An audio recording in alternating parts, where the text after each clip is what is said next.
ರಿಗೆ ಸಸ್ನೇಹ ವಂದನೆ. ಈ ಕುಮಾರವ್ಯಾಸ ವಾದನ ವಾಚನ ವ್ಯಾಖ್ಯಾನ ಪರ್ವ ಮಹಾಭಾರತದ ಪರ್ವದೊಂದಿಗೆ ಮುಂದೆ 4-10 8-10 10 ಅಂದರೆ ಅಕ್ಟೋಬರ್ 4 ಅಕ್ಟೋಬರ್ 4ರಿಂದ ಅಕ್ಟೋಬರ್ 8ರವರೆಗೆ ನಡೀಲಿಕ್ಕಿದೆ. 23/9/2015 ಬುಧವಾರದಿಂದ 26/9/2015 ಶನಿವಾರದವರೆಗೆ 6:30ರಿಂದ 7:45 ಶ್ರೀ ಬ್ರಹ್ಮಚೈತನ್ಯ ಗುರು ಮಹಾರಾಜರ ಪ್ರೇರಣೆಯಿಂದ ಶ್ರೀ MS ಶ್ರೀಕಂಠಯ್ಯ ಪ್ರಾಯೋಜಿಸಿರುವ ಪ್ರವಚನಕಾರರು ವಿದ್ವಾನ್ ಗಣೇಶ್ ಭಟ್ ಹೋಬಳಿ. ವಿಷಯ ವಿವೇಕ ಚೂಡಾಮಣಿ. ಮುಂದುವರಿದ ಸರಣಿ 13. ತಮಗೆಲ್ಲ ಆತ್ಮೀಯ ಸ್ವಾಗತ.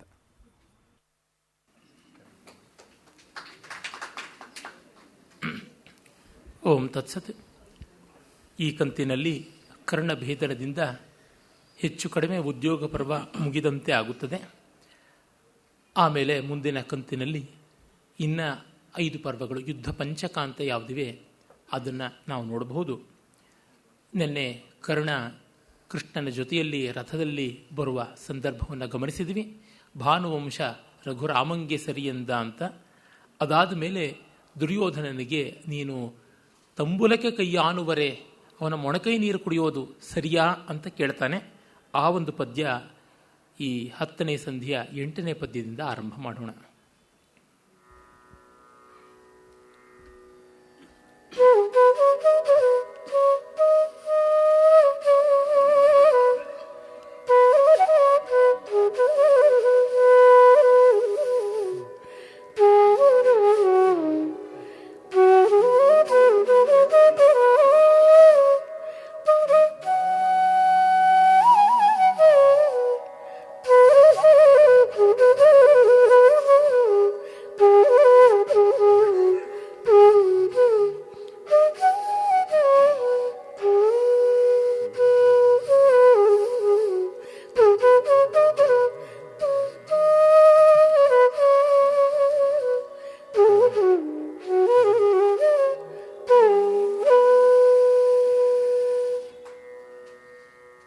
ನಿನಗೆ ಹಸ್ತಿನಪುರದ ರಾಜ್ಯದ ಘನತೆಯನು ಮಾಡುವೆನು. ನಿನಗೆ ಹಸ್ತಿನಪುರದ ರಾಜ್ಯದ ಘನತೆಯನು ಮಾಡುವೆನು.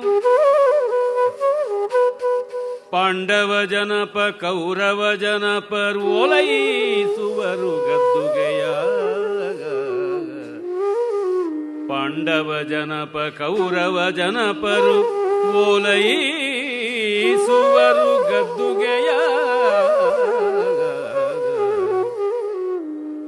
ನಿನಗೆ ಕಿಂಕರವೆರಡು ಸಂತತಿ.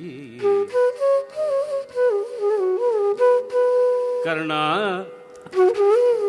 ನಿನಗೆ ಕಿಂಕರರೆರಡು ಸಂತತಿ ಎನಿಸಲೊಲ್ಲದೆ ನೀನು ದುರ್ಯೋಧನನ ಬಾಯ್ದಂಬುಲಕ್ಕೆ ಕೈಯಾನುವರೆ. ನಿನಗೆ ಕಿಂಕರವೆರಡು ಸಂತತಿ ಎನಿಸಲೊಲ್ಲದೆ ನೀನು ದುರ್ಯೋಧನನ ಬಾಯ್ದಂಬುಲಕ್ಕೆ ಕೈಯಾನುವರೆ ಹೇಳೆಂದ. ಎಡದ ಮೈಯಲಿ ಕೌರವೇಂದ್ರರ ಗಡಣ, ಬಲದಲ್ಲಿ ಪಾಂಡುತರಯರ ಗಡಣ. ಇದಿರಲಿ ಮಾದ್ರ ಮಾಗದ ಯಾದವಾದಿಗಳೋ. ಎಡದ ಮೈಯಲಿ ಕೌರವೇಂದ್ರರ ಗಡಣ, ಬಲದಲ್ಲಿ ಪಾಂಡುತನಯರ ಗಡಣ. ಇದಿರಲಿ ಮಾದ್ರ ಮಾಗದ ಯಾದವಾದಿಗಳೋ.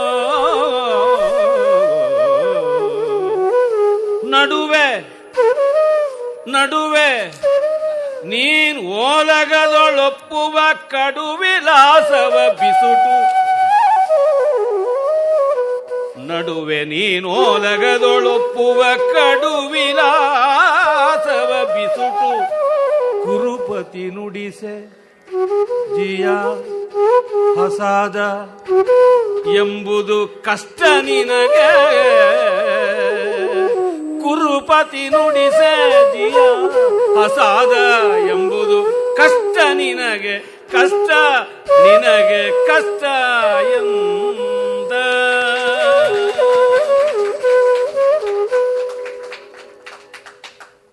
ಮೋಹನ ಮಂತ್ರವನ್ನು ಕೃಷ್ಣ ಹಾಕ್ತಾ ಇದ್ದಾನೆ. ಒಂದು ರಾಗ ಉಕ್ತಿ ವೈಚಿತ್ರ್ಯದಿಂದ ಅದೇನೆಲ್ಲ ಶಕ್ತಿ ಸಾಮರ್ಥ್ಯಗಳನ್ನು ಪಡೆಯಬಹುದು. ಈ ರಾಗದಲ್ಲಿ ಅನೇಕ ಸಂದರ್ಭಗಳಲ್ಲಿ ಅನೇಕ ವಿಧವಾಗಿ ಕಿದಲಾಯರ ಕಂಠದಲ್ಲಿ ನಾವು ಕೇಳ್ತಾ ಇದ್ದೀವಿ. ವೇಣುವರು ಅದಕ್ಕೆ ತುಂಬ ಸೊಗಸಾಗಿ ಎಲ್ಲಿ ಹೇಗೆ ಆ ಧ್ವನಿ ವಿಕಾರಗಳನ್ನು ಕೂಡ ಆ ಸ್ವರ ವಿಕಾರಗಳಲ್ಲಿ, ವಿಕಾರ ಅಂದರೆ ಡಿಸ್ಟಾರ್ಷನ್ ಅಂತಲ್ಲ, ಫಾರ್ಮೇಷನ್ಸ್, ವೆರೈಟೀಸ್ ಆಫ್ ಫಾರ್ಮೇಷನ್ ಅಂತ ಸಂಸ್ಕೃತದಲ್ಲಿ ಮೂಲಾರ್ಥ ಇರ್ತಕ್ಕಂಥದ್ದು. ವಿಕಾರ ಅಂದರೆ ಚೇಂಜ್ ಅಂತಲೇ ಹೊರತುನುವೆ ಡಿಸ್ಟಾರ್ಷನ್ ಅನ್ನುವ ಅರ್ಥ ಅಲ್ಲ. ಆ ಧ್ವನಿ ವೈವಿಧ್ಯಗಳನ್ನು ಮಾಡುವುದು ನೋಡಿದಾಗ ರಸಭಾವ ಅಂತರಂಗದಲ್ಲಿ ಇದ್ದು ಅದಕ್ಕೆ ನಾವು ತುಂಬ ಬದ್ಧರಾದರೆ ನಾವು ಹಿಡಿದ ಮಾಧ್ಯಮ ತನ್ನಂತೆ ದಾರಿ ತೋರಿಸ್ತಾ ಬರುತ್ತದೆ ಅಂತ.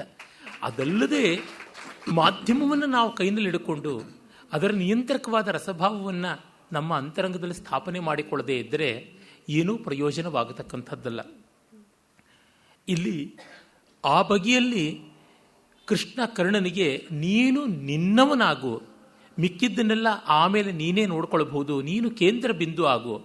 ರಸ ಹೇಗೆ ಕಾವ್ಯಕ್ಕೆ ಕೇಂದ್ರ ಬಿಂದುವೋ ಹಾಗೆ ಆಗಬೇಕು, ಪರಿಧಿಯಲ್ಲಿ ತನ್ನಂತೆ ತಾನೇ ಮಿಕ್ಕಿದ್ದು ವ್ಯವಸ್ಥೆ ಆಗಿಬಿಡುತ್ತೆ ಅನ್ನುವಂತೆ ಒಂದು ಚಿತ್ರಣ ಕೊಡ್ತಾರೆ. ಇದು ಮಹಾಪ್ರಲೋಭನ, ಭಗವಂತನೇ ಮಾಡುವ ಪ್ರಲೋಭನ. ಸಾಮಾನ್ಯವಾಗಿ ಕೃಷ್ಣನ ಮೂಲ ಸ್ವರೂಪವಾದ ವಿಷ್ಣುವಿನ ಮಗ ಮನ್ಮಥ ಪ್ರಲೋಭನೆಗೆ ಬರ್ತಾನೆ. ಈಗ ಮದನ ನಯ್ಯನು ಪ್ರಲೋಭನೆಗೆ ಬಂದಿದ್ದಾನೆ. ಇದು ಬಹಳ ವಿಚಿತ್ರ ಮತ್ತು ವಿಪರೀತ. ಇದನ್ನು ತಾಳ್ಕೊಳ್ಳೋದು ತುಂಬ ಕಷ್ಟ. ಇಲ್ಲಿ ಕರ್ಣ ತುಂಬ ಅದ್ಭುತವಾದ ರೀತಿಯಲ್ಲಿ ಪಾಸ್ ಆಗ್ತಾನೆ. ನಿಜ, ಅವನು ಪಾಂಡು ಪಕ್ಷಕ್ಕೆ ಬಂದಿದ್ರೆ, ಪಾಂಡವ ಪಕ್ಷದಲ್ಲಿ ನಿಂತಿದ್ರೆ ಒಂದು ರೀತಿ ಒಳ್ಳೇದಾಗ್ತಾ ಇತ್ತೇನೋ. ಆದರೆ ವ್ಯಾಸರ ದರ್ಶನ ಎಂಥದ್ದಂದರೆ ಪಾತ್ರಗಳ ಸ್ವಭಾವದಿಂದ ಅಲ್ಲಾಡಬಾರದು. ಅವುಗಳ ಶ್ರುತಿ ಸ್ಥಾಯಿ ಯಾವುದಿದೆ, ಆಧಾರ ಶ್ರುತಿ. ಕರ್ಣ ವಾಪಸ್ ಬರಲಾರ. ರವಿ ಬೆಳಗೆರೆ ಎಲ್ಲಾದರೂ ಭೈರಪ್ಪ ಆಗೋದಕ್ಕೆ ಸಾಧ್ಯವೇ? ಭೈರಪ್ಪ ಎಲ್ಲಾದರೂ ಭಗವಾನ್ ಆಗೋಕ್ಕೆ ಸಾಧ್ಯವೇ? ಸಾಧ್ಯವಿಲ್ಲ. ಅಷ್ಟೇ. ಅದು ಹಾಗೆ. ಅದು ಅಲ್ಲಲ್ಲೇ ಪಾಕವನ್ನು ಪಡಿಬೇಕು. ಪಾಕವೋ ವಿಪಾಕವೋ ಒಟ್ಟಲ್ಲ, ಅದು ಹಾಗೆ ಆಗಬೇಕು. ಆ ರೀತಿ ಉಂಟು. ಅದನ್ನು ನಾವು ಅಲ್ಲೆಗೆಳೆಯಬಾರದು. ಮೊದಲಿಂದ ಬೆಳೆದುಕೊಂಡು ಬಂದ ಬಗೆ ಏನುಂಟು, ಹದ ಏನುಂಟು, ಅದನ್ನು ಕಾಣಿಸಬೇಕು. ಅದರಿಂದಲೇ ಕರ್ಣನಿಗೆ ಆಗುವಂಥದ್ದಲ್ಲ. ಯಾಕೆಂದರೆ ಅವನು ಮನಸಾರ ಅರ್ಜುನನ್ನ ದ್ವೇಷಿಸಿದ್ದಾನೆ, ಅರ್ಜುನನ್ನ ತನ್ನ ಸ್ಪರ್ಧಿ ಅಂತ ಅಂದುಕೊಂಡಿದ್ದಾನೆ, ಮನಸಾರ ದುರ್ಯೋಧನ ಜೊತೆಗೆ ಸೇರಿದ್ದಾನೆ. ಸಂದರ್ಭ ವಶದಿಂದ ಮಾಡಿದ್ದಷ್ಟೇ ಅಲ್ಲ, ಅಂತರಂಗದ ಒಲವು ಇತ್ತು. ಎಷ್ಟೋ ಬಾರಿ ನಾವು ಆ ಸಂದರ್ಭದ ಸಮಯದ ಒತ್ತಡಕ್ಕಾಗಿ ಯಾವುದೋ ಕೆಲಸಕ್ಕೆ ಕೈ ಹಾಕ್ತೀವಿ, ಯಾರ ಜೊತೆಯಲ್ಲೋ ಸೇರ್ತೀವಿ. ಆ ರೀತಿಯಾದ ಆಗಂತುಕ ಸಂಬಂಧವಲ್ಲ, ಇದು ಸಮವಾಯ ಸಂಬಂಧ, ನಿತ್ಯವಾದದ್ದು. ಅದು ನಮಗೆ ಗೊತ್ತಾಗುತ್ತದೆ. ನಾವು ಒಂದು ತರಗತಿಯಲ್ಲಿ ವಿದ್ಯಾರ್ಥಿಗಳಾಗಿ ಓದ್ತಾ ಇದ್ದೀವಿ ಅಂದರೆ ಆ ತರಗತಿಗಳ ಸಹಪಾಠಿತ್ವದ ಆಗಂತುಕ ಕಾರಣದಿಂದ ಎಲ್ಲರೂ ಗೆಳೆಯರಾಗಿರ್ತಾರೆ. ಆಮೇಲೆ ಪದವಿ ಮುಗಿದು ಎಲ್ಲೋ ಹೊಟ್ಟೆಪಾಡಿಗೆ ಅಂತ ದೇಶ ವಿದೇಶಗಳಲ್ಲಿ ಚಾಕರಿಗೆ ಹೋದ ಮೇಲೂ ನಿಲ್ಲಿಸ್ಕೊಳ್ತೀವ ಆ ಸ್ನೇಹ, ಅಲ್ಲಿ ಬರುತ್ತದೆ. ಕರ್ಣ ಮತ್ತು ದುರ್ಯೋಧನರದು ಎಲ್ಲೆಲ್ಲಿಯೂ ನಿಲ್ಲಬಲ್ಲಂಥ ರೀತಿ ಅದು. ಅದು ಉದಾತ್ತವೋ ಅನುದಾತ್ತವೋ ಅದು ಬೇರೆ. ಆದರೆ ಒಂದೇ ಮನೋಧರ್ಮ, ಹೆಚ್ಚು ಕಡಿಮೆ ಒಂದೇ ಮನೋಧರ್ಮ. Birds of the same feather flock together ಅಂತಂತೀವಲ್ಲ, ಆ ಮಟ್ಟಕ್ಕೆ ನಿಶ್ಚಲವಾದದ್ದು. ಕೃಷ್ಣ ಮತ್ತು ಅರ್ಜುನರದು ಆ ಬಗೆಯಲ್ಲಿ ಒಂದೇ ಜಾತಿಗೆ ಬರ್ತಕ್ಕಂಥದ್ದು. ಅದರಿಂದ ವ್ಯಾಸರ ದೃಷ್ಟಿ ತುಂಬ ಚೆನ್ನಾಗಿ ಕರ್ಣನನ್ನು ಬಾಳಿಸಿದೆ. ನನಗೆ ಕರ್ಣನ ಎಲ್ಲ ಪ್ರಕರಣಗಳಲ್ಲಿ ಈ ಪ್ರಕರಣ ತುಂಬ ಇಷ್ಟವಾಗುತ್ತದೆ. ಸ್ವಭಾವಕ್ಕೆ ಅಂಟಿ ನಿಲ್ಲುವುದೇನಿದೆ ಅದು ತುಂಬ ಯುಕ್ತ ಅನ್ನುವುದಕ್ಕೆ ತಪ್ಪೋ ಸರಿಯೋ, ಹಿ ವಾಸ್ ವೆರಿ ನ್ಯಾಚುರಲ್, ತುಂಬ ಸಹಜವಾಗಿದ್ದ ಅನ್ನುವುದು. ಅದನ್ನು ಕೃಷ್ಣ ಇಲ್ಲಿ ಪ್ರಲೋಭನೆ ಮಾಡ್ತಾನೆ. ನಿನಗೆ ಹಸ್ತಿನಪುರದ ರಾಜ್ಯದ ಘನತೆಯನ್ನು ಮಾಡುವೆನು. ಮಾಡಬಲ್ಲವನೇ ಅವನು. ಪಾಂಡವ ಜನಪ ಕೌರವ ಜನಪ ರೋಲೈಸುವರು ಗದ್ದುಗೆಯ. ನೀನು ಸಿಂಹಾಸನ ಹತ್ತಿ ಕೂತ್ಕೊಂಡ್ಮೇಲೆ ಇರ್ಕೆಲದಲ್ಲಿ ನಿನ್ನ ಸಹೋದರ ವರ್ಗ ಆರಾಧಿಸುತ್ತದೆ, ನಿನಗೆ ಕಿಂಕರರು ಈ ಎರಡು ಸಂತತಿಯೂ ಕೂಡ. ಹಾಗಲ್ಲದೆ ನೀನು ದುರ್ಯೋಧನನ ಬಾಯ್ದಂಬುಲಕ್ಕೆ ಕೈಯಾನುವರೆ. ವ್ಯಂಗ್ಯ ನೋಡಿ. ಅವನಿಗೆ ಕಲಾಚಿಕ ಪೀಕದಾನಿ ಆಗಿದ್ಯಾ ನೀನು. ನಿಷ್ಠೀವನ ಶರಾವ ಅಂತ ಸಂಸ್ಕೃತದಲ್ಲಿ ಹೇಳ್ತಾರೆ. ಕಲಾಚಿಕ ನಿಷ್ಠೀವನ ಶರಾವ ಅಂತ ಉಗುಳು ಪಾತ್ರೆ ಹಾಗಾಗಿಬಿಟ್ಟಿದ್ದೀಯಲ್ಲ, ಅದು ಯಾವ ರೀತಿ ಯುಕ್ತವಾದದ್ದು, ತಪ್ಪು ಅಂತಂತಾನೆ. ಆ ಮೂಲಕವಾಗಿ ಅವನ ಬರತಕ್ಕಂಥ ವೈಭವ ಎಂಥದ್ದು, ಈಗಿರುವ ನಿಕೃಷ್ಟತೆ ಎಂಥದ್ದು ಅಂತ ಇದು ಕೃಷ್ಣನ ಚಿತ್ರಣ. ಆದರೆ ಕರ್ಣನಿಗೆ ಒಂದು ಬಾರಿಯೂ ಹೀಗೆ ಅನಿಸಿಲ್ಲ. ಅದರಿಂದಲೇ ಕರಗಲಿಲ್ಲ. ಒಮ್ಮೆ ಆದರೂ ದುರ್ಯೋಧನ ಕರ್ಣನನ್ನು ಈ ಥರ ಕಳಪೆಯಿಂದ ನಡೆಸ್ಕೊಂಡಿದ್ದರೆ ಅದು ಬಂದು ವ್ಯಭಿಚರಿಸೋಕ್ಕೆ ಅವಕಾಶವಾಗ್ತಾ ಇತ್ತು. ಹಾಗೆ ನಡೆಸ್ಕೊಂಡಿಲ್ಲ ಅವನು. ನಿಜ, ಇಬ್ಬರಿಗೂ ಅನಿವಾರ್ಯತೆ ಇದೆ. ಅನ್ನ ಹಳಸಿತ್ತು ನಾಯಿ ಹಸ್ತಿತ್ತು ಅನ್ನೋ ಸಂಬಂಧ ಇರಬಹುದು. ಆದರೆ ಹಸಿವಿದೆ, ಇದು ನಾಯಿ ಹಸ್ದಿದೆ, ಅನ್ನ ಹಳಸಿದೆ, ಅವುಗಳ ಸ್ಥಾಯಿಭಾವ ಇದೆ. ಹಸಿವು ದುರ್ಯೋಧನಿಗೆ ಪೆರ್ನಿಯಲ್ಲಾಗಿದೆ, ಕರ್ಣನಿಗೆ ಇನ್ಯಾರು ಹತ್ತಿರಕ್ಕೆ ಬರುವಂಥದ್ದಿಲ್ಲ, ಅದಾಗಿದೆ. ಅದನ್ನು ನಾವು ಕೀಳಗೆರೆಯಬೇಕಾಗಿಲ್ಲ, ಅವ್ರಿಗವರು ಬೇಕಾಗಿದ್ದಾರೆ. ನಾವು ಅಂದುಕೋತೀವಿ, ಅಯ್ಯೋ ಎಷ್ಟು ಕುರೂಪಿಗಳು ಗಂಡ ಹೆಂಡತಿಯರಾಗಿದ್ದಾರಲ್ಲ, ಮಕ್ಕಳ ಗತಿ ಏನು ಅಂತ. ಆಗಿದ್ದಕ್ಕೆ ಅವರು ಗಂಡ ಹೆಂಡತಿ ಆಗಿದ್ದಾರೆ. ಅದರಿಂದಲೇ ಇವಳಿಂದ ಅವನು ದೂರ ಆಗೋಲ್ಲ, ಅವನಿಂದ ಇವಳು ದೂರ ಆಗೋದಿಲ್ಲ, ಅನ್ಯೋನ್ಯವಾಗಿರ್ತಾರೆ. ಇವನ್ನು ನಾವು ತಿರಸ್ಕರಿಸಬೇಕಾಗಿಲ್ಲ. ಆದರೆ ಅದರ ಪರಿಣಾಮ ಲೋಕ ಭೀಕರವಾದಾಗ ಆಕ್ಷೇಪ ಮಾಡಬೇಕು. ಕರ್ಣ ದುರ್ಯೋಧನರು ಲೋಕ ತ್ರಾಸಕವಾಗಿ ಲೋಕೋದ್ವೇಜಕವಾಗಿ ವರ್ತನೆ ಮಾಡದೇ ಇದ್ದರೆ ಯಾರೂ ಅವರ ಮೈತ್ರಿಗೆ ಭಂಗ ತರುವಂಥದ್ದಾಗ್ತಿರಲಿಲ್ಲ. ಎಡದ ಮೈಯಲ್ಲಿ ಕೌರವೇಂದ್ರರ ಗಡಣ, ಬಲದಲ್ಲಿ ಪಾಂಡುತನಯರ ಗಡಣವು, ಇದರಲ್ಲಿ ಮಾದ್ರ ಮಾಗಧ ಯಾದವಾದಿಗಳು ಎಲ್ಲರೂ ಸೇರ್ಕೊಳ್ತಾರೆ. ನಿನ್ನ ಎಡ ಬಲ ಮುಂದೆ ಹಿಂದೆ ಎಲ್ಲ ಅಂತ ಒಂದು ದೊಡ್ಡ ದರ್ಶನ ಮಾಡಿಸ್ತಾನೆ. ಪ್ಯಾರಡೈಸ್ ರಿಗೈನ್ಡ್ ಕಾವ್ಯದಲ್ಲಿ ಮಿಲ್ಟನ್ ಒಂದು ಕಡೆ ಆ ಒಂದು ಕ್ರಿಸ್ತನನ್ನು ಪ್ರಲೋಭನೆ ಮಾಡೋದಕ್ಕೆ ಅಲ್ಲಿಯ ಮಾರ, ಅಲ್ಲಿಯ ಮನ್ಮಥ, ಲೂಸಿಫರ್ ಅಂತ ಪೂರ್ವದಲ್ಲಿ ಆದವನು ಸೇತನ್ ಅಂತ, ಸೈಟಾನ್ ಅಂತ ಅದನ್ನೆಲ್ಲ ಸೇಟನ್, ಅವನು ಎದುರಿಗೆ ನಿಂತ್ಕೊಂಡು ದೊಡ್ಡ ವರ್ಣನೆ ಮಾಡ್ತಾನೆ. ಅದು ಒಂದು ರೆನೆಸಾನ್ಸ್ ಪೇಂಟಿಂಗೂ ಆಗಿದೆ, ಅದ್ಭುತವಾದಂಥ ಚಿತ್ರ. ಬೆಟ್ಟದ ಶಿಖರದ ಮೇಲೆ ನಿಂತು ಕೆಳಗಡೆ ಇರತಕ್ಕಂಥ ತಪ್ಪಲಿನಲ್ಲಿ ನಿನಗೇನೆಲ್ಲ ವೈಭವ ಒದಗುತ್ತದೆ ಅಂತ ಸೇಟನ್ ತೋರಿಸ್ತಾನೆ. ಕ್ರಿಸ್ತ ತನಗೆ ಯಾವುದು ಅದು ಬೇಡ ಅಂತ ಹೇಳ್ತಾನೆ. ಆ ಮಹಾಪ್ರಲೋಭನೆಯ ಸನ್ನಿವೇಶ. ಅಗ್ರೇ ಗೀತಂ ಸರಸಕವಯೋ ದಾಕ್ಷಿಣಾತ್ಯಾಶ್ಚ ಪಾರ್ಶ್ವೇ ಪೃಷ್ಠೇ ಲೀಲಾ ವಲಯರಣಿತಂ ಚಾಮರಗ್ರಾಹಿಣೀನಾಂ ಯದ್ಯಸ್ತಿವೇವಂ ಕುರುಭವ ರಸಾಸ್ವಾದನೆ ಲಂಪಟತ್ವಂ ನೋಚೇಚೇತ ಪ್ರವಿಶ ಸಹಸಾ ನಿರ್ವಿಕಲ್ಪೆ ಸಮಾಧವು ಅಂತ ಭರ್ತೃ ಹೇಳ್ತಾನೆ. ಮುಂದೆ ಹಂಗಿರಬೇಕು, ಹಿಂದೆ ಹಿಂಗಿರಬೇಕು, ಎಡದಲ್ಲಿ ಬಲದಲ್ಲಿ ಈ ಥರ ಇರಬೇಕು, ಹಾಗಿದ್ರೆ ಲೋಕದ ಸುಖ, ಇಲ್ಲದೆ ಇದ್ದರೆ ಇಲ್ಲ ಅಂತ. ಆ ರೀತಿಯಲ್ಲಿ ನಿನಗೆ ಇವರೆಲ್ಲ ಒದಗಿ ಬರ್ತಾರೆ, ಯಾಕೆ ನೀನು ಒಲಿಯುವುದಿಲ್ಲ ಅನ್ನುವ ಪ್ರಶ್ನೆಯನ್ನು ಕೇಳ್ತಾನೆ. ಯಾರಿಗೂ ಇಂಥ ಚಿತ್ರಣ ಕೊಟ್ಟರೆ ಮರಳಾಗ್ಬಿಡ್ತಾರೆ. ನಡುವೆ ನೀನ್ ಓಲಗದೊಳು ಒಪ್ಪುತ್ತಿರುವ ಕಡು ವಿಲಾಸವ ಬಿಸುಟು ಕುರುಪತಿ ನುಡಿಸಿ ಜೀಯ ಹಸಾದ ಎಂಬುದು ಕಷ್ಟ. ಅದರೊಳಗೆ ನೋಡಿ, ಇನ್ನು ಮುಂದೆ ಕರ್ಣನಿಗೆ ಸ್ವಲ್ಪ ಕಷ್ಟವಾಗುತ್ತದೆ. ಅವನು ಪ್ರಲೋಭನೆಯನ್ನು ತಳ್ಳಿದ್ರೂ ಕೂಡ ಇದು ಗೊತ್ತಿದೆ. ಆದರೆ ಮೂಲ ಮಹಾಭಾರತವನ್ನು ಗಮನಿಸಿದರೆ ಕರ್ಣನಿಗೆ ಮೊದಲೇ ಈ ಜನ್ಮರಹಸ್ಯ ಗೊತ್ತಿತ್ತು. ಕುಮಾರವ್ಯಾಸ ಅದನ್ನು ಮುಚ್ಚಿಟ್ಟಿದ್ದಾನೆ. ಅವನು ಹೇಳ್ತಾನೆ, ನನಗೆ ಗೊತ್ತಿದೆ, ನಾನು ಕೌಂತೆಯನೇ, ರಾಧೆ ನನ್ನ ಸಾಕು ತಾಯಿ, ಇವೆಲ್ಲ ಗೊತ್ತಿದೆ, ಆದರೆ ನಾನು ಎಲ್ಲಿಂದ ಆಚೆಗೆ ಬರೋಲ್ಲ ಅಂತ. ವ್ಯಾಸರ ಚಿತ್ರಣ ತುಂಬ ತುಂಬ ಅದ್ಭುತವಾದ ರಿಯಲಿಸಮ್ನಲ್ಲಿದೆ. ಕುಮಾರವ್ಯಾಸಂದು ನಾಟಕೀಯತೆ, ರೊಮ್ಯಾಂಟಿಸಮ್ಗೆ ಬಂದಿದೆ. ಅವನು ಎದೆ ಬಡದಂತೆ ನಮ್ಮ ಹಿಂದಿ ಸಿನಿಮಾ ಆ್ಯಕ್ಟರ್ಗಳು ಎಡಭುಜದಲ್ಲಿ ಶಾಲ್ ಹಾಕ್ಕೊಂಡು ನೆತ್ತರ ಕಾರ್ಕೊಂಡು ಕೆಮ್ಮುತ್ತಾ ಕುಡಿತಕ್ಕೆ ಮತ್ತೊಂದಕ್ಕೆ ತುತ್ತಾಗಿ, ಬೇಕು ಅಂದರೆ ತೆಲುಗು ಹಳೆ ಸಿನಿಮಾಗಳ ನಾಗೇಶ್ವರರಾವ್ ತರಹ ಆಡುವುದು, ಈ ಮೆಲೋ ಡ್ರಾಮಾ ಕ್ರಿಯೇಟ್ ಮಾಡುವುದು, ಆ ಥರದ ಕ್ಯಾರೆಕ್ಟರ್ ಮಾಡಿದ್ದಾನೆ. ಆದರೆ ಅದಲ್ಲ, ವಾಸ್ತವ ಬೇರೆ. ಗೊತ್ತಾಗುತ್ತದೆ. ಎಷ್ಟೋ ಬಾರಿ ಬುದ್ಧಿವಂತರಿಗೆ ನಾವು ಎಲ್ಲಿ ಸಲ್ತೀವಿ, ಎಲ್ಲಿ ಏನಾಗಿದ್ದೀವಿ, ಯಾರಿಗೆ ನಾವು ಬಳಗ, ಯಾವುದಲ್ಲ ಅನ್ನುವ ಚಹರೆಗಳಾದರೂ ಸಿಗುತ್ತದೆ. ಇವೆಲ್ಲ ತುಂಬ ಗುಟ್ಟು ಮಾಡೋಕ್ಕಾಗೋಲ್ಲ. ಕರ್ಣನಿಗೆ ಗೊತ್ತಾಗಿದೆ. ಅದು ವ್ಯಾಸರಲ್ಲಿ ತುಂಬ ಚೆನ್ನಾಗಿ ಸಹಜವಾಗಿ ಬಂದಿದೆ. ಹಾಗಾಗಿ ಅವನಿಗೆ ತುಂಬ ದೊಡ್ಡ ಹ್ಯಾಂಗ್ ಓವರ್ ಇಲ್ಲ. ಮುಂದಷ್ಟರ ಮಟ್ಟಿಗೆ ಡಿಸ್ಟರ್ಬೆನ್ಸ್ ಇದೆ. ಕೃಷ್ಣನಂತವನು ಬಂದು ಕೇಳಿಬಿಟ್ಟ, ಇದೊಂದಿಷ್ಟು ಬಯಲಾಗ್ತಾ ಇದೆ ಗುಟ್ಟು, ಇನ್ಯಾವ ರೀತಿಯಲ್ಲಿ ಇರುವುದು, ಈ ಬಗ್ಗೆ ಎಲ್ಲ ಅದ್ಭುತವಾದ ಪರಮ ಸಂಕೀರ್ಣ ಸಂದರ್ಭವನ್ನು ವ್ಯಾಸರು ನಿರ್ಮಾಣ ಮಾಡಿದ್ದಾರೆ. ಆ ಸನ್ನಿವೇಶಕ್ಕೆ ಹೋಲಿಕೆ ಇಲ್ಲ. ಪೂರ್ವ ಪಶ್ಚಿಮ ಸಾಹಿತ್ಯ ಪ್ರಪಂಚದಲ್ಲಿಯೇ ಆ ಥರದ ಒಂದು ಸನ್ನಿವೇಶ ನಿರ್ಮಾಣ ಇಲ್ಲ. ಅವನು ಹೇಳ್ತಾ ಇದ್ದಾನೆ, ಲಲನೆ ಪಡೆದಿ 5 ಮಂತ್ರಗಳಲ್ಲಿ ಮೊದಲಿಗ ನೀನು, ಆಮೇಲೆ ಮಿಕ್ಕವರಪ್ಪ ಬಂದಿದ್ದು, ಹಾಗಾಗಿ ನೀನು ಬರಬೇಕು, ಇದು ನಿಧಾನವು ಕರ್ಣ, ನಿನ್ನ ಅಭ್ಯುದಯವನ್ನೇ ಬಯಸುವೆನು, ನಿನ್ನಯ ಪದಕ್ಕೆ ಕೆಡುವೆನು ಐವರನು ಅಂತೆಲ್ಲ ಅಂತಾನೆ. ಬಹಳ ಪ್ರಲೋಭನೆಯನ್ನು ಮಾಡ್ತಾನೆ. ಆಮೇಲೆ ಮುಂದೆ ಮೂಲದಲ್ಲಿ ಬರುತ್ತದೆ, ಇಲ್ಲಿ ಇಲ್ಲ, ಕಾಲೇತು ಸಮುತ್ಪನ್ನೇ ಷಷ್ಠಂ ತ್ವಾಂ ವರಯಿಷ್ಯತಿ ದ್ರೌಪದಿ, ಕಾಲ ಬಂದಾಗ ನಿನ್ನನ್ನು 6ನೇ ಗಂಡ ಅಂತ ಒಪ್ಕೋತಾಳೆ ಅಂತ ಕೂಡ. ಇದನ್ನು ಮಹಾಭಾರತದ ಶ್ರೀಕೃಷ್ಣ ಚಾರಿತ್ರ ಅನ್ನೋ ಪುಸ್ತಕದಲ್ಲಿ ವಿ ಸಿ ಅವರು ವಿಮರ್ಶನೆ ಮಾಡ್ತಾ, ಕೃಷ್ಣನಾದರೂ ಈ ಮಾತು ಆಡಬಾರ್ದಾಗಿತ್ತು ಅಂತ ಒಂದು ಫುಟ್ ನೋಟ್ ಹಾಕ್ತಾರೆ. ಏನು ಮಾಡೋದು, ಕೆಲಸ ಆಗಬೇಕು ಅಂದರೆ ಆಡಬೇಕು ಅಷ್ಟೇ. ಕೃಷ್ಣ ಇವಕ್ಕೆ ಯಾವುದಕ್ಕೂ ಹಿಂದೆ ಮುಂದೆ ನೋಡುವಂಥವನೇ ಅಲ್ಲ.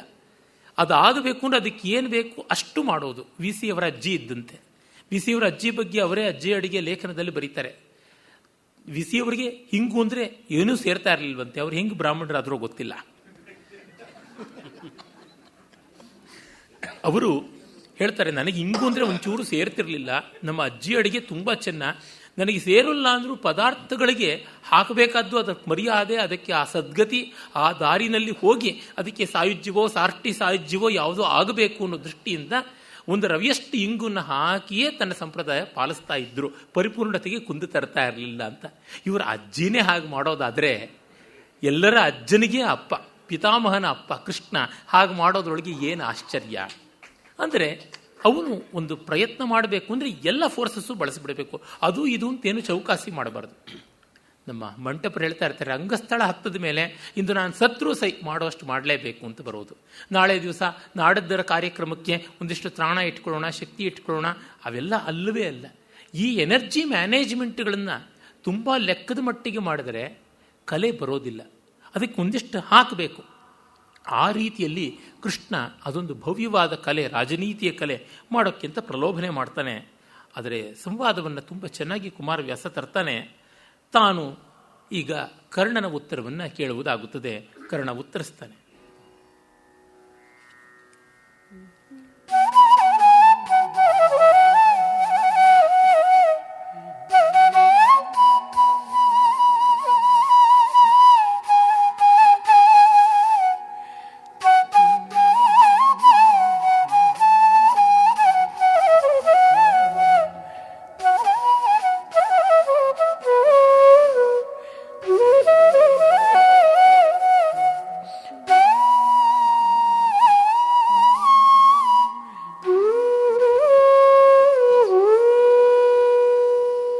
ಶೌರ್ಯದಲಿದಿರಿಲ್ಲ ಕರ್ಣ, ಶೌರ್ಯದಲಿದಿರಿಲ್ಲ ಕುಲದಲ್ಲಿ ಸೂರ್ಯನ ಸುತನು,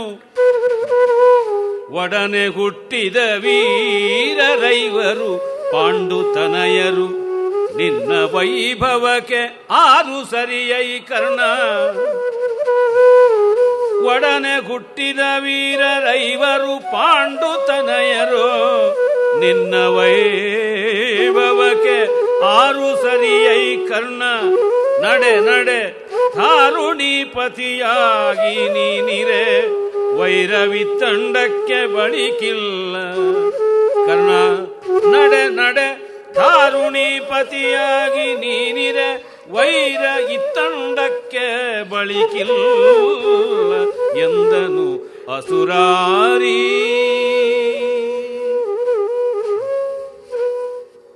ಮತ್ತೂ ದೊಡ್ಡ ಪ್ರಲೋಭನೆ. ಈ ಶಾಂತಿಯ ಪ್ರಲೋಭನೆ ಬಂದರೆ ಯಾರಿಗೂ ಭ್ರಾಂತಿ ಆಗಿಬಿಡುತ್ತೆ. ನೀನು ಪಾಂಡವ ಪಕ್ಷಕ್ಕೆ ಬಂದ ಮರುಕ್ಷಣವೇ ದುರ್ಯೋಧನನಿಗೆ ನಿನ್ನ ಸ್ವರೂಪ ಎಂಥದ್ದು ಅಂತ ಗೊತ್ತಾಗುತ್ತದೆ. ನಿನ್ನನ್ನು ಎದುರಿಸಲಾರ, ಹಾಗಾಗಿ ಯುದ್ಧ ಮಾಡಲಾರ, ಶಾಂತಿ ಆಗುತ್ತದೆ ಅಂತ. ಗಾಂಧಿ ಸಿಂಡ್ರೋಮ್. ಈ ಶಾಂತಿ ಭ್ರಾಂತಿಯಿಂದ, ಹುತಾತ್ಮ ಭ್ರಾಂತಿಯಿಂದ, ಮಹಾತ್ಮ ಭ್ರಾಂತಿಯಿಂದ, ಲೋಕೋದ್ಧಾರದ ಭ್ರಮೆಯಿಂದ ಎಷ್ಟೋ ಬಾರಿ ಲೋಕಕಂಟಕರಾಗ್ಬಿಡ್ತಾರೆ. ಈ ಭ್ರಮೆಯನ್ನಂತೂ ಪ್ರಲೋಭನೆಯಾಗಿ ಒಡ್ಡಿದ್ರೆ ಯಾರು ಕೊಚ್ಚಿಕೊಂಡು ಹೋಗ್ಬಿಡ್ತಾರೆ. ಅಂಥದ್ದನ್ನು ಕೃಷ್ಣ ಮಾಡ್ತಾ ಇದ್ದಾನೆ. ಶೌರ್ಯದಲ್ಲಿ, ಕುಲದಲ್ಲಿ ನಿನಗೆ ಯಾವ ಇದ್ರೂ ಇಲ್ಲ. ನೀನು ಸೂರ್ಯಪುತ್ರ. ಇನ್ನು ಪಾಂಡವರು ನಿನ್ನ ತಮ್ಮಂದಿರು. ಇನ್ನೇನಾಗಬೇಕಾಗಿದೆ? ಅರ್ಜುನಾದಿಗಳು ನಿನ್ನ ಶತ್ರುಗಳು ಅಂತ ಭಾವಿಸಲ್ಪಟ್ಟವರು ವಿನಯ ವಿಧೇಯರಾಗಿ ಮುಕುಲಿತಾಂಜಲಿಗಳಾಗಿ ಇರ್ತಾರೆ. ಆ ಕಾರಣದಿಂದ ನೀನು ಇಬ್ಬರಿಗೂ ಕೂಡ ವೈರ ಧ್ವಂಸ ಮಾಡಿದವನಾಗಿ ಶಾಂತಿದೂತನಾಗಿ ಬರ್ತೀಯ. ನಿನ್ನ ಸಮಾನ ಯಾರಿದ್ದಾರೆ ಅಂತ ಹೀಗೆ ಅಂದ ಮೇಲೆ ಕೃಷ್ಣನ ಕಡೆಯಿಂದ ಇನ್ನು ಯಾವುದು ಉಳಿಯೋದೇ ಇಲ್ಲ. ಎಲ್ಲ ಹೇಳಿ ಮುಗಿಸಿ ಆಗಿದೆ. ಕುಮಾರವ್ಯಾಸ ಅದೇ ದ್ರೌಪದಿಯನ್ನು ನಿನ್ನ ಕೈ ಹಿಡಿಯುವಂತೆ ಮಾಡಿಸ್ತೀನಿ ಅನ್ನೋ ಮಾತನ್ನು ಹೇಳಿಲ್ಲ. ಕುಮಾರವ್ಯಾಸನಿಗೆ ಅನಿಸಿದೆ ಇದು ಸ್ವಲ್ಪ ಕೃಷ್ಣನ ಬಾಯಿಂದ ತುಟಿ ಮೀರದ ಮಾತಾಗಿ ಬರುವುದು ಸರಿಯಲ್ಲ ಅಂತ ಅನಿಸಿದೆ. ಅವನ ಔಚಿತ್ಯ ಪ್ರಜ್ಞೆ ಆ ಮಟ್ಟಕ್ಕೆ ಎಡಿಟಿಂಗ್ ಮಾಡಿಕೊಂಡಿದೆ. ಪಂಪನಲ್ಲಂತೂ ಹೇಳಿಸೋ ಹಾಗೆ ಅಲ್ಲ, ಯಾಕೆಂದರೆ ಅರಿಕೇಸರಿಗೆ ಹೆಂಡತಿ ಅವಳು. ಆಮೇಲೆ ಇನ್ನೇನು ಸರಿಯೇ ಸರಿ. ಅದಕ್ಕೋಸ್ಕರವಾಗಿ ಅಲ್ಲೂ ಇಲ್ಲ. ವ್ಯಾಸರಿಗೆ ಆ ಸಂಕೋಚವೇ ಇಲ್ಲ.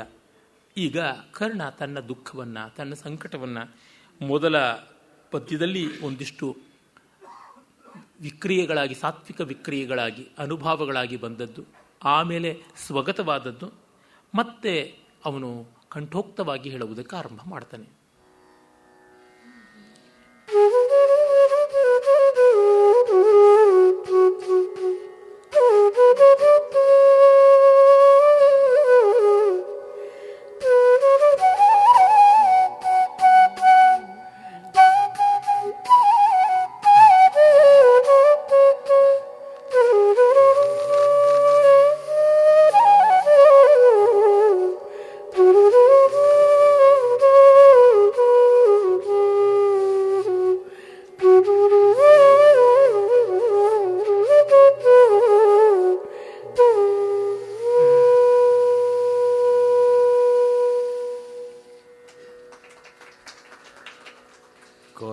ಸೆರೆ ಹಿಗ್ಗಿದವು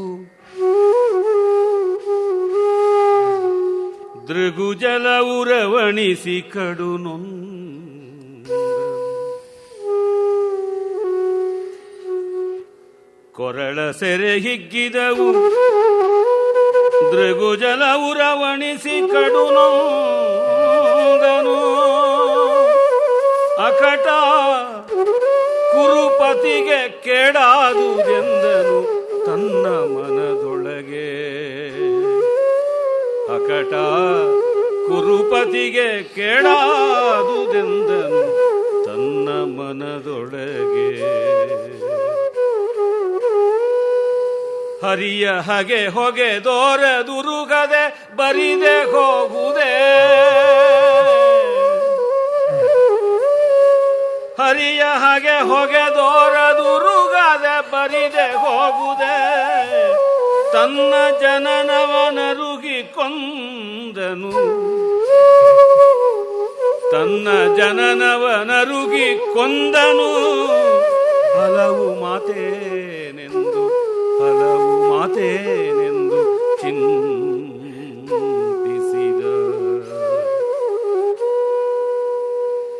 ಕಾದಿ ಕೊಲುವಡೆ ಪಾಂಡುಸುತರು ಸಹೋದರರು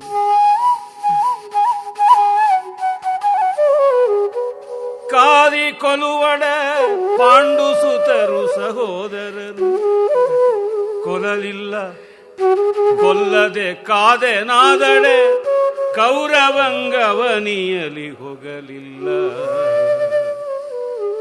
ಕೊಲಲಿಲ್ಲ ಕೊಲ್ಲದೆ ಕಾದೆ ನಾದಡೆ ಕೌರವಂಗೆ ಅವನಿಯಲಿ ಹೋಗಲಿಲ್ಲ ಭೇದದಲ್ಲಿ ಹೊಕ್ಕಿರಿದನೋ ಮಧುಸೂದನನು ಭೇದದಲ್ಲಿ ಹೊಕ್ಕಿರಿದನೋ ಮಧುಸೂದನನು ಅಕಟ ಅಕಟ ಭೇದದಲ್ಲಿ ಹೊಕ್ಕು ಇರಿದನೋ ಮಧುಸೂದನನು ತಾನಕಟೆನುತ ಘನ ಚಿಂತೋದಧಿಯಲಿ ಅದ್ದಂತೆ ಘನ ಚಿಂತೋದಧಿಯಲದ್ದಂತೆ ಮೌನದೊಳಿದ್ದನ ಕರ್ಣ.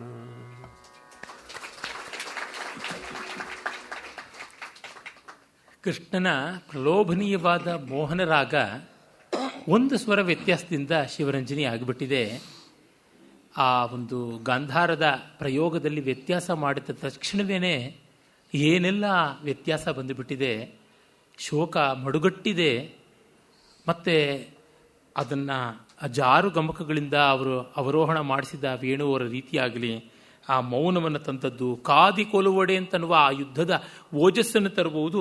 ಮೌನದೊಳಿದ್ದನ ಕರ್ಣ ಅನ್ನೋದಕ್ಕೆ ಧ್ವನಿಯ ವಾಲ್ಯೂಮ್, ಗಾತ್ರದ ಅಂತರ ಎಲ್ಲ ನೋಡಿದಾಗ ಇದು ಹೇಳಿಕೊಟ್ಟು ಮಾಡುವ ವಿದ್ಯೆ ಅಲ್ಲ, ಆದರೆ ತುಂಬ ಕೇಳಿಕೊಂಡ್ರೆ ಬರುವಂಥ ವಿದ್ಯೆಯೋ ಏನೋ. ಕಲೆಯಲ್ಲಿ ಇನ್ನೊಬ್ಬರಿಗೆ ಪಾಠ ಹೇಳುವಂಥದ್ದು ತುಂಬ ಕಡಿಮೆ ಇರುತ್ತೆ. ಆದರೆ ಕಲಾವಿದರು ಕಲಿಬೇಕಾದದ್ದು ಕಲೆಯನ್ನು ನೋಡಿ, ಕಲೆ ಆರ್ಟ್ ಇನ್ ಆ್ಯಕ್ಷನ್ ನೋಡಿ ಕಲಿಯುವುದೇ ಹೊರತುನುವೆ ಆರ್ಟ್ ಇನ್ ಪ್ರೀಚಿಂಗ್ ಅಲ್ಲ. ಪಾಠ ಹೇಳುವಾಗ ಎಷ್ಟೋ ವಿವರಗಳು ಮರ್ತು ಹೋಗ್ಬಿಡ್ತದೆ. ತಿರುಪತಿ ವೆಂಕಟ ಕವಿಗಳು ಅಂಥ ಅಸಾಮಾನ್ಯರಾದ ಅವಧಾನಿಗಳು ಅವಧಾನಿ ಹೇಗೆ ನಿರ್ವಾಹ ಮಾಡಬೇಕು, ಪದ್ಯರಚನೆಯೆಂದಲ್ಲದೆ ಬೇರೆ ಅವಧಾನದಲ್ಲಿ ಜನರಂಜಕವಾಗಿ ಮಾಡುವ, ಜನರನ್ನು ಹಿಡಿದಿಟ್ಟುಕೊಂಡು ಮನಮುಟ್ಟಿಸುವ ಕಲೆ ಏನು ಅಂತ ಅನ್ನುವಾಗ ಅವರು ಹೇಳ್ತಾರೆ ಒಂದು ಇಂಟರ್ವ್ಯೂನಲ್ಲಿ, దానినేను ಪ್ರಾಕ್ಟಿಕಲ್గా ಡೆಮಾನ್ಸ್ಟ್ರೇಷನ್ చేస్తాను ಅಂತಾರೆ. ಇಂಗ್ಲೀಷ್ ಬೆಳೆಸ್ತಾರೆ, ಅದನ್ನು ಪ್ರಾಕ್ಟಿಕಲ್ಲಾಗಿ ಹೇಳ್ತೀನಿ ಅಂತಾರೆ. ಅವರು ಇಂಗ್ಲೀಷನ್ನೇ ಕಲಿತವರಲ್ಲ, ಅಷ್ಟು ನ್ಯಾಚುರಲ್ ಆಗಿ ಬಂದುಬಿಡುತ್ತೆ ಅದು ಎಕ್ಸ್ಪ್ರೆಷನ್. ಹೇಳ್ತಾರೆ ಅದನ್ನು ಹೀಗೆ ಅಂತ ತೋರಿಸೋಕ್ಕಾಗೋಲ್ಲ. ಈಲಾಗನಿ ವಿವರಿಂಪಲೇನು ಚಾಲ ಸ್ವಾನುಭವ ವೇದ್ಯಮೆ, ಕೇಳಿ ತಿಳ್ಕೊಳ್ಬೇಕು. ಅವರು ಸುಂದರಿ ಸಂತಾನವರು ಮತ್ತೆ ಮತ್ತೆ ಹೇಳ್ತಾ ಇದ್ರು ನೃತ್ಯ ಕಲಿಯೋರಿಗೆ ನರಿಯ ಪಾಕ್ಕಣು ಅಂತ, ತುಂಬ ನೋಡಬೇಕು ಆಗಲೇ ನೃತ್ಯ ಬರೋದು ಅಂತ. ಈ ಹೊತ್ತಿನ ಸಂಗೀತ ಪಾಠ ಕಲಿತಕ್ಕಂಥವರು, ನೃತ್ಯ ಪಾಠ ಅಭ್ಯಾಸ ಮಾಡೋರು ಎಲ್ಲ ತುಂಬ ನೋಡಲ್ಲ, ಬಹುಶ್ರುತರು ಅಂತ. ಗೌತಮ ಬುದ್ಧನ ಉಪದೇಶಗಳಲ್ಲಿ ಮತ್ತೆ ಮತ್ತೆ ಬರುತ್ತದೆ ತುಂಬ ಕೇಳಿದವನಾದೆ ಅಂತನ್ನುವ ಮಾತು. ಬಹಳ ಕೇಳುವಂಥದ್ದು ತುಂಬ ಮುಖ್ಯ, ನೋಡುವುದು ಬಹಳ ಮುಖ್ಯ. ಹಾಗೆಯೇ ಪೂರ್ವ ಕವಿಗಳನ್ನು ಚೆನ್ನಾಗಿ ವ್ಯಾಸಂಗ ಮಾಡಬೇಕು. ಇಂದು ನನ್ನ ತರುಣ ಮಿತ್ರರೊಬ್ಬರು ಸಂಜೆ ಮುನ್ನ ಬಂದಿದ್ದರು. ಯಾವುದೋ ಒಂದು ವ್ಯಾಕರಣ ಪ್ರಯೋಗ ಕೇಳಿದ್ರು. ಅದರ ಅರ್ಥ ಹೇಳಿದೆ. ಅದು ಯಾವ ಲಕಾರ ಅಂದರೆ ಅದು ಯೋಚನೆ ಮಾಡಬೇಕಪ್ಪ, ಗೊತ್ತಾಗೋದಿಲ್ಲ. ನಾನು ವ್ಯಾಕರಣದ ಮೂಲಕವಾಗಿ ಭಾಷೆ ತಿಳ್ಕೊಂಡವನಲ್ಲ, ಕಾವ್ಯಗಳನ್ನು ಓದ್ಬಿಟ್ಟು ತಿಳ್ಕೊಂಡಿದ್ದು ಅಷ್ಟೇನೆ. ಹಾಗೆ ಇರೋದ್ರಿಂದ ನಾನು ಜಿತವಾಗಿ ಕೂತ್ಕೊಂಡು ಪಾಠ ಹೇಳಿಸ್ಕೊಳ್ಳೋದ್ರಿಂದ ಸಂಸ್ಕೃತ ಕಾವ್ಯ ಓದ್ಕೊಂಡವನಲ್ಲ. ಕಾವ್ಯ ಓದ್ಕೊಂಡು ಮತ್ತೆ ಲಕ್ಷ್ಯಂ ದೃಷ್ಟ್ವಾ ಲಕ್ಷಣಂ ಕಡೆಗೆ ನಾನು ಓದವನಷ್ಟೇನೆ. ಆದಮೇಲಿಂದ ಕೋಶಾಂತರಗಳನ್ನು ನೋಡಿ ಹೇಳಬೇಕಾಗುತ್ತದೆ ಅಂತ ತುಂಬ ಸಂತೋಷ ಆಗುತ್ತೆ ಅಂತ ನನ್ನ ಮಿತ್ರರು ಹೇಳಿದ್ರು. ಯಾಕೆ ಅಂತಂದರೆ ನೀವು ಯಾಂತ್ರಿಕವಾಗಿಲ್ಲದೆ ನ್ಯಾಚುರಲ್ ಆಗಿ ಕಲಿತ್ಕೊಂಡ್ರಲ್ಲ ಅಂತ. ಅನಿವಾರ್ಯವಾಗಿತ್ತಪ್ಪ, ಅದಕ್ಕೆ ಕಲ್ತಿದ್ದಷ್ಟೇ, ಇನ್ಯಾವುದೂ ಅಲ್ಲ ಅಂತಾರೆ. ಹೀಗೆ ಆ ನೈಜತೆ ಅನ್ನೋದು ತುಂಬ ಮುಖ್ಯ. ಕೃಷ್ಣ ಯಾವ ಮಾತು ಹೇಳ್ತಾನೆ ಅದಕ್ಕೆ ತುಂಬ ಪಾರದರ್ಶಕವಾಗಿ ಕೃಷ್ಣ ಕರ್ಣ ಪ್ರತಿಕ್ರಿಯೆ ತೋರ್ತಾನೆ. ಕೊರಳ ಸೆರೆ ಹಿಗ್ಗಿದವು, ದೃಗ್ಜಲ ಉರಮಣಿಸಿ ಕಡು ನೊಂದನು, ಗಂಟ್ಲು ಹಿಡ್ಕೊಳ್ತು, ಕಣ್ಣು ತುಂಬಿಕೊಳ್ತು, ಕುರುಪತಿಗೆ ಕೇಡಾದುದೆಂದನು ಮನದೊಳಗೆ. ತಕ್ಷಣ ಬಂದದ್ದವನಿಗೆ ಅದೇ ದುರ್ಯೋಧನ ಚಿಂತೆ, ತನ್ನ ಬಗ್ಗೆ ಅಲ್ಲ. ಹೌ ಮೈ ಮೈಂಡ್ ಈ ಶಾರ್ಡರ್ಡ್ ಅಂತ ಅನ್ನಲ್ಲ, ತನ್ನ ಜನ್ಮರಹಸ್ಯ ಇದಂ ಪ್ರಥಮ ಕುಮಾರವ್ಯಾಸ ಭಾರತದಲ್ಲಿ ಕರ್ಣಂಗೆ ಗೊತ್ತಾಯಿತು. ಎಷ್ಟು ಶಾಕ್ ಆಗಬೇಕು. ಆಗ ಯೋಚನೆ ಮಾಡಿದ್ದು ಅಲ್ಲಿಗೆ. ಇವಳು ಚಂದ್ರಮತಿ ಹರಿಶ್ಚಂದ್ರ ಕಾವ್ಯದಲ್ಲಿ ಅವನು ಬಂದು ಬಾಹುಕ ವೀರಬಾಹುನ ವೇಷದಲ್ಲಿರ್ತಕ್ಕಂಥ ಹರಿಶ್ಚಂದ್ರ ಬಂದು ಕೋಲಿನಿಂದ ಸಂಬಳಿ ಕೋಲಿನಿಂದ ತಳ್ತಾನೆ. ತೆರೆ ಕೊಡದೇ ಇದ್ರೆ ನಾನು ಶವ ಸಂಸ್ಕಾರಕ್ಕೆ ಅವಕಾಶ ಕೊಡಲ್ಲಂತ. ಮಗು ನೊಂದೀತು ಅಂತಂತಾಳೆ. ಹೆಣ ಗಟ್ಟಿಗೆ ಆಗಿದೆ. ಆಗ ತಾಯಿಗೆ ಬರ್ತಕ್ಕಂಥದ್ದೇ ಮಗು ನೊಂದೀತು ಅಂತಕ್ಕಂಥದ್ದು. ಈ ರೀತಿಯಾಗಿ ಇವನಿಗೆ ಆ ಭಾವ ಉಂಟು. ಹಾಗೆ ಹರಿಯ ಹಾಗೆ ಹೊಗೆದೋರದು ಉರುಹದೆ ಬರಿದೆ ಹೋಹುದೆ. ಹೊಗೆದೋರದು ಉರುಹದೆ, ಹೊಗೆ ಇಲ್ಲದೆ ಬೆಂಕಿ ಇದು. ಹರಿಯ ಹಾಗೆ, ಆ ಹಕಾರಗಳು ನೋಡಿ. ಹರಿಯ ಹಾಗೆ ಹೊಗೆದೋರ ದುರುಹದೆ ಬರಿದೆ ಹೋಹುದೆ. ಹಕಾರ ಉಚ್ಚಾರಕ್ಕೆ ತುಂಬ ಪ್ರಯತ್ನ ಬೇಕು. ಆ ತಳಮಳ ಎಂಥದ್ದು, ಎದೆ ಬಸಿಕೊಂಡು ಬರ್ತಾ ಇರತಕ್ಕಂಥ ಹಕಾರಕ್ಕೆ ಪ್ರಾಣಾಧಿಕ್ಯ ಬೇಕು. ಉಸಿರನ್ನ ಹೊರಗೆ ಕಕ್ಕಬೇಕು, ನಿಟ್ಟುಸಿರು ಬಿಸಿಯುಸಿರು ಬರಬೇಕು. ಹಕಾರಗಳ ಪ್ರಯೋಗ ಆ ರೀತಿಯಾಗಿ ಇಹಿ ದಹತಿ ಚೇತ ಕೇತಕಿ ಗಂಧ ಬಂಧು ತರಹ ಇರುತ್ತೆ. ಹಹ ಆ ರೀತಿಯಾಗಿ ಹಕಾರಗಳನ್ನು ಹೇಳ್ತಾನೆ. ಅಯ್ಯೋ ತನ್ನ ಜನ್ಮವಂತ ಪಾಠಾಂತರ ವಂಶವನ್ನು ಅರುಹಿ ಕೊಂದನು ಹಲವು ಮಾತೇನು. ಇದು ನೋಡಿ ಎಂಥ ಅತ್ಯಂತ ತಿರಸ್ಕೃತ ವಾಚ್ಯಧ್ವನಿ. ನನ್ನ ಹುಟ್ಟನ್ನು ಹೇಳಿ ಸಾಯಿಸಿದ್ದ ಅಂತ. ಕೈಲಾಸಮ್ಮವರ ಹೋಮ್ ರೂಲ್ ನಾಟಕದಲ್ಲಿ ಬರುತ್ತಲ್ಲ, ಆ ಸೊಸೆ ಹೇಳ್ತಾಳೆ ಗಂಡನಿಗೆ, ನಮ್ಮ ತಾಯಿನ ನಿಮ್ಮ ಅಮ್ಮನ್ನ ನಾನು ತಾಳ್ಕೊಳಕ್ಕಾಗಲ್ಲ, ಅವಳು ಸತ್ತು ಹೋಗ್ಬಿಡ್ಬೇಕು, ರವಾನೆ ಮಾಡಬೇಕು ಅಂತ. ಆಯಿತು ಟಿಕೆಟ್ ಕೊಟ್ಟು ಕಾಶಿಗೆ ಕಳಿಸ್ಕೊಡೋಣ. ಕಾಶಿಗೆ ಅವಳು ಹೋದಳೋ, ಹೋಗಿ ಸತ್ಲೋ ಬದುಕಿದ್ಲು ಅಂತ. ಸತ್ತರೆ ಬದುಕಿದಳು ಅಂತ. ಆ ರೀತಿಯಲ್ಲಿ ಈಗ ಹುಟ್ಟನ್ನು ಹೇಳಿ ಸಾಯಿಸಿದ ಅಂತ. ಈ ವೈಲಕ್ಷಣ್ಯಗಳು ಮಾತು ತುಂಬ ಸೊಗಸಾಗಿ ಕಾವ್ಯದಲ್ಲಿ ಪುಷ್ಟಿಯನ್ನು ಕೊಡುತ್ತವೆ. ಇನ್ನೇನು ಅವನಿಗಿರ್ತಕ್ಕಂಥ ಆಪ್ಷನ್ನು, ಕಾದಿ ಕೊಲವಡೆ ಪಾಂಡು ಸುತರು ಸಹೋದರರು, ಪಾಂಡವರು ಸಹೋದರರಾದರು. ಕೊಲ್ಲಲಿಲ್ಲ, ಹಾಗಾಗಿ ಕೊಲ್ಲಲಿಲ್ಲ ಅಂತಂದರೆ ಕೊಲ್ಲದೆ ಕಾದೆನಾದೊಡೆ. ಹಾಗಾಗಿ ಕೊಲ್ಲಲಿಲ್ಲ. ಕಾದಿ ಕೊಲವಡೆ ಪಾಂಡು ಸುತರ ಸಹೋದರರು. ಕಾದು ಕೊಲ್ಲೋಣ ಅಂದರೆ ಅವ್ರ ಸಹೋದರರು. ಕೊಲ್ಲಲಿಲ್ಲ, ಕೊಲ್ಲೋಕ್ಕಾಗೋಲ್ಲ. ಕೊಲ್ಲದೆ ಕಾದೆನಾದೊಡೆ, ಕೊಲ್ಲದೆ ಯುದ್ಧವನ್ನೇ ಸುಮ್ಮನೆ ಮಾಡಿದರೆ ಅದು ವ್ಯಾಯಾಮ ಶಾಲೆಯಲ್ಲಿ ಮಾಡಿದಂತೆ ಆಗುತ್ತದೆ. ಕೌರವಂಗವನಿಯಲ್ಲಿ ಹೋಗಲಿಲ್ಲ. ಇದು ತನ್ನೊಳಗೆ ತಾನು ಎರಡು ಪಾತ್ರದಂತೆ ಮಾತಾಡ್ಕೊಳ್ತಾ ಇರೋದು. To be or not to be. ಒಳ್ಳೆ ಸಾಲಿಲೋಕಿ. ಭೇದದಲ್ಲಿ ಹೊಕ್ಕಿರಿದನೋ ಮಧುಸೂದನನು. ಭೇದೋಪಾಯವನ್ನು ತಂದಿದ್ದಾನೆ. ಭೇದೋಪಾಯದಲ್ಲಿ ನನ್ನನ್ನು ಕೊಂದ. ಅವರನ್ನು ಕೊಲ್ಲೋಣವಾ, ಇವನನ್ನು ಕೊಲ್ಲಿಸಿದಂತಾಗುತ್ತದಲ್ಲ ಅಂದರೆ ತನ್ನನ್ನೇ ಕೊಂದ ಅಂತ ಮಧುಸೂದನನು ಅಕಟ ಎನ್ನುತ್ತಾ ತುಂಬ ಚೆನ್ನಾಗಿದೆ. ವೈರಿ ಮಧುರಾಕ್ಷಸನನ್ನು ಕೊಂದವನು, ಜೇನು ಹಿಂಡವನು. ಕಷ್ಟಪಟ್ಟು ಜೇನು ತುಂಬಿಕೊಂಡಿರುತ್ತೆ ಎಲ್ಲ ಕಡೆ. ತನ್ನ ಇಡೀ ಗೂಡಿನಲ್ಲಿ ಯಾವುದನ್ನು ನಾವು ಕ್ಷೌದ್ರ ಪಟಲ ಅಂತ ಸಂಸ್ಕೃತದಲ್ಲಿ ಹೇಳ್ತೀವಿ, ಜೇನು ಗೂಡು, ಅದರೊಳಗೆ ತುಂಬಿರತಕ್ಕಂಥ ಜೇನು ಪಾಪ ಎಷ್ಟೋ ತಿಂಗಳುಗಳಿಂದ ಎಷ್ಟೆಷ್ಟೋ ಹೂಗಳಿಂದ ಅದನ್ನು ಜೇನು ಹಿಂಡುವವನು ಒಂದು ಕ್ಷಣದಲ್ಲಿ ಕುಂಬಾರಂಗೆ ವರ್ಷ ದೊಣ್ಣೆಗೆ ನಿಮಿಷ ಅಂತ ಹಿಂಡಿಕೊಂಡು ಬಿಡ್ತಾನೆ. ಹಾಗೆ ಮಾಡಿದನಲ್ಲ ಮಧುಸೂದನನು. ಹೊಕ್ಕಿರಿದನು ಅಂತ ಚಿಂತೋದತಿಯಲ್ಲಿ ಅದ್ದವಲು ಮೌನದೊಳಿದ್ದ. ಚಿಂತಾ ಸಮುದ್ರದಲ್ಲಿ ಮುಳುಗೆದ್ದ ಹಾಗೆ ತೊಯ್ದು ತೊಪ್ಪೆಯಾಗಿ ಇದ್ದ. ಆಗ ಕೃಷ್ಣ ನೋಡಿ ಬಾಣ ತನ್ನ ಮಿಕದ ಒಳಗೆ ಹೋಗಿದೆ. ಮುಟ್ಟಿ ಸವರಿ ಅದಕ್ಕೆ ಮರ್ಮಾಘಾತ ಆಗಿದೆಯಾ ಅಂತ ನೋಡುವಂತೆ, ಏನು ಹೇಳ ಈ ಕರ್ಣ ಚಿತ್ತ ಗ್ಲಾನಿ ಯಾವುದು, ಯಾಕೆ ಯೋಚನೆ ಮಾಡ್ತಿದ್ದೀಯಾ? ಅವನು ಯೋಚನೆ ಮಾಡೋಕ್ಕೂ ಅವಕಾಶ ಕೊಡಬಾರ್ದು. ಕಾದಾಗ ಕಬ್ಬಣ ಕೊಡತಿ ಈ ಪೆಟ್ಟನ್ನು ತಿನ್ನಬೇಕು. ಆ ರೀತಿಯಾಗಿ ಎತ್ತುಗಡೆ ಮಾಡ್ಕೋತಾನೆ.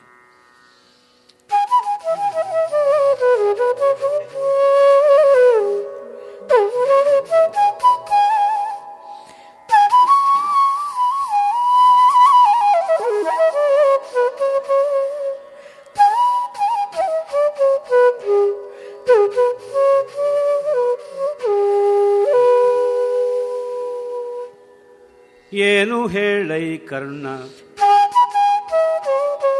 ಕರ್ಣ ಏನು ಹೇಳೈ ಚಿತ್ತಗ್ಲಾನಿ ಯಾವುದು ಮನಕ್ಕೆ ಕುಂತೀಸೂನುಗಳ ಬೆಸಗೈಸಿ ಕೊಂಬುದು ಸೇರದೆ ನಿನಗೆ ಏನು ಹೇಳೈ ಕರ್ಣ ಚಿತ್ತಗ್ಲಾನಿ ಯಾವುದು ಮನಕ್ಕೆ ಕುಂತೀಸೂನುಗಳ ಬೆಸಗೈಸಿ ಕೊಂಬುದು ಸೇರದೆ ನಿನಗೆ ಹಾನಿಗಿಲ್ಲ ಎನ್ನಾಣೆ ಹಾನಿಗಿಲ್ಲ ನುಡಿ ನುಡಿ ಮೌನವೇತಕೆ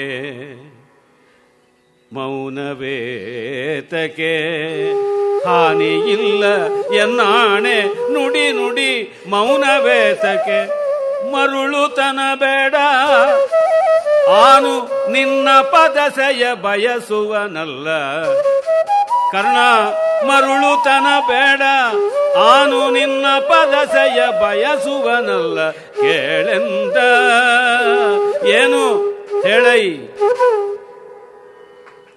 ಏನು ಹೇಳೈ ಕರ್ಣ ಕರ್ಣ ಯಾತಕ್ಕಪ್ಪ ಯೋಚನೆ ಮನಸ್ಸಿಗೆ ಯಾವುದು ಬಂದಿದೆ ಚಿತ್ತ ಕುಂತಿ ಸೂನುಗಳ ಬೆಸಕೊಂಬುದು ಮನಕ್ಕೆ ಸೇರದಲೇ ಪಾಂಡವರ ಕಡೆ ಬರಬಾರ್ದು ಅಂತ ಏನಾದರೂ ಮನಸ್ಸಿಗೆ ಅನ್ನಿಸ್ತಾ ಇದೆಯಾ ಅವನ ಮನಸ್ಸನ್ನೇ ಓದುವಂತೆ ಹೇಳ್ತಾನೆ ಹಾನಿ ಇನ್ನಿತಿಲ್ಲ ಎನ್ನಾಣೆ ನೀನು ಸೇರೋದ್ರೊಳಗೆ ಒಂದಿಷ್ಟು ಹಾನಿ ಇಲ್ಲ ನನ್ನಾಣೆ ನುಡಿ ನುಡಿ ಆ ವೀಪ್ಸ 2 ಬಾರಿ ಕೇಳ್ತಾನೆ ಮಾತಾಡು ಮಾತಾಡು ಮೌನವೇತಕ್ಕೆ ಮರುಳುತನ ಬೇಡ ಹುಚ್ಚತನ ಬೇಡ ಪೆಕರ್ತನ ಬೇಡ ಯಾವ್ಯಾವುದೋ ಭ್ರಮಾದರ್ಶಗಳು ಬೇಡ ನಿನ್ನ ಅಪದಸೆಯ ಬಯಸುವವನಲ್ಲ ನಿನ್ನ ಪತನವನ್ನಂತೂ ನಾನು ಬಯಸೋಲ್ಲ ಇದು ಔಟ್ ಆಫ್ ಕಾಂಟೆಕ್ಸ್ಟಲ್ಲಿ ನೋಡಿದ್ರೆ ಏನೂ ರಸ ಇಲ್ಲದೆ ಇರತಕ್ಕಂಥ ಪದ್ಯ ಸಾಮಾನ್ಯವಾದ ಮಾತುಗಾರಿಕೆ ಅರೆ ಕಾಂಟೆಕ್ಸ್ಟಲ್ಲಿ ಬಂದಾಗ ಏನು ಮನಸ್ಸಿಗೆ ಏನಾಯಿತು ನಿನಗೇನು ನಾವು ಅನ್ಯಾಯ ಮಾಡೋರಲ್ಲ ಎಲ್ಲ ಸಾಚಾಗಳೇ ಆಗಿರ್ತಕ್ಕಂಥವ್ರು ಹೇಳಪ್ಪ ಹೇಳು ಅಂತನ್ನೋದು ನಮ್ಮ ಲೋಕರೂಢಿಯ ಮಾತು ಆದರೆ ಅದು ಒಂದು ಕಾಂಟೆಕ್ಸ್ಟ್ನಲ್ಲಿ ಒಂದು ಕಾವ್ಯದಲ್ಲಿ ಬಂದಾಗ ನನಗೆಷ್ಟೋ ಬಾರಿ ಅನಿಸಿದೆ ಆ ರಸದ ಶಿಖರಕ್ಕೆ ಮುಟ್ಟೋದಕ್ಕೋಸ್ಕರವಾಗಿ ವಕ್ರೋಕ್ತಿಗಳು ಅವು ಇವು ಎಲ್ಲ ಬೇಕಾಗುತ್ತವೆ ಒಮ್ಮೆ ಬಂದ ಮೇಲೆ ಹೈವೇಗೆ ಬಂದು ಅದು ಆ ಕಡೆಗೆ ಈ ಕಡೆಗೆ ಎಲ್ಲಿಯೂ ಟರ್ನಿಂಗ್ಗಳಿಲ್ಲ ಎಲ್ಲಿಯೂ ಕಟ್ಔಟ್ಸ್ ಇಲ್ಲ ಕಟಿನ್ಸ್ ಇಲ್ಲ ಮತ್ತೊಂದಿಲ್ಲ ಇನ್ನೊಂದಿಲ್ಲ ಅಂತ ಆದಮೇಲೆ ಸುಮ್ಮನೆ ಸ್ಟೀರಿಂಗನ್ನು ಒಂದು ಬೆರಳಲ್ಲಿ ಹಿಡಿದ್ರೂ ಕೂಡ ಒಳ್ಳೆ ಕಾರಾಗಿದ್ದರೆ ಸ್ಮೂತಾಗಿ ಹೋಗ್ತಾ ಇರುತ್ತೆ ಆ ರೀತಿಯಲ್ಲಿ ಕವಿ ಕೇವಲ ಅಭಿದೋಕ್ತಿಯಲ್ಲಿಯೇ ಹೋಗ್ತಾ ಇದ್ರೂ ಸಾಕು ಆ ಶಿಖರಕ್ಕೆ ಬಂದುಬಿಡುತ್ತೆ ಆ ಮಟ್ಟಕ್ಕೆ ಮುಟ್ಟಿಸ್ಬೇಕು ಅಷ್ಟೇನೆ ಹದ್ದು ಮೇಲೆ ಹಾರದ ಮೇಲೆ ರೆಕ್ಕೆ ಬಡಿಯದೆ ಅದೇ ರೀತಿ ಗ್ಲೈಡ್ ಮಾಡ್ತಾ ಇರುತ್ತಲ್ಲ ಆ ಬಗೆಯಲ್ಲಿ ದುಡ್ಡು ಒಂದಿಷ್ಟು ಚೆನ್ನಾಗಿ ಸಂಪಾದಿಸಿದ ಮೇಲೆ ಮತ್ತೆ ಸಂಪಾದಿಸಲೇಬೇಕಾಗಲ್ಲ ಅದೇ ಸಂಪಾದಿಸುತ್ತೆ ನಾವು ಯಾಕೆ ಸಂಪಾದಿಸಬೇಕು ಆ ಬಗೆಯಲ್ಲಿ ಆ ರೀತಿಯಲ್ಲಿ ಈ ಒಂದು ಮಾತುಗಳ ಸೊಗಸು ನೋಡಿದರೆ ಸಂದರ್ಭದಿಂದ ಪುಷ್ಟವಾಗಿದೆ ಭಾಮಹ ಹೇಳಿಬಿಟ್ಟ ಗತೋಸ್ತಮರ್ಕೋ ಭಾತಿಂದು ಯಾಂತಿವಾಸಾಯ ಪಕ್ಷಿಣಃ ಇವೇನು ಕಾವ್ಯವ ವಾರ್ತಾಮೇನಾಂ ಪ್ರಚಕ್ಷತೆ ಇದು ಬರೀ ಗದ್ಯ ನ್ಯೂಸು ಅಷ್ಟೇನೆ ಸೂರ್ಯ ಮುಳುಗದ ಚಂದ್ರ ಎದ್ದ ಪಕ್ಷಿಗಳು ಗೂಡ್ಗೋದ್ರು ಅಂತಂದರೆ ಏನು ಅಂತ ಅರೆ ದಂಡಿ ಹೇಳ್ತಾನೆ ಇಲ್ಲ ಇಲ್ಲ ಸಂದರ್ಭದಿಂದ ಬಂದರೆ ಇವು ಚೆನ್ನಾಗಿರುತ್ತವೆ ಅಂತ ಹೀಗೆ ಕುಮಾರವ್ಯಾಸನಂತಹ ಮಹಾಕವಿಗಳಲ್ಲಿ ತನೇ ತಾನಾಗಿ ಸೊಗಸು ಕಾಣಿಸುತ್ತದೆ ಆಮೇಲೆ ಮುಂದೆ ಅವನು ಹೇಳ್ತಾನೆ ಕರ್ಣ ನಾನು ನಿನ್ನ ಪ್ರಲೋಭನೆಗೆ ಈಡಾಗುವವನಲ್ಲ ಅಂತ ಸ್ಪಷ್ಟವಾಗಿ ಹೇಳ್ತಾನೆ ಏಕೆಂದರೆ ತಡ ಮಾಡಿದಷ್ಟು ಪ್ರಲೋಭನೆಯ ಒತ್ತಡ ಹೆಚ್ಚಾಗುತ್ತದೆ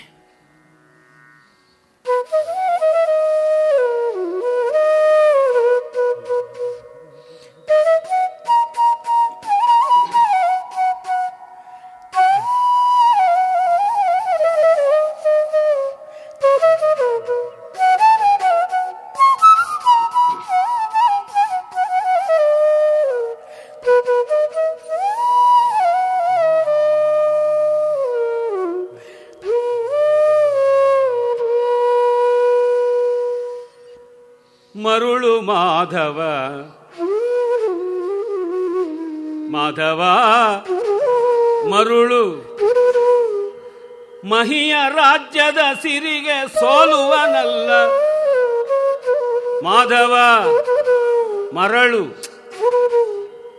ಮಹಿಯ ರಾಜ್ಯದ ಸಿರಿಗೆ ಸೋಲುವನಲ್ಲ ಕೌಂತೆಯರು ಸುಯೋಧನರು ಎನಗೆ ಬೆಸಗೈವಲ್ಲಿ ಮನವಿಲ್ಲ ಕೌಂತೆಯರು ಸುಯೋಧನರು ಎನಗೆ ಬೆಸಗೈವಲ್ಲಿ ಮನವಿಲ್ಲ. ಹೊರೆದ ದಾತಾರಂಗೆ ಹಗೆಗಳ ಶಿರವನರಿದೊಪ್ಪಿಸುವೆನೆಂಬಿ ಭರದೊಳಿದ್ದೆನು. ಮಾಧವ ಹೊರೆದ ದಾತಾರಂಗೆ ಹಗೆವರ ಶಿರವನರಿದೊಪ್ಪಿಸುವೆನೆಂಬಿ ಭರದೊಳಿದ್ದೆನು. ಕೌರವೇಂದ್ರನ ಕೊಂದೆನೀ, ಕೌರವೇಂದ್ರನ ಕೊಂದೆ ನೀನೆಂದ. ಮಾಧವ ಮರುಳು ವೀರ ಕೌರವರಾಯನೇ ದಾತಾರನ್, ಆತನ ಹಗೆಯೇ ಹಗೆ ಕೈವಾರವೇ ಕೈವಾರ ಆದಂತಗೆನು ಕುರು ನೃಪತಿ. ಮಾಧವ ವೀರ ಕೌರವರಾಯನೇ ದಾತಾರನ್, ಆತನ ಹಗೆಯೇ ಹಗೆ ಕೈವಾರವೇ ಕೈವಾರ ಆದಂತಗೆನು ಕುರು ನೃಪತಿ. ಶೌರಿ ಕೇಳೈ, ಶೌರಿ ಕೇಳೈ, ನಾಳೆ ಸಮರದ ಸಾರದಲ್ಲಿ ತೋರುವೆನು ನಿಜ ಭುಜ ಶೌರ್ಯದ ಸಂಪನ್ನತನವನು. ಶೌರಿ ಕೇಳೈ, ನಾಳೆ ಸಮರದ ಸಾರದಲ್ಲಿ ತೋರುವೆನು ನಿಜ ಭುಜ ಶೌರ್ಯದ ಸಂಪನ್ನತನವನು. ಪಾಂಡುತನಯರಲ್ಲಿ ತೋರುವೆನು ನಾಳೆ ಶೌರ್ಯದ ಸಂಪನ್ನತೆಯನು.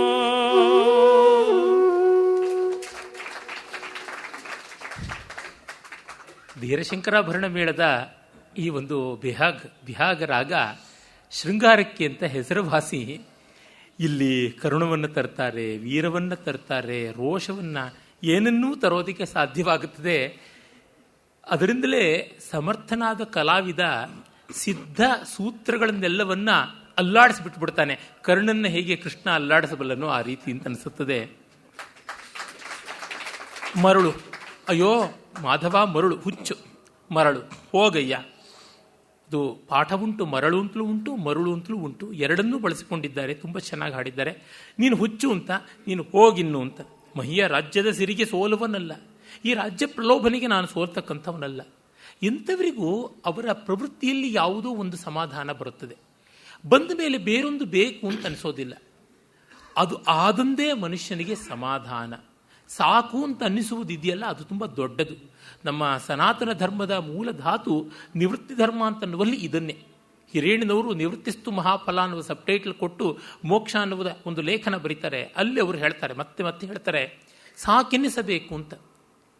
ಹಾಗಾಗಿ ಕಗ್ಗದಲ್ಲಿ ಕೂಡ DVG ಅವರು ಹೇಳ್ತಾರೆ, ಟೊಳ್ಳು ಜಗ ಸಾಕು ಬಾಳ್ ಎನಿಸಿ ಗುರುವಾದವರೇ ಕೊಳ್ಳಿರಿ ನಮನವನ್ನು ಮಂಕುತಿಮ್ಮ.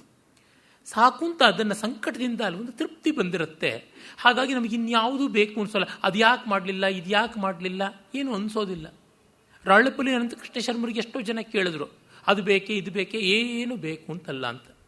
ಸೆಡಿಯಾಪು ಕೃಷ್ಣ ಭಟ್ರನ್ನ ಒಮ್ಮೆ ಕೇಳಿದರು, ನಿಮಗೆ ಯಾವುದು ವಿಶೇಷ ಆಸೆ ಇದೆ ಅಂತ. ಎಂ ರಾಜಗೋಪಾಲಾಚಾರ್ಯರು ದೊಡ್ಡ ವಿದ್ವಾಂಸರು ಕೇಳಿದ್ರು.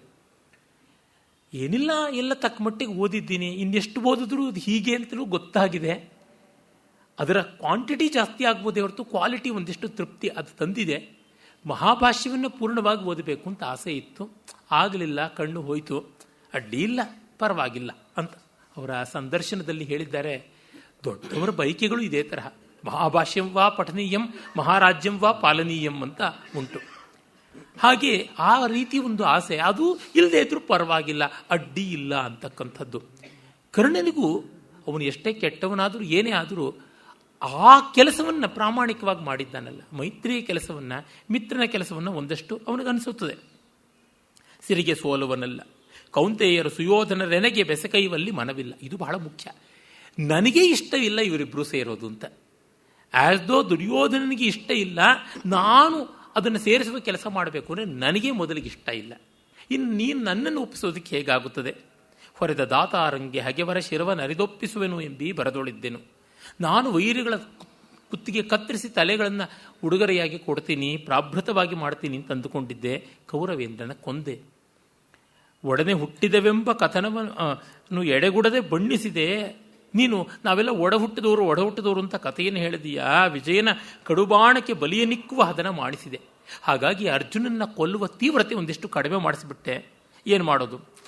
ಆದರೂ ಇಷ್ಟೇ, ವೀರ ಕೌರವರಾಯನೇ ದಾತಾರ, ನನಗೆ ಅವನೇ ದಾನಿ, ಇನ್ಯಾರೂ ಅಲ್ಲ. ದೇವಂ ಸೇವಿತುಮೇವ ನಿಶ್ಚಿನುಮಹೇ ಯೋಸೌ ದಯಾಲುಃಪುರ ಧಾನ ಮುಷ್ಟಿಮುಚೆ ಕುಚೇಲ ಮುನಯೇ ಧತ್ತೇಸ್ವ ವಿತ್ತೇಶತಾಂ. ನಾವು ಕುಚೇಲನಿಗೆ ಅಷ್ಟೈಶ್ವರ್ಯ ಕೊಟ್ಟೆ ಕೃಷ್ಣನ ಕೇಳ್ತೀವಿ. ಯಾರೋ ಜುಜುಬಿ ಕ್ಷೋಣಿ ಕೋಣಲ ವಂಶಪಾಲನ ಕಲಾ ದುರ್ವಾರ ಗರ್ವಾನಲ ಕ್ಷುಬ್ಜ ಕ್ಷುದ್ರ ನರೇಂದ್ರ ಚಾಟು ರಚನಾ ಧನ್ಯಾನ್ನ ಮನ್ಯಾಮಯೇ. ಇನ್ಯಾರ್ಯಾರೋ ಜುಜುಬಿಗಳನ್ನು ನಾವು ಕೇಳೋಲ್ಲ ಅಂತ ದೇಶಿಕರು ಹೇಳಿದ್ರಲ್ಲ, ಆ ರೀತಿಯಲ್ಲಿ ನನಗೆ ಅವನೇ, ಇನ್ಯಾರೂ ಇಲ್ಲ. ನನಗೆ ತೃಪ್ತಿ ಬಂದ ಮೇಲೆ ಮುಗಿಯಿತಲ್ಲ, ಪರ್ಯಂತ ಭೂಮಿ, ಇನ್ಯಾವುದಿದ್ರೆ ಏನು, ನನಗಾಗುವಂಥದ್ದೇನು ಅನ್ನುವಂಥದ್ದು ಆ ಭಾವ. ಅವನ ಹಾಗೆಯೇ ನನಗೆ ಹಾಗೆ, ಅವರ ಕೈವಾರವೇ ನನಗೆ ಕೈವಾರ. ಅವರ ವಂದಿಮಾಗದನಾಗಿಯೋ ವಾಲ್ಲಭ್ಯವನ್ನು ಹಿಡಿದವನಾಗಿಯೋ ಅಭಿಭಾವಕನಾಗಿಯೋ ಹೇಗೋ ನಾನು ಇರ್ತೀನಿ. ಹಾಗೆ ಆನಂತಹೇನು ಕುರುನೃಪತಿ ಹೇಗಿದ್ದರೆ ನಾನು ಹಾಗಿರ್ತೀನಿ. ನಾಳೆ ಸಮರದ ಸಾರದಲ್ಲಿ ತೋರುವೆನು ನಿಜಭುಜ ಶೌರ್ಯದ ಸಂಪನ್ನತೆಯೇನು. ನಾಳೆ ಯುದ್ಧದಲ್ಲಿ ತೋರಿಸ್ತೀನಿ, ಪಾಂಡುತನೆಯರಲ್ಲಿ ತೋರಿಸ್ತೀನಿ ನನ್ನ ಶೌರ್ಯವನ್ನು. ಇನ್ನೆಷ್ಟೇನು ಹೇಳೋದು ಅಂತ ಮಾತನ್ನು ಮುಗಿಸುವ ಪ್ರಯತ್ನದಲ್ಲಿ ಇದ್ದು ಹೇಳ್ತಾನೆ. ಹಲವು ಮಾತೇಕೆ ಜನಕಿಯನ್ನುಳಿವು ಸೊಗಸದು. ಇಲ್ಲಿ ನಾನು ಹೆಚ್ಚೊತ್ತಿದ್ರೆ ಸರಿಯಾಗೋಲ್ಲ, ಮುಂದೆ ಕೂಡ ಹೇಳ್ತಾನೆ. ಹಾಗಾಗಿ ಕೌರವೇಶ್ವರನೊಲುಮೆ ತಪ್ಪಿಸಿ ಭುವನದೊಳಗೆ ಆಪ್ತ ಜನವಿಲ್ಲ, ಅವನನ್ನು ಬಿಟ್ಟು ಇನ್ನು ಆಪ್ತರೂ ಇಲ್ಲ, ಅದರಿಂದ ಬೇಡ. ಹಾಗಾಗಿ ಹೀನ ವೃತ್ತಿಯ ಬಳಸಿ ನಡೆಸೆನು, ನಾನು ಸಂಕುಚಿತ ಬುದ್ಧಿಯಲ್ಲಿ ನಡೆದುಕೊಳ್ಳೋದಿಲ್ಲ ಅಂತ ಹೇಳ್ತಾನೆ. ಆ ಸಂದರ್ಭದಲ್ಲಿ ಒಂದೆರಡು ಪದ್ಯಗಳು ತುಂಬ ತುಂಬ ಚೆನ್ನಾಗಿರತಕ್ಕಂಥ ಪದ್ಯಗಳಿವೆ. ಈ 3 ಪದ್ಯಗಳನ್ನು ಅವರು ಒಟ್ಟಿಗೆ ಹಾಡಿಬಿಟ್ರೆ ಮತ್ತೂ ಚೆನ್ನ.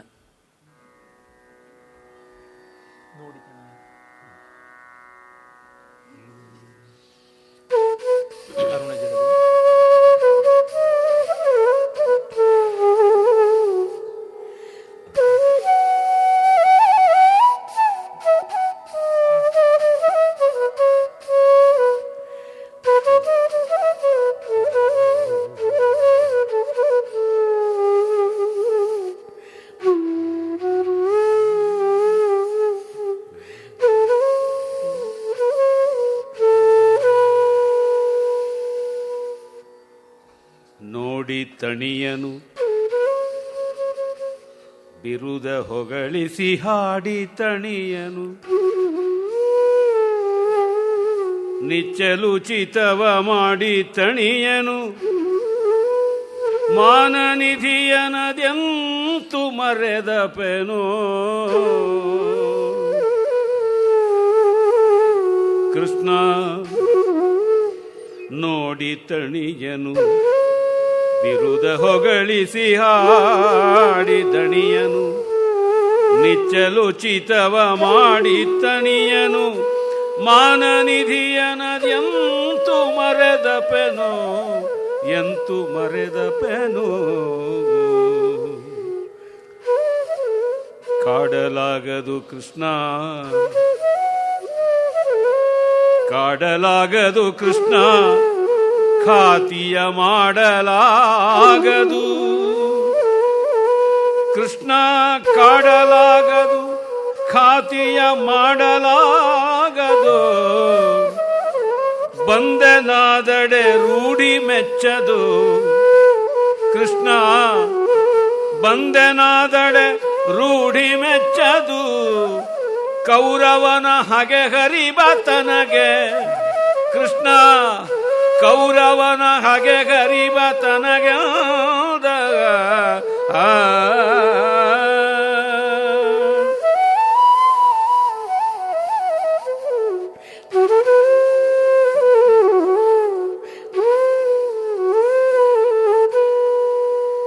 ಅರುಣ ಜಲದಾಜ್ಯದಲ್ಲಿ ಬಂಬಲು ಗರುಳ ಚರುವಿನಲಿ ಎಲುವಿನೊಟ್ಟಿಲ ಬೆರಳ ಸಮಿದೆಯಲಡಗಿನ ಕಿಳಾಗುತಿಯ ರಚನೆಯಲಿ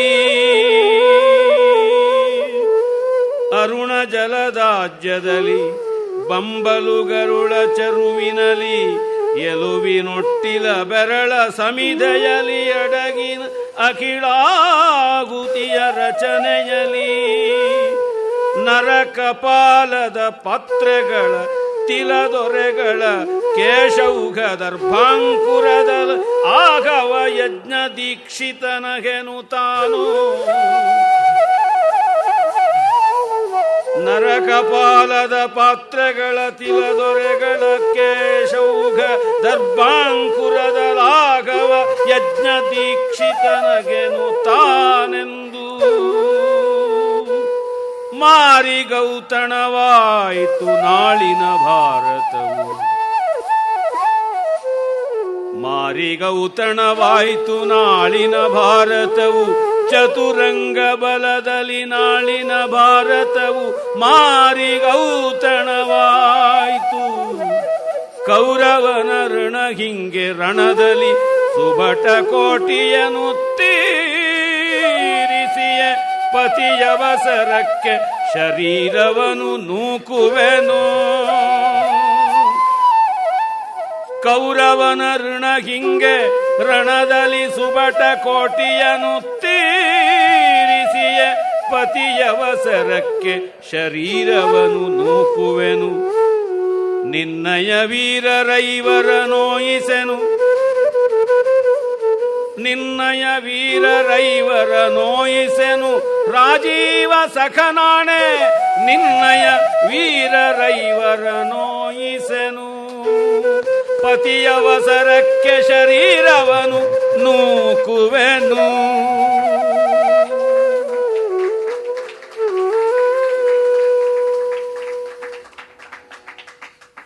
ಇಂಥ ದರ್ಬಾರಿ ಕನ್ನಡ ರೇವತಿ ಅರಸವನ್ನ ತುಂಬಿಸಿಕೊಟ್ಟಿವೆ. ಈ ಪದ್ಯ ಬಹಳ ಪ್ರಸಿದ್ಧವಾದದ್ದು. ಈ 3 ಪದ್ಯಗಳು ತುಂಬ ಪ್ರಸಿದ್ಧವೇ. ಪದ್ಯ ರಚನೆಯ ಶಿಲ್ಪ ಹೇಗಿರಬೇಕು, ಉತ್ಕಟ ಸಂದರ್ಭಗಳಲ್ಲಿ ಭಾವಾರ್ದ್ರವಾದ ಮನಸ್ಸಿಗೆ ಅಂತ ಪಾಠ ಹೇಳುವಂತೆ ಮಾದರಿಯಾಗಿರುವಂತೆ ಇವೆ. ನೋಡಿ ತಣಿಯನು ಬಿರುದ ಹೊಗಳಿಸಿ ಹಾಡಿ ತಣಿಯನು ನಿಚ್ಚಲುಚಿತವ ಮಾಡಿ ತಣಿಯನು. ಕುಮಾರವ್ಯಾಸ ಕೆಲವೊಂದು ಉತ್ಕಟ ಕರುಣ ಮನೋಹರವಾದ ಸಂದರ್ಭಕ್ಕೆ ನಿಬಿಡ ಬಂಧ ಮಾಡದೆ ಸುಕುಮಾರ ಬಂಧ ಮಾಡ್ತಾನೆ. ಅದೆಲ್ಲ ಎಲ್ಲಿಂದ ಕಲಿತನೋ ಅದು ಜನ್ಮತಃ ಬಂದ ವಿದ್ಯೆ ಅನಿಸುತ್ತದೆ. ನೋಡಿ ತಣಿಯನು ಬಿರುದ ಹೊಗಳಿಸಿ ಹಾಡಿ ತಣಿಯನು ನಿಚ್ಚಲುಚಿತವ ಮಾಡಿ ತಣಿಯನು ಮಾನ ನಿಧಿಯನು ಅದೆಂತು ಮರೆದ ಪೆನು. ಅಲ್ಲಿ ಅದೆಂತು ಮರೆದ ಪೆನು ಅನ್ನೋದ್ರೊಳಗೆ ಜಗಣ ತಂದು ಅದು ಹೇಗೆ ಅನ್ನೋ ಒತ್ತು ಅದೆಂತು ಮರೆದ ಪೆನು ಅಂತ ಅಲ್ಲಿಗೆ ಒಂದು ಪ್ಲುತಿಯನ್ನು ತಂದಿಟ್ಟಿದ್ದಾನೆ. ಅಲ್ಲಿವರೆಗೂ 3-4 ಅವನು ಎಷ್ಟು ಸಮನಾಗಿ ಮಾಡ್ತಾ ಇದ್ದ, ಎಷ್ಟು ಲಯಶುದ್ಧವಾಗಿ ಮಾಡ್ತಾ ಇದ್ದ, ಎಷ್ಟು ಎಕ್ಸ್ಪೆಕ್ಟೆಡ್ ಆಗಿ ಮಾಡ್ತಾ ಇದ್ದ. ಯಾವುದೇ ಜರ್ಕ್ಸು ಸರ್ಪ್ರೈಸಸ್ಸು ಶಾಕ್ಸು ಇರಲಿಲ್ಲ. ಅಂಥವನನ್ನು ನಾನು ಶಾಕ್ ಕೊಡುವಂತೆ ಹೇಗೆ ಮರೆಯಲಿ ಅನ್ನುವ ಛಂದೋ ವಿನ್ಯಾಸವೇ ಇಷ್ಟು ಸೊಗಸಾದದ್ದು. ಮತ್ತು ಒತ್ತಕ್ಷರಗಳೇ ಇಲ್ಲ ನೋಡಿ, ಅಷ್ಟು ಸಲೀಸಾಗಿರ್ತಕ್ಕಂಥ ರಚನೆ. ನೋಡಿ ತಣಿಯನು ತನ್ನನ್ನು ಯಾವ್ಯಾವ ಅಲಂಕಾರಗಳು ಹಾಕಿ ಯಾವ್ಯಾವ ವಸ್ತ್ರಾಭರಣಗಳನ್ನು ಕೊಟ್ಟು ಯಾವ್ಯಾವ ಸ್ಥಾನಕ್ಕೇರಿಸಿ ಎಷ್ಟು ಮಾಡಿದ್ರೂ ನೋಡಿ ತೃಪ್ತಿ ಆಗ್ತಿರಲಿಲ್ಲ. ಬಿರುದ ಹೊಗಳಿಸಿ ಹಾಡಿ ತಣಿಯನು, ತನ್ನನ್ನು ತಾನು ಹೊಗಳೋದಲ್ಲದೆ 10 ಜನರ ಬಾಯಿಂದ ಹೊಗಳಿಸಿ ಮೆಚ್ಚಿಸಿ ಸಂತೋಷ ಪಡ್ತಾ ಇದ್ದ ಅಂತ. ತಾನು ಹೊಗಳೋವಾಗ ಆ ಸಂದರ್ಭಕ್ಕೆ ತಾನು ಪಾತ್ರವಾಗ್ತಾನೆ. ಆಚೆ ಕಡೆ ನಿಂತಾಗ ಒಟ್ಟಂದದ ಚಿತ್ರ ಕಾಣುತ್ತದಲ್ಲ, ಆ ದೃಷ್ಟಿಯಿಂದ ಹೊಗಳಿಸಿ ಮತ್ತೆ ಹಾಡಿ ತಣಿಯನು. ಆಮೇಲೆ ಇನ್ನೂ ಒಂದು 1 to 1 ಹೊಗಳಬಿಡ್ಬೋದು, 3ನೇವರೆದುರಿಗೆ ಹೊಗಳಿಸೋದಿದೆಯಲ್ಲ ಅದು ನಿಜವಾಗಲೂ ಗುಣಗ್ರಹಣದ ಪರಾಕಾಷ್ಠೆ ಅಂತ ಗೊತ್ತಾಗುತ್ತದೆ. ಖಾಸಗಿಯಾಗಿ ನಿನಗೆ ಕಿರೀಟ ಇಡ್ತೀನಿ, ಸಾರ್ವಜನಿಕವಾಗಿ ಏನೂ ಮಾಡೋದಿಲ್ಲ ಅಂತ ಹಾಗಲ್ಲ. ಇನ್ನು ಉಚಿತವ ಮಾಡಿ ತಣಿಯ ನಿಚ್ಚ ನಿರಂತರವಾಗಿ ಉಚಿತವನ್ನು ಯಾವ್ಯಾವ ಕಾಲಕ್ಕೆ ಬೇಕಾಗಿದೆಯೋ ಅದನ್ನೆಲ್ಲ ತನ್ನಂತೆ ತಾನೇ ಕೇಳದೆಯೇ ನಡೆಸ್ತಾ ಇದ್ದವನು. ಮಾನನಿಧಿ, ತಾನು ಮಾನಿಷ್ಠ ದುರ್ಯೋಧನ, ಬೇರೆಯವರ ಮಾನಕ್ಕೆ ಸಂಚಕಾರ ತರದಂತೆ ನಡ್ಕೋತಿದ್ದ ತನ್ನಲ್ಲಿ. ಅಂದರೆ ಮಾನನಿಧಿ ಬೇರೆಯವರಿಗೆ ಮರ್ಯಾದೆ ಕೊಡುವುದು ತುಂಬ ವಿರಳ. ಅಂಥ ವಿರಳವಾದ ಸಂದರ್ಭ ತಾನು ಮಾಡ್ತಾ ಇದ್ದ. ಅವನನ್ನು ಹೇಗೆ ಮರೆಯೋದಿಕ್ಕಾಗುತ್ತದೆ? ಕಾಡಲಾಗದು ಕೃಷ್ಣ, ತುಂಬ ಬಂದು ಈ ಥರ ಫಸ್ ಮಾಡಬೇಡ, ತುಂಬ ವರಾತ ಹಚ್ಚಬೇಡ, ತುಂಬ ರಗಳೆ ಮಾಡಬೇಡ ಅನ್ನುವಂತೆ. ಕೃಷ್ಣ ಖಾತಿಯ ಮಾಡಲಾಗದು, ಕೋಪ ಮಾಡ್ಕೋಬೇಡ ಹಾಗಂತ, ನಾನು ಮೊಂಡಿತನ ಮಾಡ್ತಾ ಇದ್ದೀನಿ, ಅರ್ಥ ಮಾಡಿಕೊ ಅಂತ. ಇಲ್ಲಿ ಮತ್ತೆ ನೋಡಿ ಆ ಒಂದು ಡಕಾರ ಪ್ರಾಸವನ್ನು, ಗಜಪ್ರಾಸ, ಒಂದು ಗುರು ಒಂದು ಲಘು, ನೋಡಿ ಹಾಡಿ ಮಾಡಿ ಅದು ಪುನರುಕ್ತಿಯಾಗಿ ನೋಡಿ ತಣಿಯನು ಹಾಡಿ ತಣಿಯನು ಮಾಡಿ ತಣಿಯನು ಅಂತನ್ನುವಲ್ಲಿ ಯಾವ್ಯಾವ ರೀತಿ ಇದೆಲ್ಲ 3 ಬಗೆಯ ಕರಣಗಳು ಬರ್ತಾ ಇವೆ. ಕಣ್ಣು ಬರ್ತಾ ಇದೆ, ಬಾಯಿ ಬರ್ತಾ ಇದೆ, ಅದ್ರ ಜೊತೆ ಕಿವಿ ಬರ್ತಾ ಇದೆ, ಕೈ ಮೈಗಳು ಬರ್ತಾ ಇವೆ. ಹೀಗೆ ಎಲ್ಲ ಕರಣಗಳಿಂದ ಅವನಿಗೆ ಇಷ್ಟು ಪ್ರಯೋಜನ ಮಾಡ್ತಾ ಇದ್ದಾನೆ. ಹಾಗಾಗಿ ಕಾಡಲಾಗದು, ಖಾತಿಯ ಮಾಡಲಾಗದು. ಅವನು ಮಾಡ್ತಾ ಇದ್ದ, ನೀನು ಈಗ ಮಾಡಬೇಡ, ಇವೆಲ್ಲ ರಗಳೆ ಮಾಡಬೇಡ, ಮಾಡಲಾಗದು ಕಾಡಲಾಗದು, ಬಂದೆನಾದೊಡೆ ರೂಢಿ ಮೆಚ್ಚದು. ಮರ್ಯಾದೆ ಯಾರೂ ಕೂಡ ಒಪ್ಪೋದಿಲ್ಲ, ನಾನು ನಿಕೃಷ್ಟನಾಗ್ತೀನಿ. ಪಂಪ ಇದನ್ನು ಲೋಕೋತ್ತರವಾಗಿ ನಿರ್ವಹಿಸ್ತಾ ಇದ್ದಾನೆ. ನೆತ್ತಮನಾಡಿ ಭಾನುಮತಿ ಸೋಲ್ತೊಡೆ ಈ ರೀತಿಯಾದ ಪದ್ಯಗಳಲ್ಲಿ ಅವನನ್ನು ಮರೆಸುವಂತೆ ಕುಮಾರವ್ಯಾಸ ಮಾಡಬೇಕು ಅಂದರೆ ಈ ಎಲ್ಲ ಸಂದರ್ಭದಲ್ಲಿ ಪಂಪನ್ನು ಎದುರಿಗಿಟ್ಕೊಂಡು ಅವನು ಮಾಡ್ದಂಗೆ ಒಂಚೂರು ಮಾಡಿದೆ ನಾನು ಬೇರೆದಾಗಿ ಮಾಡ್ತೀನಿ ಅಂತಾನೆ. ಕುಮಾರವ್ಯಾಸನ ತಾಕತ್ತು ತುಂಬ ದೊಡ್ಡದು. ರನ್ನನಂಥ ಕವಿ, ಅಂಥ ಶಕ್ತಿಶಾಲಿ ಆದವನು ಪಂಪಂದು ಇಟ್ಟುಕೊಂಡು ಅವನ ಮೊಣಕೈ ನೀರು ಕುಡಿತಾನೇ ಇರ್ತಾನೆ. ಅವನಿಗೆ ಬಾಯಾರಿಕೆ ತಣಿಯೋದೇ ಇಲ್ಲ. ಕುಮಾರವ್ಯಾಸ ಹಾಗಲ್ಲದೆ ಕನ್ಸ್ಟ್ರಕ್ಟಿವ್ ಡಿಫರೆನ್ಸನ್ನು ಯಾವ ಥರ ತೋರಿಸ್ತಾನೆ ಅಂದರೆ ಪಂಪನನ್ನು ಓದಿಯೇ ಇಲ್ಲವೇನೋ ಅನ್ನೋ ಮಟ್ಟಕ್ಕೆ ಮಾಡ್ತಾನೆ. ಸೂಕ್ಷ್ಮವಾಗಿ ನೋಡಿದ್ರೆ ಎಷ್ಟು ಕಡೆ ಪಂಪನ್ನು ಓದ್ಕೊಂಡಿರೋದು ಗೊತ್ತಾಗುತ್ತದೆ. ಬೀಯಿಂಗ್ ಡಿಫರೆಂಟ್ ಅದು ಬಹಳ ಮುಖ್ಯ. ನಾವು ಅದಕ್ಕಿಂತ ಭಿನ್ನವಾಗಿರಬೇಕು ಅಂತ ಈ ಅರ್ಥದಲ್ಲಿ ನೋಡಿದಾಗ ವಿಶಿಷ್ಟತೆಯನ್ನು ಮೆರೆಯೋದ್ರೊಳಗೆ ಅದು ಸೋಪಜ್ಞತೆ ಎನ್ನುವುದು ತುಂಬ ಸಂಕುಚಿತತೆ ಆಗದಂತೆ ರಸೋಪಜ್ಞತೆಯಾಗಿ ಮಾಡಿದ್ದಾನಲ್ಲ, ತುಂಬ ತುಂಬ ದೊಡ್ಡದಾದಂಥದ್ದು. ಇದು ಅತಿಶಯವಾದ ಶಕ್ತಿ ಕವಿಯದು. ಕೌರವನ ಹಾಗೆ ಹರಿಬ ತನಗಿಂತ, ಅವನ ವೈರಿ ಅವನ ಸಂಕಟ ಅದೆಲ್ಲ ನನ್ನದು. ಆಮೇಲೆ ಮುಂದೆ ಒಂದು ಆರ್ಷೇಯವಾದ ಉಪಮೆಯನ್ನೇ ರೂಪಕವನ್ನು ಕೊಡ್ತಾನೆ. ಇದಕ್ಕೆ ಪಂಪ ಎಲ್ಲರೂ ಕೂಡ, ಪಂಪನೂ ಮಾಡ್ತಾನೆ ತನ್ನ ವಿಕ್ರಮಾರ್ಜುನ ವಿಜಯದಲ್ಲಿ. ಅವರೆಲ್ಲರೂ ಭಟ್ಟನಾರಾಯಣನಿಗೆ ವೇಣಿ ಸಂಹಾರದಲ್ಲಿ ಚತ್ವಾರೋ ವಯ ಮೃತ್ವಿಜಃ ಅಂತಕ್ಕಂಥ ಪದ್ಯದಲ್ಲಿ ಮೊದಲನೇ ಅಂಕದಲ್ಲೇ ಬರುತ್ತೆ, ಅದಕ್ಕೆ ಋಣಿಯಾಗಿದ್ದಾರೆ. ಭಾಸಪ್ರಸಿದ್ಧಿ ಇರತಕ್ಕಂತಹ ಯಾವ ಮಹೋನ್ನತವಾದ ಏಕಾಂಕ ನಾಟಕ, ತುಂಬ ತುಂಬ ರಮಣೀಯವಾದದ್ದು. ಆ ಊರುಭಂಗದಲ್ಲಿ ಕೂಡ 2-3 ಪದ್ಯಗಳು ಬರ್ತವೆ ಈ ರೀತಿಯಾಗಿ. ಅವರು ತಮ್ಮ ಪರಾಕ್ರಮವನ್ನೇ ಅಲ್ಲಿ ಅರ್ಘ್ಯವಾಗಿ ಕೊಟ್ಟು, ಆಹುತಿಯಾಗಿ ಕೊಟ್ಟು, ಪ್ರಾಣಗಳನ್ನೇ ಆಹುತಿಯಾಗಿ ಕೊಟ್ಟು ಅವರು ಯುದ್ಧ ಮಾಡ್ತಾ ಇದ್ದಾರೆ. ಮತ್ತು ಪರಸ್ಪರ ವೀರ್ಯ ನಿಕಷವಾಗಿರತಕ್ಕಂಥದ್ದು ಆ ಯುದ್ಧ ಅನ್ನುವ ಬಹಳ ಆರ್ಷೇಯವಾದಂಥ ರೂಪಕ ಅಲ್ಲಿ ಬರುತ್ತದೆ. ಆ ಪದ್ಯಗಳ ಭಾವವನ್ನೇ ತೆಗೆದುಕೊಂಡಿದ್ದಾನೆ. ಆದರೆ ತುಂಬ ಚೆನ್ನಾಗಿ ಸಾವಯವವಾಗಿ ಅದನ್ನು ಮಾಡಿದ್ದಾನೆ ರೂಪಕಾಲಂಕಾರ. ಅರುಣದ ಜಲದಾಜ್ಯದಲ್ಲಿ, ರಕ್ತದ ಆಜ್ಯದಲ್ಲಿ, ರಕ್ತದ ತುಪ್ಪದಲ್ಲಿ ಬಂಬಲು ಗರುಳ ಚರುವಿನ, ಕರುಳುಗಳ ಗುಂಪು ತಿಣಿವೆರೆದಂಥ ಕರುಳಿನ ಗುಂಪನ್ನೇ ಚರುವಾಗಿ ಮಾಡಿರತಕ್ಕಂಥದ್ದು.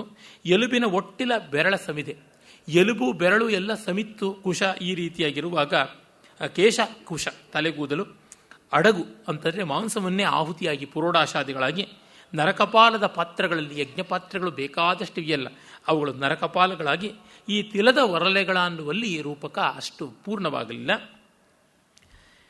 ದರ್ಭಾಂಕುರದಲ್ಲಿ ಕೇಶೌಘ ದರ್ಭಾಂಕುರದಲ್ಲಿ ಆಹವ ಯಜ್ಞ ದೀಕ್ಷಿತನೇನು, ಯುದ್ಧ ಯಜ್ಞ ದೀಕ್ಷಿತನಾಗ್ತೀನಿ ತಾನು ಅಂತ ಹೇಳ್ತಾರೆ.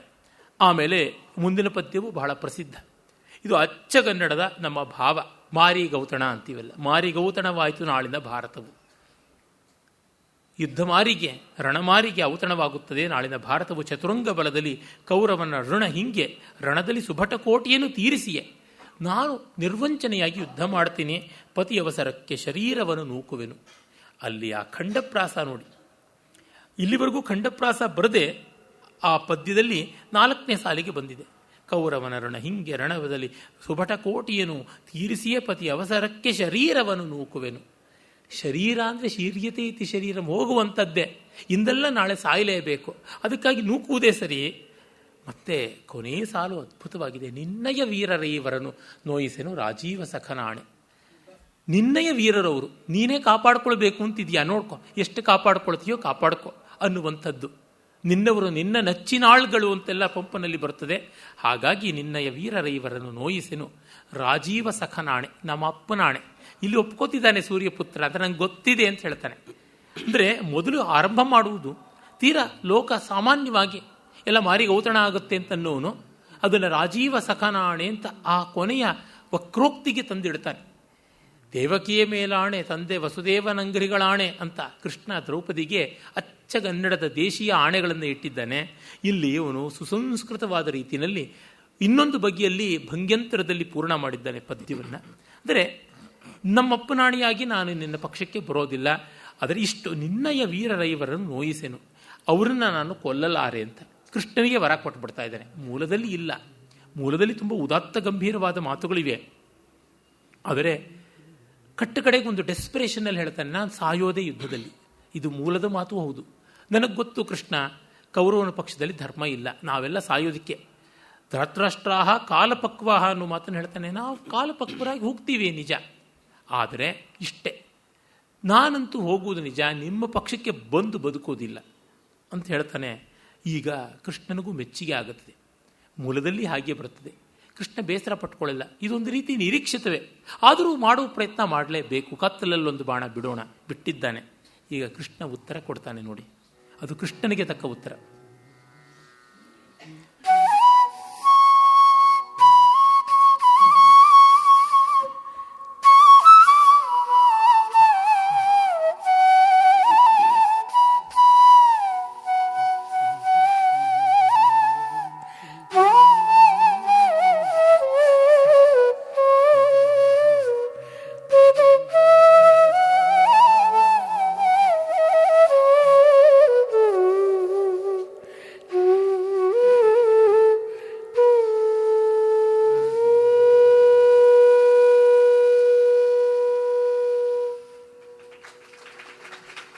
ಎನಲು ಕರ್ಣನ ದೃಢವ ಕಂಡನು, ಮನದೊಳುತ್ಸಾಗಿಸಿದನು. ಎನಲು ಕರ್ಣನ ದೃಢವ ಕಂಡನು, ಮನದೊಳುತ್ಸಾಗಿಸಿದನು. ಆದೊಡೆ ತನಯರೈವರ ಹದನು ನಿನ್ನದು ಬಲುಗ ಮಾಡುವಡೆ. ತನಯರೈವರ ಹದನು ನಿನ್ನದು ಬಲುಗ ಮಾಡುವಡೆ. ಮನಕ್ಕೆ ಕತಿಯಗುದು ಉರುಗದಿರ್ದೊಡೆ ತನಗೆ ಗುಣವಲ್ಲೆಂಬ ಕಾರಣ ಇನಿತನೊಡ್ಡೈಸಿದೆನು. ಮನಕ್ಕೆ ಕತಿಯಗುದು ಅರುಗದಿರ್ದೊಡೆ ತನಗೆ ಗುಣವಲ್ಲೆಂಬ ಕಾರಣ ಇನಿತನೊಡ್ಡೈಸಿದೆನು. ನೀ ಸುಖಿಯಾಗು ಹೋಗು, ನೀ ಸುಖಿಯಾಗು ಹೋಗೆಂದ. ಬಂದರೊಳ್ಳಿತು ಬಾರದಿದ್ದೊಡೆ ಕಂದ ಕೆಳೈ. ಮಧುರ ವಚನದಿ ಮಂದಮತಿಯನು ತಿಳುಗಿ ತಮ್ಮಂದಿರಿಗೆ ರಾಜ್ಯವನು ಇಂದು ಕೊಡಿಸುವುದು ಉಚಿತ. ಬಂದರೊಳ್ಳಿತು ಬಾರದಿದ್ದೊಡೆ ಕಂದ ಕೆಳೈ. ಮಧುರ ವಚನದಿ ಮಂದಮತಿಯನು ತಿಳುಗಿ ತಮ್ಮಂದಿರಿಗೆ ರಾಜ್ಯವನು ಇಂದು ಕೊಡಿಸುವುದುಚಿತ. ಸಂಪ್ರತಿಗಿಂದು ಸೇರಿಸು ನಿನ್ನ ಮಾತನು, ಸಂಪ್ರತಿಗಿಂದು ಸೇರಿಸು ನಿನ್ನ ಮಾತನು. ಹಿಂದುಗಳೆಯನು ಕೌರವೇಶ್ವರನೆಂದನ ಸುರಾರಿ. ನಿನ್ನ ಮಾತನು ಹಿಂದುಗಳೆಯನು ಕೌರವೇಶ್ವರನ್ ಎಂದನ ಸುರಾರಿ. ಕರ್ಣನ ಗಟ್ಟಿತನ ತಿಳ್ಕೊಂಡ. ಎನಲು ಕರ್ಣನ ದೃಢವ ಕಂಡನು ಅಂತಿದೆ, ಅದು ದಾರ್ಢ್ಯವ ಕಂಡನು ಆಗಬೇಕು, ಗುಣವಾಚಕವಾಗಬೇಕು. ಅಂದರೆ ತದ್ಧಿತ ಪ್ರತ್ಯಯ ಆಗಬೇಕು, ಠಕ್ ಬರಬೇಕು. ಠಕ್ ಪ್ರಯೋಗ ಮಾಡ್ತಾ ಇದ್ದಾನೆ ಕೃಷ್ಣ. ಕಂಡನು, ಮನದೊಳು ಉತ್ಸಾಹಿಸಿದನು, ಮೆಚ್ಚುಗೆ ಆಯಿತು. ಕೃಷ್ಣ ಎಂಥ ದೊಡ್ಡ ವ್ಯಕ್ತಿತ್ವದವನೆಂದರೆ ತಾನು ಆ ಕ್ಷಣದಲ್ಲಿ ಆ ಸಂದರ್ಭದಿಂದ ಆಚೆ ಬಂದು ಮೆಚ್ಚಬಲ್ಲ. ತುಂಬ ಜನಕ್ಕೆ ಆಗೋಲ್ಲ. ಎಂಥ ಉತ್ಕಟ ಭಾವ ತೀವ್ರತೆಯ ಸಂದರ್ಭಗಳಲ್ಲಿದ್ದಾಗಲೂ ಅದರಿಂದ ಆಚೆ ನಿಂತು ನೋಡುವುದಿದೆಯಲ್ಲ, ತುಂಬ ವಿಶೇಷ. ಕಾರಣ ಕೃಷ್ಣ ಪಾತ್ರ ಸ್ವರೂಪವೇ ಹಾಗಿರತಕ್ಕಂಥದ್ದು. ರಾಮನಿಗೆ ಹಾಗಾಗೋಲ್ಲ. ಬುದ್ಧನಿಗೂ ಪಾಪ ಕಷ್ಟ, ಆದರೂ ಏನು ವ್ಯತ್ಯಾಸ ಗೊತ್ತಾಗೋದಿಲ್ಲ. ಆದರೆ ಕೃಷ್ಣ ಮಾತ್ರ ಅಲ್ಲಿದ್ದೂ ಆಚೆ ಇರ್ತಾನೆ. ಅದನ್ನು ಮುನ್ಷಿಯವರು ಹೇಳ್ತಾರೆ, intensely in the present tense and yet far sighted ಅಂತ. ಇದ್ದೂ ಇಲ್ಲದಂತೆ ಅತೀತವಾಗಿರ್ತಕ್ಕಂಥದ್ದು, ಅತ್ಯತಿಷ್ಠ ದಶಾಂಗುಲಂ, ಮತ್ತೆ ಮತ್ತೆ ಮಾಡ್ತಕ್ಕಂಥದ್ದು. ಆ ಮುನ್ಷಿಯವರ ಕೃಷ್ಣಾವತಾರ ಸಂಪುಟಗಳ ಮೊದಲರಲ್ಲಿ ಬರೋ ಮುನ್ನುಡಿಯಲ್ಲಿ ಅವರು ಕೃಷ್ಣನ ಬಗ್ಗೆ ಸಾರವತ್ತಾದ ಒಂದು 5-6 ವಾಕ್ಯಗಳನ್ನು ಬರೀತಾರೆ. ಆ ಇಂಗ್ಲೀಷೇ ಬಹಳ ಸುಂದರ, ಆ ಹೇಳುವ ರೀತಿ ಮತ್ತೂ ಸುಂದರ. ಆ ತರಹ ಅವನು ಆಚೆ ನಿಂತು ನೋಡ್ತಾನೆ. ಅದರಿಂದ ಮನದೊಳು ಉತ್ಸಾಹಿಸಿದನು. ಇದು ಸರಿ, ಇದು ರಸಘಟ್ಟ, ಇದು ಕಾವ್ಯ, ಇದು ಪಾತ್ರೋಚಿತವಾದ ಮಾತು ಅಂತ ಅಂದುಕೊಳ್ತಾನೆ. ಅದೊಡೆ ತನಯರೈವರ ಹದನು ನಿನ್ನದು. ತಮ್ಮ ಅಂತ ಹೇಳ್ತಾ ಇಲ್ಲ, ಅನುಜರೈವರ ಅಂತ ಹೇಳ್ತಿಲ್ಲ, ತನಯರೈವರ ಅಂತ. ಯಾವುದು ಪಾಠವೋ ಗೊತ್ತಿಲ್ಲ. ಒಟ್ಟಲ್ಲಿ ನಿನ್ನ ತಮ್ಮಂದ್ರು ಮಕ್ಕಳಂತೆಪ್ಪ, ಜ್ಯೇಷ್ಠ ಭ್ರಾತ ಪಿತೃಸಮಃ ಅಂತಾರಲ್ಲ, ಹಾಗಿರ್ತಕ್ಕಂಥವನು ನೀನು ಬಲುಹ ಮಾಡುವಡೆ ಮನೆಗೆ ಕತಿಯಹುದು ಅರುಹದಿರ್ದೊಡೆ. ನಿನಗೆ ಈ ವಿಷಯ ತಿಳಿಸದೇ ಇದ್ದರೆ ಅನ್ಯಾಯವಾಗುತ್ತದೆ, ನನ್ನ ಮನಸ್ಸು ಚುಚ್ಚುತ್ತದೆ, ಹಾಗಾಗಿ ನಾನು ಹೇಳಿದೆ ಅಷ್ಟೇ, ಇನ್ನೇನೂ ಅಲ್ಲ ಅಂತ. ನಿನ್ನ ಸಂದರ್ಭ ಏನು ಅನ್ನೋದು, ಅಯ್ಯೋ ಕೃಷ್ಣ ನೀನೊಂದು ಮಾತು ಹೇಳಿದ್ರೆ ನಾನು ಬಂದ್ಬಿಡ್ತಿದ್ನಲ್ಲ ಅಂತ ನೀನು ನಾಳೆ ಹೇಳಿಬಿಟ್ರೆ ಗತಿ ಏನಪ್ಪ, ಅದಕ್ಕೋಸ್ಕರ ಹೇಳ್ತಾ ಇದ್ದೀನಿ ಅಷ್ಟೇ. ಏನು ಚೆನ್ನಾಗಿ ಪರಾಕಾಷ್ಠೆಗೆ ಕೊಂಡೊಯ್ತಾನೆ ನಾಟಕೀಯತೆಗೆ ಕವಿ ಪಾತ್ರ.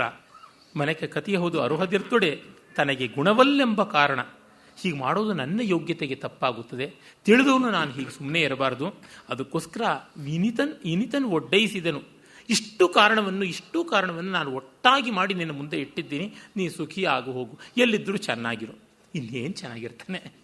ರವಿಸುತನ ಕಿವಿಯಲ್ಲಿ ಬಿತ್ತಿದನು ಭಯವ.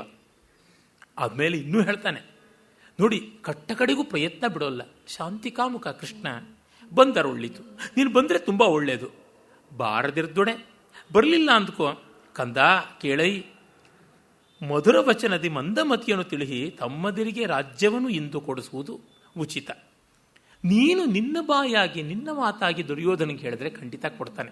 ನಾನು ಏನು ಹೇಳಿದ್ರೂ ಕೇಳೋದಿಲ್ಲ, ಮಂದಮತಿ ಕೆಪ್ಪು ಅವನಿಗೆ. ಆದರೆ ನೀ ಹೇಳಿದ್ರೆ ಕೇಳ್ತಾನೆ. ಕರ್ಣನೇ ಹೇಳಿದೆ ಅಂದರೆ ಏನೋ ಇರಬೇಕು, ನಮ್ಮ ಬಲ ಸಾಲದು ಅಂತ ಅಂದ್ಕೋತಾನೆ. ಅದರಿಂದ ಸಂಪ್ರತಿಗೆ ಇಂದು ಸೇರಿಸು ನಿನ್ನ ಮಾತನು. ಇವೆಲ್ಲ ನಾವು ಆಡುವಂತೆ ಅಷ್ಟು ಸಹಜವಾಗಿ ಹೇಳ್ತಾನೆ. ಸಂಪ್ರತಿಗೆ ನೀನೊಂದು ಮಾತು ಹಾಕಪ್ಪ, ನೀನೊಂದು ಮಾತು ಹೇಳು, ನೀನೊಂದು ರೆಕಮೆಂಡ್ ಮಾಡು ಅಂತೀವಲ್ಲ. ನೀ ಸಂಪ್ರತಿಗಿಂದು ಮಾತನ್ನು ಸೇರಿಸು, ನಿನ್ನ ಮಾತನ್ನು ಸೇರಿಸು. ಮತ್ತೆ ಹಿಂದೂಗಳೆಯೇನು ನಿನ್ನ ಮಾತನ್ನು ಹಿಂದೂ ಮಾಡೋದಿಲ್ಲ, ನಮ್ಮದನ್ನೆಲ್ಲ ತಳ್ಳಿ ಹಾಕ್ತಾನೆ, ನಿನ್ನದಲ್ಲ ಅಂತ ಕೃಷ್ಣ ಕೇಳ್ಕೊಂಡಾಗ ತೀರ್ಮಾನವನ್ನು ತಾನು ಹೇಳ್ತಾನೆ. ಮುಂದೆ ಪದ್ಯ ಒಂದು ಕೃಷ್ಣನದು ಬರುತ್ತೆ, ಆಮೇಲೆ ಅದನ್ನು ಅವಾಯ್ಡೇ ಮಾಡಿಬಿಡ್ತಾನೆ. ನೋಡಿ ಇವನು ಕರ್ಣ ಎಷ್ಟು ನಯವಾಗಿ ಅವಾಯ್ಡ್ ಮಾಡ್ತಾನೆ ಅಂತ.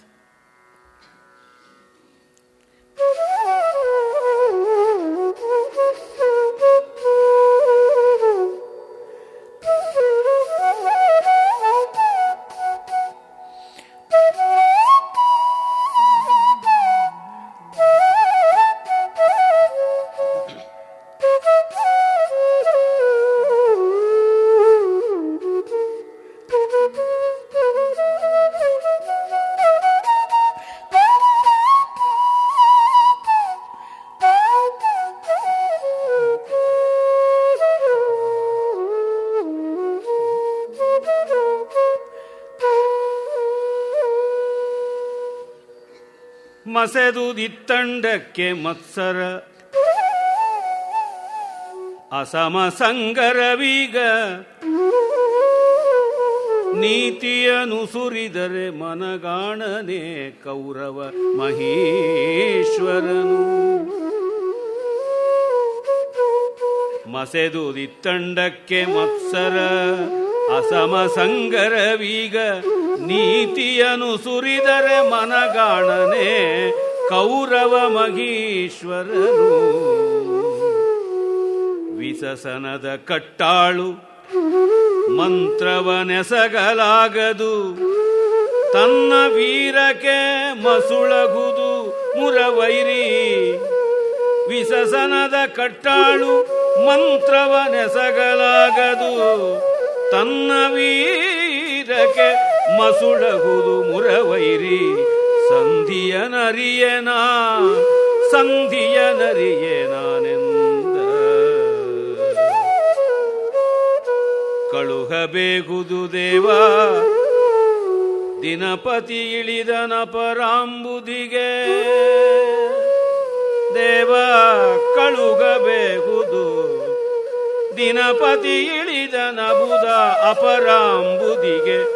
ಸಂಪ್ರತಿಯಳಿದ ಗೊತ್ತಿಂದೀಗ ನೆಟ್ಟನೆ ನೀವು ಪಾಂಡವರು. ಹುಲುಸರವಿ ಹಾವಹುದು ಹುತ್ತಿನ ತಲೆಯಲ್ ಅಜ್ಞರಿಗೆ. ಹಿಸುಣರ ಬಳಕೆ ಹೋಗುವುದು ಕಳುಹಬೇಕು ಎಂದೆರಗಿದನು ಕರ್ಣ. ಹುಲುಸರವಿ ಹಾವಹುದು ಹುತ್ತಿನ ತಲೆಯಲಿ ಇರಲ್ ಅಜ್ಞರಿಗೆ. ಹಿಸುಣರ ಬಳಕೆ ಹೋಗುವುದು ಕಳುಗಬೇಕು ಕೃಷ್ಣ ಎಂದು ಎರಗಿದನು ಕರ್ಣ.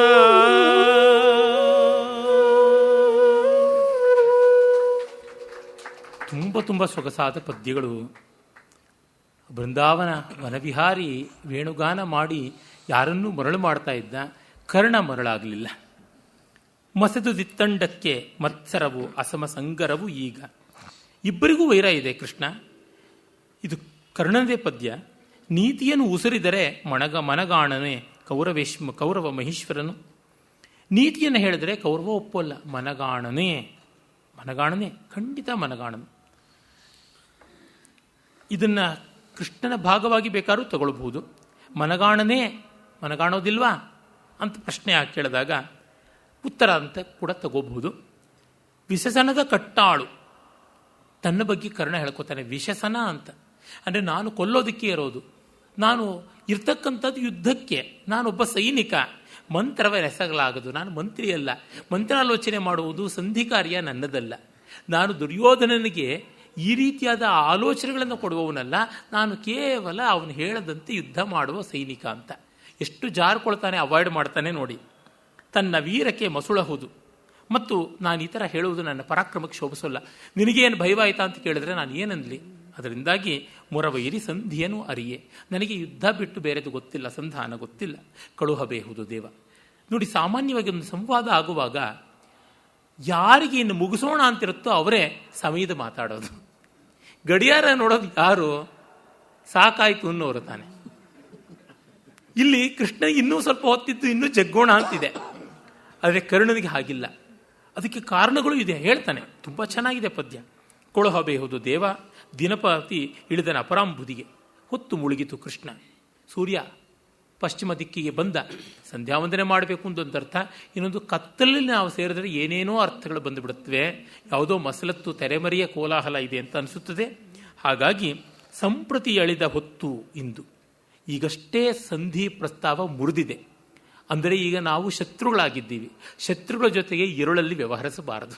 ಯಾರಿಗೆ ಯಾರಿಂದ ಪ್ರಾಣಾಪಾಯವೋ, ನಾನೇ ನಿನ್ನನ್ನು ಕೊಲ್ಲಬಹುದು, ನೀನೇ ನನ್ನನ್ನು ಕೊಲ್ಲಬಹುದು, ಅಥವಾ ಇನ್ಯಾರು ಇಬ್ಬರನ್ನೂ ಕೊಲ್ಲಬಹುದು, ಇನ್ಯಾರು ಯಾರ ಮೇಲೂ ಹಾಕಬಹುದು, ಮತ್ತೇನೋ ಗಾಸಿಪ್ ಮಾಡಬಹುದು.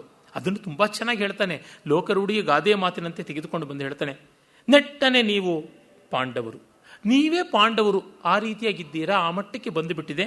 ಹಾಗಾಗಿ ಹುಲುಸರವಿ ಹಾವಹುದು ಹುತ್ತಿನ ತಲೆಯಲ್ಲಿ ಇರಲು. ಹುತ್ತದ ಹತ್ತಿರ ಇದ್ದಾಗ ಹುಲ್ಲಿನ ಹಗ್ಗನೂ ಹಾವಿನ ಥರ ತೋರ್ಕೊಳ್ಳುತ್ತೆ. ಯಾರ ಹಾವು ನೋಡಿ. ಪಾಂಡವರು ಅನ್ನುವ ಹುತ್ತದ ಹತ್ತಿರ ಕೃಷ್ಣ ಇರುವುದರಿಂದ ಕರ್ಣನ ಕಣ್ಣಿಗೆ ಈಗ ಕೃಷ್ಣನೇ ಹಾವಾಗಿ ಕಾಣಬಹುದು.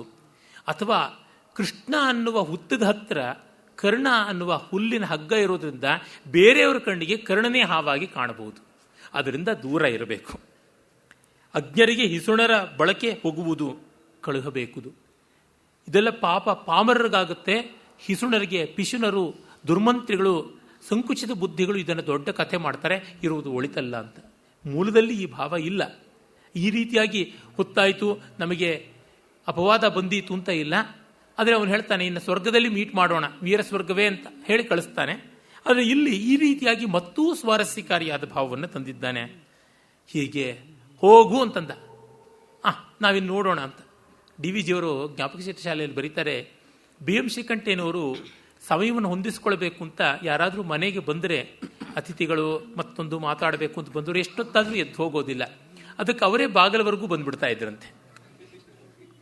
ಅದನ್ನು ಪ್ರೊಫೆಸರ್ KT ಪಾಂಡುರಂಗಿಯವರು ಹಾಗೇನೆ, ಅವರು ಏನೋ ಕೆಲಸ ಮಾಡ್ತಾ ಇರ್ತಾರೆ, ಬಂದರೆ ಅಂದರೆ ಮುಗಿತಲ್ಲ ಏನು ಹೋಗ್ಬೋದು ಅಂತ ಅಡ್ಡಡ್ಡವಾಗಿ ತಲೆ ತಿರುಗಿಸ್ಬಿಟ್ಟು ಆ ಕಡೆ ಈ ಕಡೆಗೆ ಚೆನ್ನಾಗಿ ಫಳಚನೆ ನಗು ಬರುತ್ತದೆ. ಒಳ್ಳೆ ಮಂದಹಾಸದಿಂದ ಸರಿ ಅಂತಂದರೆ ಇನ್ನು ಮುಗಿಯಿತು, ಪ್ರಸ್ಥಾನ ಮಾಡಿ ಅಂತ ಅರ್ಥ. ನಾವು ನಗೆದಾಂಬೂಲವನ್ನು ಕೊಟ್ಟರೆ ಎತ್ತುಕೊಂಡು ಹೋದರೆ ಸರಿ. ಈ ರೀತಿಯಾಗಿ ಅದಕ್ಕೆ PM ಶ್ರೀಯವರು ಪಾಪ, ಅಯ್ಯೋ ನಿಮಗೂ ಹಾಗೆ ಮಾಡಿದ್ದೀನಿ ಅಂದ್ರಂತೆ. ಇಲ್ದ್ರೆ ನನಗೆ ಜ್ಞಾಪಕ ಇರ್ತಿತ್ತು ಅಂತ DV ಜಿ ಅಂದ್ರಂತೆ. ಏನು ಮಾಡೋದಪ್ಪ, ಸಮಯ ಸೂದಕರು ಇರ್ತಾರೆ, ಅದರಿಂದ ಹೀಗೆ ಅಂತ. ದೊಡ್ಡವರು ಕಷ್ಟ ಪಾಪ, ಏನು ಮಾಡೋದಕ್ಕಾಗುತ್ತೆ. ವೆಂಕಟಾಚಲ ಶಾಸ್ತ್ರಿಗಳು ರೈಟೋ ಅಂತಂದು ಬಿಡ್ತಾರೆ. ಅಂದರೆ ನೀನು ಹೋಗಿನ್ನ ಅಂತ ಅರ್ಥ. ಇಲ್ಲದೇ ಇದ್ರೆ ಅಷ್ಟು ಪುಸ್ತಕ ಬರೆಯೋದು, ಅಷ್ಟು ಸಂಶೋಧನೆ ಮಾಡೋದು ಎಲ್ಲ ಆಗುತ್ತದೆ ಪಾಪ. ಈ ಥರದ ಸಮಸ್ಯೆಗಳು ಇರುತ್ತವೆ. ಗುಂಡಪ್ಪನವ್ರು ಮಾತ್ರ ಯಾರಿಗೂ ಹೀಗೆ ಹೇಳ್ತಾ ಇರಲಿಲ್ಲ. DV ಜಿಯವರು ಇವರೆಲ್ಲರಿಗಿಂತ ತುಂಬ ದೊಡ್ಡವರು. ಆ ಕಾರಣದಿಂದಲೇ DV ಜಿಯವರಿಗೆ ಬದುಕಬೇಕು, ಇವರು ಬದುಕಬೇಕು. DV ಜಿಯವರಿಗೆ ಬದುಕು ಬೇಕು, ಇವರೆಲ್ಲ ಬದುಕಬೇಕು ಅಂತಿರೋದು, ಪುಸ್ತಕ ಬರೆದು ಬದುಕಬೇಕು, ಮತ್ತೊಂದು ಎಲ್ಲ ಕೃಷಿ ಚೆನ್ನಾಗಿದೆ. ಹೀಗಾಗಿ ಆ ದೃಷ್ಟಿಯಿಂದ ಇರುತ್ತದೆ. ಲೋಕೋತ್ತರವಾದ ವ್ಯಕ್ತಿತ್ವ ಬೇರೆ, ಲೋಕಕ್ಕೆ ಬೇಕಾದವ್ರ ವ್ಯಕ್ತಿತ್ವ ಬೇರೆ. ಆಮೇಲೆ ಕೃಷ್ಣ ಬಂದು ಮನಸ್ಸಿನಲ್ಲಿ ಆಲೋಚನೆ ಮಾಡ್ತಾನೆ ನೋಡಿ.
ಬೀಳುಕೊಂಡನು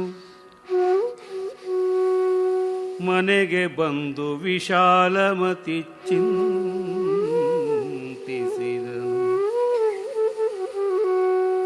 ಮನೆಗೆ ಬಂದು ವಿಶಾಲಮತಿ ಚಿಂತಿಸಿದನು. ಆ ಸಿರಿಲೋಲ ಮಾಡಿದ ತಂತ್ರ ಮನದಲ್ಲಿ ನಟ್ಟು ಬೇರೂರಿ. ಸಿರಿಲೋಲ ಮಾಡಿದ ತಂತ್ರ ಮನದಲ್ಲಿ ನಟ್ಟು ಬೇರೂರಿ ಚಿಂತಿಸಿದನು. ಕಾಳು ಮಾಡಿದ ನಕಟ ಕೌರವ ಬಾಳಲರಿಯದೆ ಕೆಟ್ಟ. ಕಾಳು ಮಾಡಿದ ನಕಟ ಕೌರವ ಬಾಳಲರಿಯದೆ ಕೆಟ್ಟನು. ಈ ಗೋಪಾಲ ಬರಿದೆ ಬಿಡನು. ಈ ಗೋಪಾಲ ಬರಿದೆ ಬಿಡನು. ಜೀವವ ಕೊಳ್ಳದಿರನು. ಈ ಗೋಪಾಲ ಬರಿದೆ ಬಿಡನು. ಜೀವವ ಕೊಳ್ಳದಿರನು.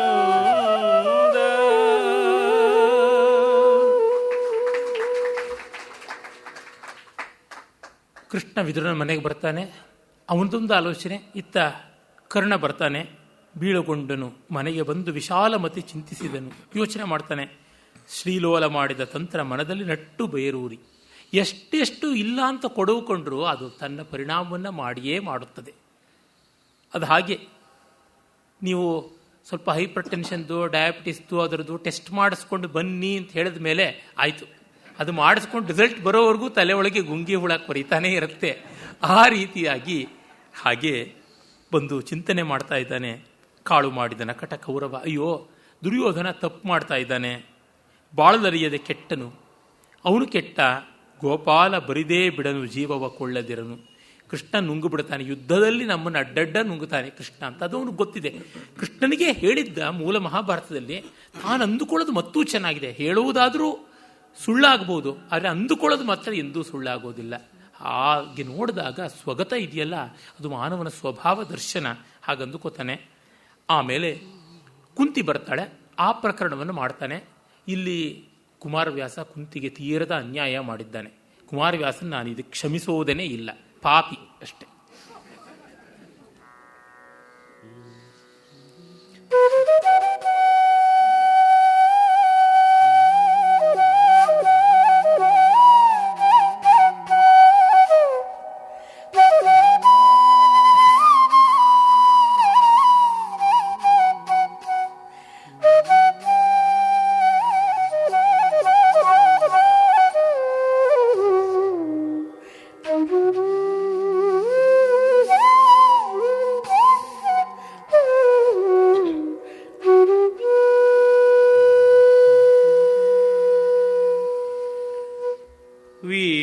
ರವಿಸುತನೊಂದು ದಿನ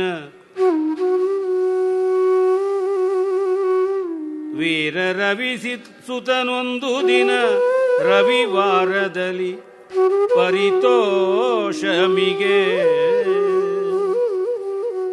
ವೀರ ರವಿಸುತನೊಂದು ದಿನ ರವಿವಾರದಲ್ಲಿ ಪರಿತೋಷಮಿಗೆ ಭಾಗೀರಥಿ ತೀರದಲ್ಲಿ ತಾತಂಗರ್ಘ್ಯವನ್ನು ಕೊಡುತ್ತ ಭಾಗೀರಥಿ ತೀರದಲ್ಲಿ ತಾತಂಗರ್ಘ್ಯವನ್ನು ಕೊಡುತ್ತ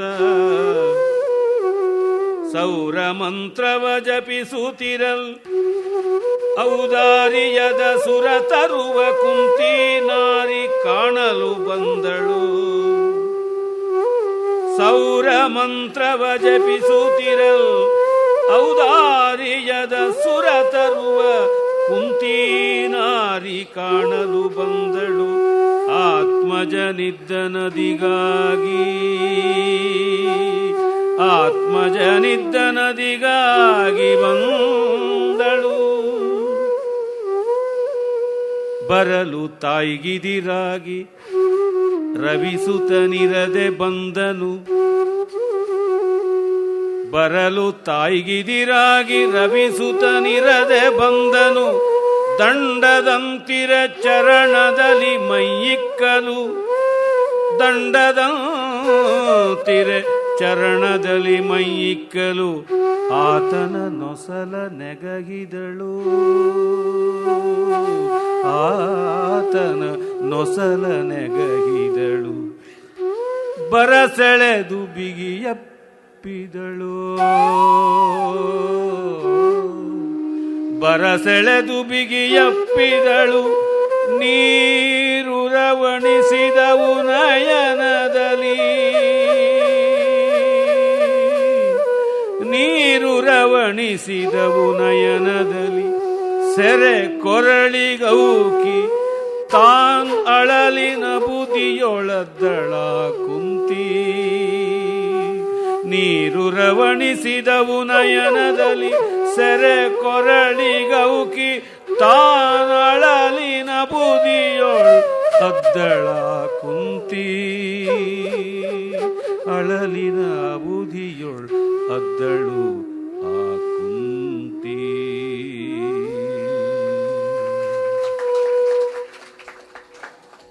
ತುಂಬ ಒಂದು ನಾಟಕೀಯವಾದ ಸನ್ನಿವೇಶವನ್ನೇ ಮಾಡ್ತಾನೆ. ಅದು ಯಾವ ದೇಶ ಕಾಲ ಸನ್ನಿವೇಶಗಳನ್ನೆಲ್ಲ ಸಂಕಲ್ಪದಂತೆ ಹೇಳಿಸಿಬಿಡ್ತಾನೆ. ವೀರ ರವಿಸುತ ಕರ್ಣ ಅದೊಂದು ದಿನ ರವಿವಾರದಲ್ಲಿ, ಅಂದರೆ ಮೂಲ ಮಹಾಭಾರತ ಕಾಲದಲ್ಲಿ ವಾರಗಳಿರಲಿಲ್ಲ, ಕುಮಾರವ್ಯಾಸನ ಕಾಲಕ್ಕಿತ್ತು ಭಾನುವಾಸರ.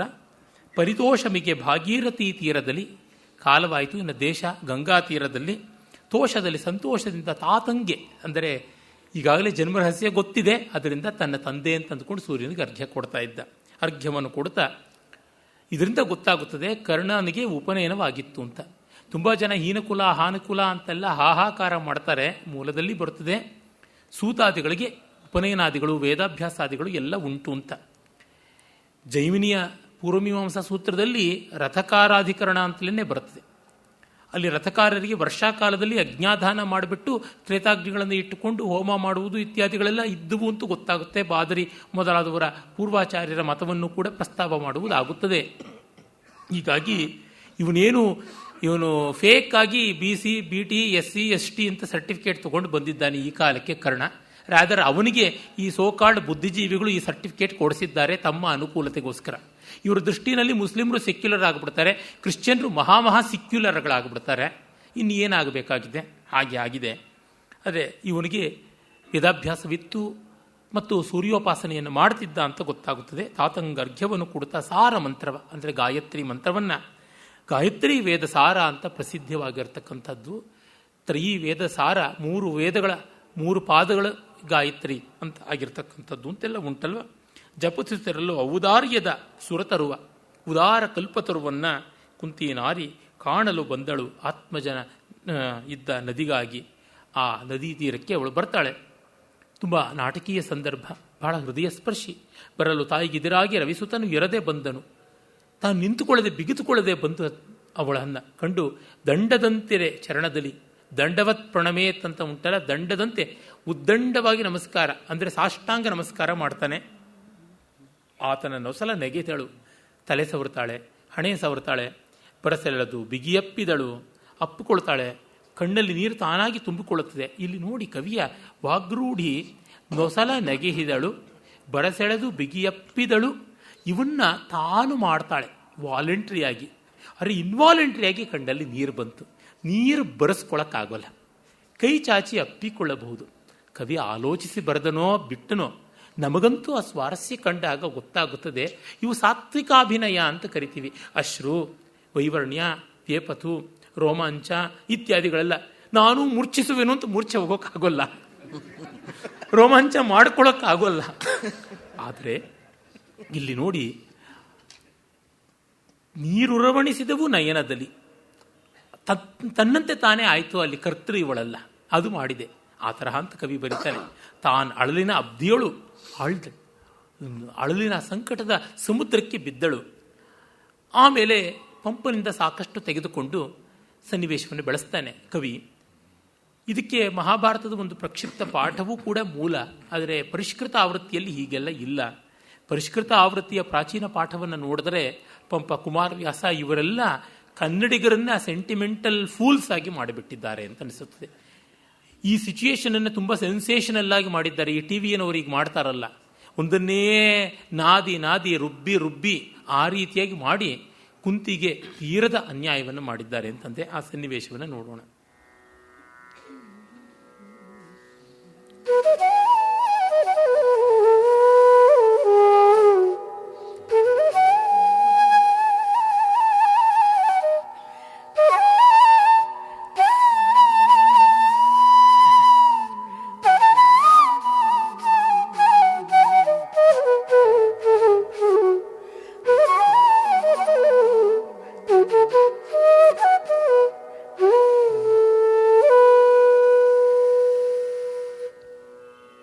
ಸಮಯದಲ್ಲಿ ಗಂಗೆ ನಾರಿ ವೇಷದಲ್ಲಿ ನಡೆ ತಂದಳು. ಆ ಸಮಯದಲ್ಲಿ ಗಂಗೆ ನಾರಿ ವೇಷದಲ್ಲಿ ನಡೆ ತಂದಳು. ಎಲೆ ಕುಂತಿ ಸತಿಯೇ ಕೈಯಡೆಯ ಕಂದನನು ಒಪ್ಪುಗಳು ನೀನು. ಎಲೆ ಕುಂತಿ ಸತಿಯೇ ಕೈಯಡೆಯ ಕಂದನನು ಒಪ್ಪುಗಳು ನೀನು. ಈ ಸುದಿನ ಇವನಾಗು ಹೋಗಿನ ಘಾಸಿಯನು ತಲೆಗಾಯ್ದೆನು. ಕುಂತಿ ಈ ಸುದಿನ ಇವನಾಗು ಹೋಗಿನ ಘಾಸಿಯನು ತಲೆಗಾಯ್ದೆನು. ಎನ್ನಯ ಭಾಷೆ ಸಂದುದು ಎನ್ನಯ ಭಾಷೆ ಸಂದುದೆನುತ್ತ ತಾಯಿಗೆ ಕೊಟ್ಟಳ ಆತ್ಮಜನ. ಗಂಗೆ ನಾರಿ ವೇಷದಲ್ಲಿ ನಡೆ ತಂದು ತಾಯಿಗೆ ಕೊಟ್ಟಳು ಆತ್ಮಜನ ಕೊಟ್ಟಳು.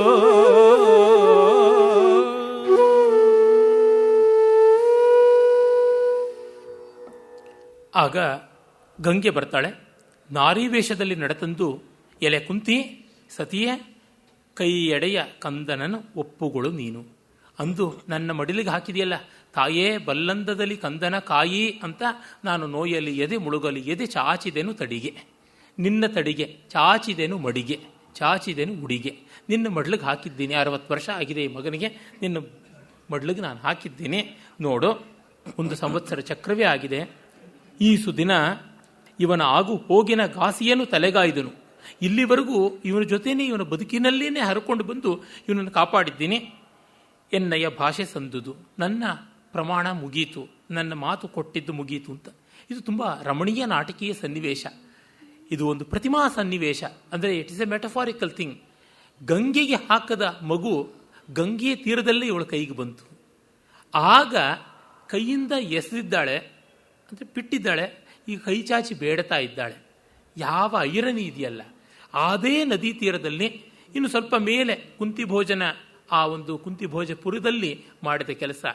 ಅಂದರೆ ನಾವು ಯಾವುದೋ ಸಂದರ್ಭದಲ್ಲಿ ಇನ್ನಿದಕ್ಕೆ ಬೇಕಾಗೋಲ್ಲ, ಇದನ್ನು ನೋಡೋಲ್ಲ, ಇದಕ್ಕೆ ಯಾವ ರೀತಿಯಲ್ಲೂ ಹೋಗುವ ಸಂದರ್ಭ ಬರೋಲ್ಲ ಅಂತ ಅಂದುಕೊಳ್ತೀವಿ. ಅರೆ ಹೋಗಬೇಕಾಗುತ್ತದೆ. ಪಾಪ ಕುಂತಿಗಂತೂ ಸುಮಾರು ವರ್ಷದಿಂದ ನೋಡ್ತಾನೇ ಇದ್ದಾಳೆ. ಕಣ್ಣೆದುರಿಗೆ ಮಗ ಚೆನ್ನಾಗಿ ಬೆಳೆದವನನ್ನು ಕೊಟ್ಟು ಬಿಟ್ಟನಲ್ಲ, ಕಳ್ಕೊಂಡು ಬಿಟ್ಟನಲ್ಲ ಅಂತ ದುಃಖ ಪಟ್ಟಿದ್ದಾಳೆ. ಈಗ ಓ ಲಕ್ಷ್ಮಣ ಅಂತ ಓಡ್ ಬಂದಿದ್ರೆ ಬೇರೆ ಆಗ್ತಾ ಇತ್ತು. ಅಲ್ಲಿವರೆಗೂ ಒಳಗಿದ್ದ ನೋವು ಸಂಕಟ ಎಲ್ಲ ತೀವ್ರವಾದದ್ದು. ದಿನೇ ದಿನೇ ಸುಟ್ಟು ಹೋಗ್ತಾ ಇದ್ದಾಳೆ. ಕರ್ಣನಿಗಾದರೂ ಜನ್ಮರಹಸ್ಯ ಗೊತ್ತಿದ್ದಲ್ಲ, ಗೊತ್ತಾದರೂ ಕಾಡುವಂಥದ್ದಲ್ಲ. ಯಾಕೆಂದರೆ ಅವನಿಗೆ ಬುದ್ಧಿಗೆ ಬರುತ್ತಾದರೂ ಮಾತೃಪ್ರೀತಿಯದೆಲ್ಲ ಸಿಕ್ಕಿರ್ತಕ್ಕಂಥದ್ದು. ಇವಳು ಬೆಳೆದು ತಾನೇ ಮಗು ಬೇಕು ಅಂತ ಬಯಸಿ ಕಡೆಗೆ ಲೋಕಾಪವಾದಕ್ಕೆ ಅಂಜಿ ಮಾಡಿದ್ದೆಲ್ಲ ಆ ಪಾಪ ಪ್ರಜ್ಞೆ ಕಾಡ್ತಾ ಇರ್ತದೆ. ಹಾಗಾಗಿ ಅವಳ ಬಗ್ಗೆ ಸಹಾನುಭೂತಿ ಬೇಕು. ಈ ಸಹಾನುಭೂತಿಯನ್ನು ಪಂಪ, ಕುಮಾರವ್ಯಾಸ ಇಬ್ಬರು ಕುಂತಿಯ ಪಾಲಿಗೆ ಕೊಟ್ಟಿಲ್ಲ. ಅದು ದೊಡ್ಡ ಅನ್ಯಾಯ ಅಂತ ಅನಿಸುತ್ತದೆ. ಗಂಗೆ ನಿನ್ನ ಮಗನನ್ನು ಕೊಟ್ಟಿದ್ದೀನಿ ಅಂತಂತಾಳೆ. ಆಗ ಸೂರ್ಯ ಬಂದು ವ್ಯವಹಾರದ ಮಾತಾಡ್ತಾನೆ. ಗಂಗೆ ಭಾವದ ಮಾತಾಡಿದ್ರೆ ಸೂರ್ಯ ಬುದ್ಧಿಯೇ ಮಾತಾಡ್ತಾನೆ. ಅವರವರ ದೃಷ್ಟಿ.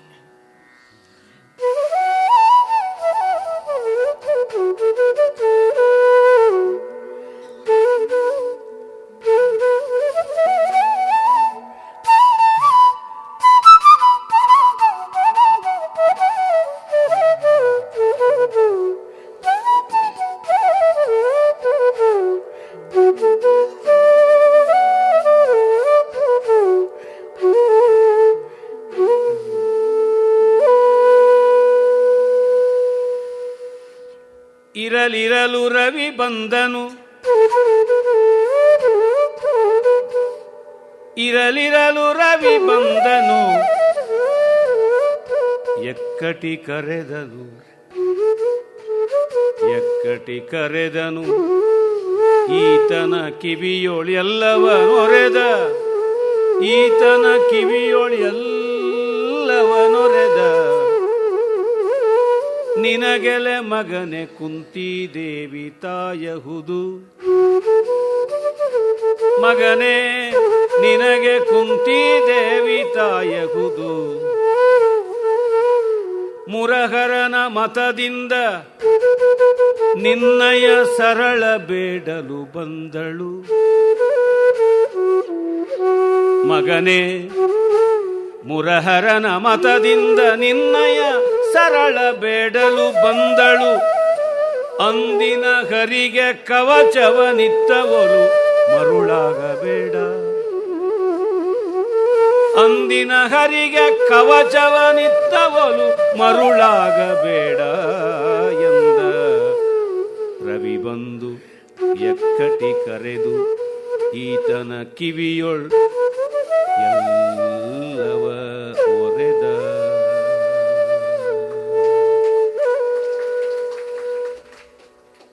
ಬಹುಳಿ ರಾಗದಿಂದ ಉದಯವಾಯಿತು, ಸೂರ್ಯೋದಯವಾಯಿತು. ಈಗ ಶುದ್ಧ ಧನ್ಯಾಸಿ ಅಥವಾ ಉದಯ ರವಿಚಂದ್ರಿಕಾ ರಾಗ. ಆ ಉದಯ ರವಿ ಅವನು ಚಂದ್ರನಂತೆ ಚಂದ್ರಿಕೆಯಂತೆ ತಂಪಾಗಿ ಕರ್ಣನ ಪಾಲಿಗೆ ಬಂದು ಎಕ್ಕಟಿ ಪಕ್ಕಕ್ಕೆ ಏಕಾಂತವಾಗಿ ತೆಗೆದುಕೊಂಡು ಹೋಗಿ ಕಿವಿಯಲ್ಲಿ ಹೇಳ್ತಾನೆ. ಎದುರಿಗೆ ದೆವದಂಗೆ ಕುಂತಿ ಇದ್ದಾಗ ಪಕ್ಕದಲ್ಲಿ ಕರ್ಕೊಂಡೋಗಿ ಸೂರ್ಯ ಕಿವಿನಲ್ಲಿ ಹೇಳ್ತಾನೆ ಅಂದರೆ ಕುಂತಿಗೆ ಏನಾಗಿರಬೇಡ, ನಿಮ್ಮಮ್ಮ ಕಾಣೋ ಗೌರವಿಸು ಅಂತಂದು ಹೇಳಿದ್ರೂ ಅವಳಿಗೆ ಸಂದೇಹ ಬರುತ್ತೆ. ಈ ಥರ ಮಂತ್ರಾಲೋಚನೆಯನ್ನು ಮಾಡಿದಾಗಲೂ ಆಗುತ್ತದೆ. ಇಷ್ಟೆಲ್ಲ ಇವತ್ತು ಹಿತ ಹೇಳೋಕ್ಕೆ ಬಂದವನು ಕುಂತಿಗ ಹಿತ ಹೇಳಬಾರ್ದ, ಮುನಿಯ ಮಂತ್ರ ಏನು ಮಾಡೋಕ್ಕಾಗೋಲ್ಲ ಅಂತಂದುಬಿಟ್ಟ. ಅಂದರೆ ಆ ಗಂಗೆಯ ಹೆಣ್ಣುತನ, ಸೂರ್ಯನ ಗಂಡತನ, ಉರಿಯುವ ಸೂರ್ಯ, ತಂಪಾದ ಗಂಗೆ, ಈ ಅಂತರ ನೋಡಿದಾಗ ಸನ್ನಿವೇಶ ಯಾವ ತರಹ ಅಂತ ಗೊತ್ತಾಗುತ್ತದೆ. ಎಲ್ಲವನ್ನ ಹೇಳ್ತಾನೆ. ನಿನಗೆ ತಾಯಿಯೇ ಅವಳು ಕುಂತಿ ಹೌದು, ಆದರೆ ಮುರಹರನ ಮತದಿಂದ ನಿನ್ನಯ ಸರಳ ಬೇಡಲು, ನಿನ್ನ ಬಾಣವನ್ನು ಬೇಡಕ್ಕೆ ಬಂದಿದ್ದಾಳೆ. ಹಾಗಾಗಿ ಇವಳಿಗೆ ಕೊಡಬೇಡ. ಹಿಂದೆ ಕವಚವನ್ನು ಹರಿಗೆ ಇತ್ತೆ, ಹರಿ ಅಂದರೆ ಇಂದ್ರ. ಈಗ ಆ ಹರಿಯ ಲಹರಿಯಂತೆ ಇವಳು ಬಂದಿದ್ದಾಳೆ. ಇವಳು ಕೇಳುವಂಥದ್ದನ್ನು ಕೊಟ್ಟರೆ ಕವಚ ಆಯುಧ ಎರಡೂ ಇಲ್ಲದೆ ಇದ್ದರೆ ಏನು ಗತಿ ಆಗುತ್ತದೆ ನಿನಗೆ, ಅದಕ್ಕೋಸ್ಕರ ನೀನು ಮರಳು ಆಗಬೇಡ ಅಂತ ಸ್ಪಷ್ಟವಾಗಿ ಹೇಳ್ತಾನೆ ಅಂತ.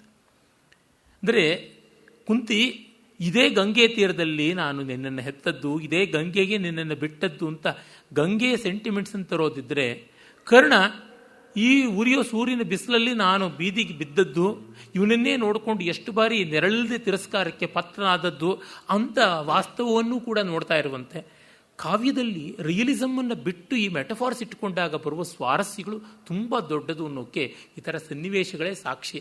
ಕಾರಣ ನನಗನ್ಸುತ್ತೆ, ಅಮ್ಮ ನಾನು ಬರೋದಿಲ್ಲ ಅಂತಂದರೆ ಈ ಛಂದಸ್ಸು, ಈ ನಾಟಕೀಯತೆ ಇದೆಲ್ಲ ತರೋಕ್ಕಾಗೋಲ್ಲ. ಭೈರಪ್ಪನವರ ಪರ್ವ ಆಗುತ್ತದೆ, ಕುಮಾರವ್ಯಾಸನ ಕಾವ್ಯ ಆಗೋದಿಲ್ಲ. ಪರ್ವ ಚೆನ್ನಾಗಿರತಕ್ಕಂಥದ್ದೇ, ಅದರ ರಸ ಅದರದೇ ಇದೆ.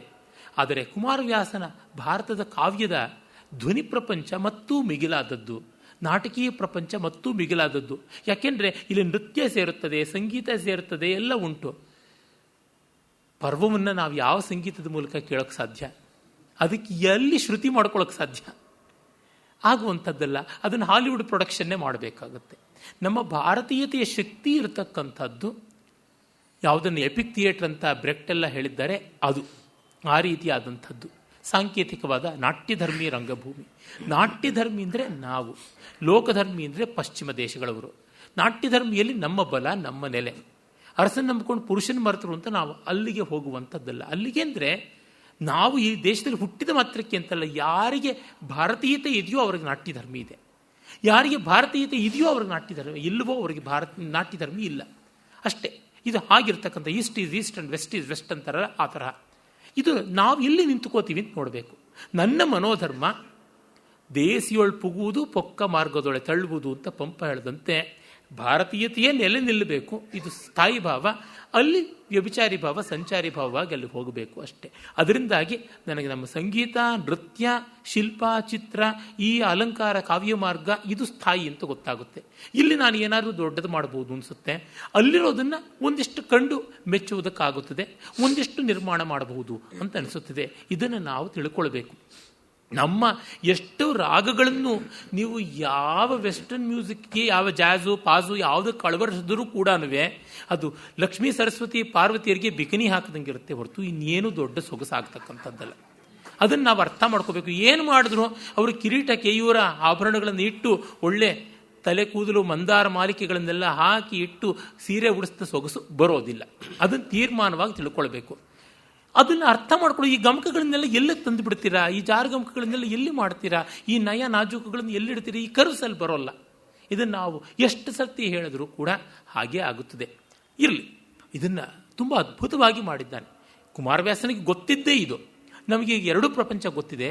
ನಮ್ಮ ಬಾಧ್ಯತೆ ಹೆಚ್ಚಿನದು. ನಮ್ಮ ಆಯ್ಕೆ ದೊಡ್ಡದಷ್ಟು ನಮ್ಮ ಬಾಧ್ಯತೆಯೂ ಹೆಚ್ಚಾಗುತ್ತದೆ. ಯಾಕೆಂದರೆ ಅಡ್ಡದಾರಿಗೆ ಹೋಗುವ ಸಾಧ್ಯತೆಗಳು ತುಂಬ ಜಾಸ್ತಿ. ಮಾಲಲ್ಲಿ ತುಂಬ ವಸ್ತುಗಳು ಪ್ರಲೋಭನೀಯವಾಗುತ್ತವೆ. ಅದರೊಳಗೂ ನಾವು ಎಲ್ಲಿ ಕೊಳ್ಳುವ ಪದಾರ್ಥದ ಎಲ್ಲ ಕಪಾಟಗಳಿಗೆ ಹೋಗಿ ನಾವು ಅಲ್ಲಿ, ಅದಕ್ಕೇನೋ ಒಂದು ಇಂಗ್ಲೀಷ್ನ ಪದ ಕೂಡ ಇದೆ, ಹೋಗ್ಬಿಟ್ಟಿದೆ. ವಸ್ತುಗಳನ್ನು ನಾವೇ ತೆಗೆದುಕೊಂಡು ನಮ್ಮ ಟ್ರಾಲಿಗಳಿಗೆ ತುಂಬಿಕೊಳ್ತಕ್ಕಂಥದ್ದು ಉಂಟಲ್ವ, ಅದು ಬಹಳ ಹೆಚ್ಚು ದುಬಾರಿ ಆಗುತ್ತೆ. ಎಲ್ಲಿವರೆಗೂ ಅಂದರೆ ಬಿಲ್ಲಿಂಗ್ ಇದೆಯಲ್ಲ, ಅಲ್ಲೂ ಕೂಡ ಇಡಬೇಕು ಅಂತ ಮಾಡಿದ್ದಾರೆ ಈಚೆಗೆ. ಬಿಲ್ಲಿಂಗ್ ನಡೆಯುವ ಜಾಗದಲ್ಲಿ ಕೂಡ ತುಂಬ ದುಬಾರಿ ಅಲ್ಲದ, ಕೈಗೆ ಎಟಕತಕ್ಕಂಥ ಮುಷ್ಟಿಗ್ರಾಹ್ಯವಾದ, ಯಾಕೆಂದರೆ ಟ್ರಾಲಿನಲ್ಲಿ ಜಾಗ ಇಲ್ಲದಿದ್ದರೆ ಆ ರೀತಿಯಾದಂಥ ಯಾವುದೋ ಒಂದು ಆಫ್ಟರ್ ಶೇವ್ ಲೋಷನ್ ಇರ್ಬೋದು, ಅಥವಾ ಉಗುರಿನ ಬಣ್ಣ ಇರ್ಬೋದು, ಸಿಗರೇಟ್ ಲೈಟರ್ ಇರ್ಬೋದು, ಇನ್ಯಾವುದೋ ಶೀಂಗಮ್ ಇರ್ಬೋದು, ಇನ್ಯಾವುದೋ ಮೌತ್ ಫ್ರೆಶ್ನರ್ ಇರ್ಬೋದು, ಈ ಥರದ್ದು ಡಿವೋಡ್ರೆಂಟು ಈ ಥರದ್ದು ಇಟ್ಟಿರ್ತಾರೆ. ಕ್ಯೂನಲ್ಲಿ ನಿಂತ್ಕೊಂಡಾಗ ಏನು ಅಲ್ಲಿ ಕಾಣಿಸುತ್ತೆ ಅದನ್ನು ಹಾಕ್ಕೊಳ್ಳೋಣ ಅಂತ ಅನಿಸುತ್ತೆ ಅಂತ. ಹೀಗೆ ಅಲ್ಲಿವರೆಗೂ ಬಿಸ್ನೆಸ್ ಸ್ಟ್ರಾಟಜಿ ಅಂತೆಲ್ಲ ಮಾಡುವಂಥದ್ದು ಕಾಣಿಸುತ್ತದೆ. ಅದರಿಂದ ಆಯ್ಕೆ ಜಾಸ್ತಿ ಆದಷ್ಟು ನಮ್ಮ ಜೇಬಿನ ಸ್ಥಾಯಿ ಭಾವ ಏನು, ನಮ್ಮ ಮನೆ ಕಪಾಟುಗಳ ಸ್ಥಾಯಿ ಭಾವ ಏನು, ಅದನ್ನು ನಾವು ತಿಳ್ಕೊಳ್ಬೇಕು. ಆಯ್ಕೆ ಇಲ್ಲದ ಕಡೆಗೆ ಎಲ್ಲರೂ ಸಜ್ಜನರಾಗಿದ್ದು ಬಿಡ್ಬೋದು. ಆಯ್ಕೆ ಇದ್ದ ಜಾಗದಲ್ಲಿ ಸಜ್ಜನರಾಗೋದಿದೆಯಲ್ಲ, ತುಂಬ ತುಂಬ ಕಷ್ಟ. ಅದರಿಂದಲೇ ಸ್ವಾತಂತ್ರ್ಯ ಹೆಚ್ಚಾದಷ್ಟು ಬಾಧ್ಯತೆ ಹೆಚ್ಚಾಗುತ್ತದೆ. ಇದನ್ನು ನಾವು ಅರ್ಥ ಮಾಡಿಕೊಳ್ಳಬೇಕು. ಕುಮಾರವ್ಯಾಸನಿಗಿದ್ದ ಅನುಕೂಲ ನಮಗೆ ಇಲ್ಲ, ಕುಮಾರವ್ಯಾಸನಿಗಿದ್ದ ಅನನುಕೂಲವೇ ಅವನಿಗಿದ್ದ ದೊಡ್ಡ ಅನುಕೂಲ ಅಂತ ನೋಡಿದಾಗ ಬದುಕಿನ ವೈರುಧ್ಯ, ವೈಚಿತ್ರ್ಯ ಎಂಥದ್ದು ಅನಿಸುತ್ತದೆ. ಈಗ ಅವಳು ಬಂದು ಪ್ರೀತಿಯಿಂದ ಬೇಡ್ಕೋತಾಳೆ, ಮಗನೇ ತಮ್ಮಂದಿರನ್ನು ಪಾಲಿಸು, ವಿಗಡತನವನ್ನು ಮಾಡು, ನೀನು ಓಲಗಿಸುವರೇ ಕುರುಪತಿಯ ಅಂತೆಲ್ಲ ಅಂತಾಳೆ. ಆಗ ಅವನು ಕೊಟ್ಟ ಉತ್ತರ ನೋಡಿ.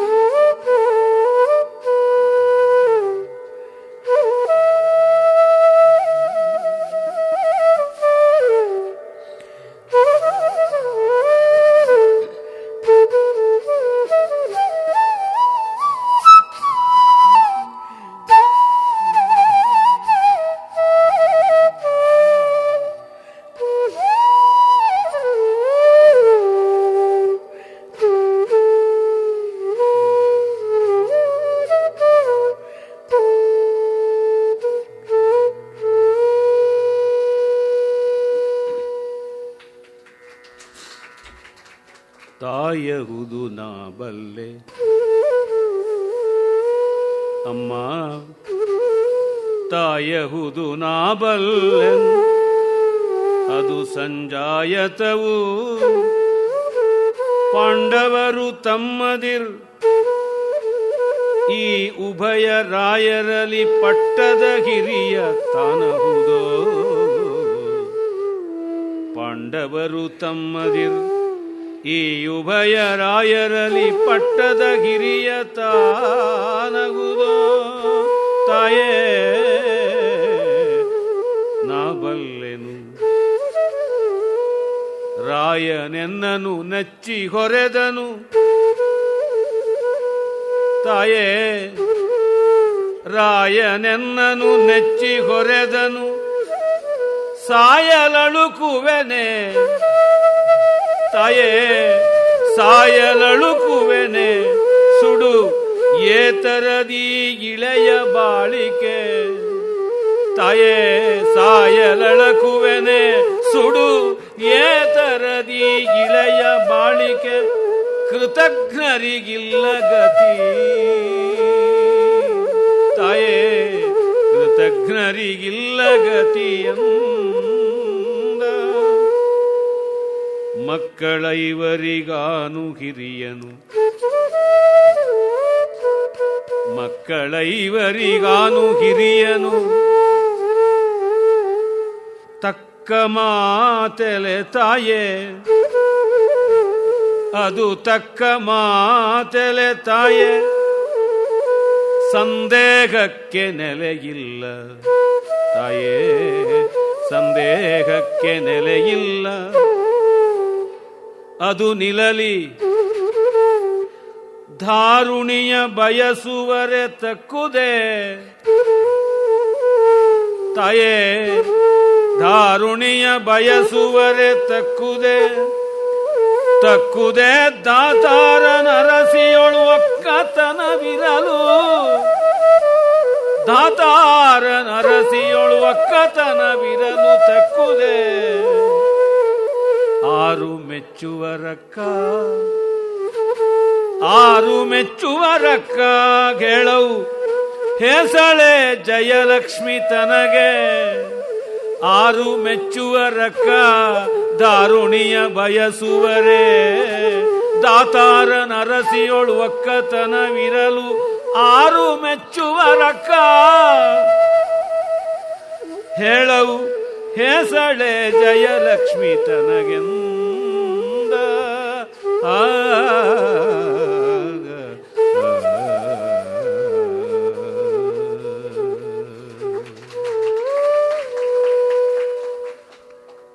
ಸಂದಿಗ್ಧತೆಯ ತೂಗುಯಲೆಯಲ್ಲಿ ಹಿಂದೋಳದಲ್ಲಿ ಇಟ್ಟಂಥ ಮನಸ್ಸನ್ನು ನಿಶ್ಚಯ ಮಾಡಿಕೊಡ್ತಾನೆ.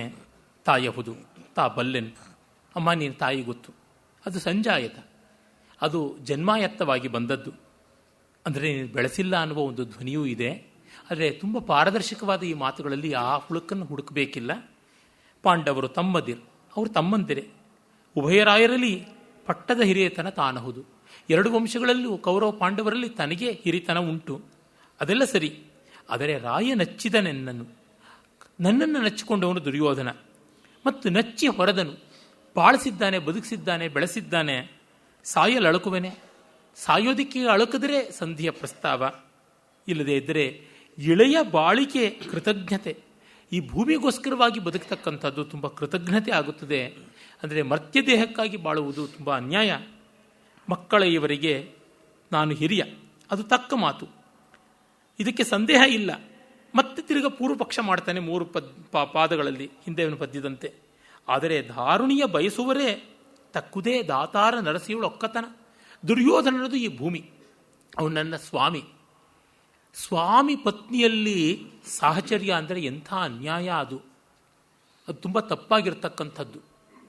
ಹಾಗಾಗಿ ಬಿಲ್ಹಣ ಒಂದು ಕಡೆ ಹೇಳ್ತಾನೆ, ವಾಣಿ ಪಂಕರುಹಾಸನಸ್ಯ ದೈತ್ಯೇತ್ಯಸ್ಥಾಯಿ ಆದಾಯಿ ಮೌನವ್ರತಂ ಲಕ್ಷ್ಮೀ ಸಾಗರ ಶಾಯಿನ ಪ್ರೀತಮೇ ತ್ಯಸ್ಥಾಯಿ ಭಿಕ್ಷಾಟನಂ ಆದಾಯಿ ಭಿಕ್ಷಾಟನಂ ಅಸ್ಥಾಯಿ ಮೌನವ್ರತಂ ಅಂತ. ಸರಸ್ವತಿ ಬ್ರಹ್ಮನ ರಾಣಿ ಅಂತ ಪರಮಾತ್ಮ ಶಿವ ಮೌನ ಆಗ್ಬಿಟ್ಟ ದಕ್ಷಿಣಾಮೂರ್ತಿ. ಸರಸ್ವತಿಯನ್ನು ಬಳಸಬಾರದು ಅಂತ. ಹಾಗೆ ಲಕ್ಷ್ಮೀ ವಿಷ್ಣುವಿನ ಪತ್ನಿ ಅಂತ ತಾನು ಭಿಕ್ಷೆಗೆ ಬಂದುಬಿಟ್ಟ, ತಾನು ಸಂಪತ್ತನ್ನು ಇಟ್ಕೊಳ್ಳಿಲ್ಲ. ಯಾಕೆ ಇತ್ತಂ ಸ್ವಾಮಿ ನಿಷಿದ್ಧ ಸೇವಕ ವಧು ಸಂಭೋಗ ಬೀವತ್ಸಯ ಅಂತ. ಸ್ವಾಮಿಗೆ ಸೇವಕನ ಪತ್ನಿಯರನ್ನು ಕಣ್ಣು ಹಾಕೋದು, ಅವ್ರನ್ನ ಇಟ್ಟುಕೊಳ್ಳೋದು ತಪ್ಪು. ಅದಕ್ಕೋಸ್ಕರ ಶಿವ ಹೀಗೆ ಮಾಡ್ದ ಅಂತ. ಅದೇ ರೀತಿಯಲ್ಲಿ ಸ್ವಾಮಿಯ ಪತ್ನಿಯನ್ನು ಸೇವಕ ಬಯಸೋದು ತಪ್ಪು. ಇದು ವ್ಯುತ್ಕ್ರಮ, ಎರಡೂ ತಪ್ಪಾಗುತ್ತದೆ. ಅದರಿಂದ ಮೆಚ್ಚುವರಾರು ಅಕ್ಕ ಹೇಳು, ಅಂಬ ಅಕ್ಕ ಅಲ್ಲ ಎಲ್ಲ ಮಾತ್ರವಾಚಕ ಅಂತ ಪಾಣಿನಿನೇ ಸೂತ್ರ ಮಾಡಿಬಿಟ್ಟಿದ್ದಾನೆ. ಅಮ್ಮ ಏನು ಮಾಡೋದು, ಹೇ ಸಳೆ ಜಯಲಕ್ಷ್ಮಿ, ಜಯ ಬರುವುದಿಲ್ಲ, ಇಂಥ ಪಾಪಿಗಳಿಗೆ ಯಾಕೆ ಸಾಹಚರ್ಯ ಅಂತಾರೆ ಅಂತ ಲೆಕ್ಕದಂತೆ ಹೇಳಿಬಿಟ್ಟಿದ್ದಾನೆ. ಆಮೇಲೆ ಇನ್ನು ನೀವು ಬಂದು ಕೆಲಸ ಏನು ಅಂತಾನೆ. ಅಲ್ಲಿ ಒಂದು ತಿವಿತ ಇದೆ. ನಿನ್ನ ಅಣ್ಣನ ಕರೆಯೋಕ್ಕಲ್ಲ ಬಂದಿದ್ದು, ಕರಕೊಳಕ್ಕೆ ಬಂದಿದ್ದು. ಕರೆಯೋ ಹಾಲು ಹಸುನ ಕರ್ಕೊಳಕ್ಕೆ ಬಂದಂತೆ ಆ ರೀತಿಯಾಗಿ ಬಂದದ್ದು ಅನ್ನುವ ಭಾವದಿಂದ ನೀನು ಬಂದ ಕೆಲಸ ಯಾವುದು? ಮತ್ತೆ ಇನ್ನೂ ಕೃಷ್ಣನಿಗೆ ಹೇಳದಂತೆ ಹೇಳ್ತಾನೆ, ವೈರಿಯ ಮಾತೆ ಹತ್ತಿರ ಇರಬಾರದು ಅನ್ನುವುದು ಕೂಡ. ಇದೊಂದು ರೀತಿ ನೀನು ಹೋಗು, ಜಾಗ ಖಾಲಿ ಮಾಡು ಅನ್ನುವಂಥ ಭಾವ. ಆಮೇಲೆ ಕುಂತಿ ನಿಷ್ಕರುಣಿಯಾಗಿ ವರ ಕೇಳುವಂತೆ ಆ ಎರಡು ಪದ್ಯಗಳಿಂದ ಸಂಧಿ ಮುಗಿಯುವ ಭಾಗ್ಯ ನೋಡಿ.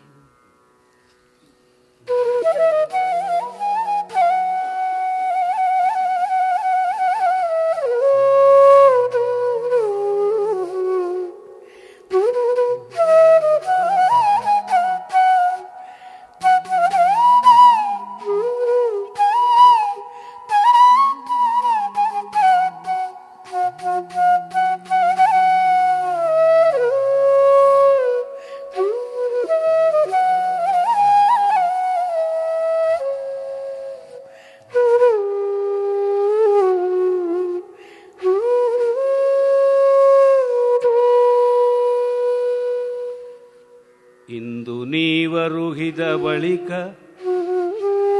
ರವಿನಂದನನು ಎಂದರಿದೆನಲ್ಲದೆ,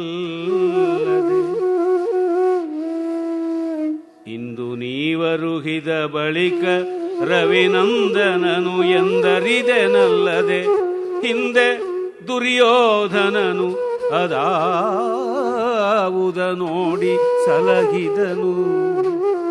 ಹಿಂದೆ ದುರ್ಯೋಧನನು ಅದಾವುದ ನೋಡಿ ಸಲಹಿದನು. ಬಂದು ಪಾಂಡವರೊಡನೆ ಕೂಡಿದಡೆ, ಬಂದು ಪಾಂಡವರೊಡನೆ ಕೂಡಿದರೆ ಇಂದು ನಗದೆ ಲೋಕ. ಅಮ್ಮ, ಬಂದು ಪಾಂಡವರೊಡನೆ ಕೂಡಿದಡಿಂದು ನಗದೆ ಲೋಕ. ಅಂತಿರಲಿ ಇಂದು ನಿಮ್ಮಡಿ ಬಂದ ಕಾರ್ಯವ ಬೆಸಸಿ, ಅದಂತಿರಲಿ ಇಂದು ನಿಮ್ಮಡಿ ಬಂದ ಕಾರ್ಯವ ಬೆಸಸಿ ಸಾಕು ಎಂದ.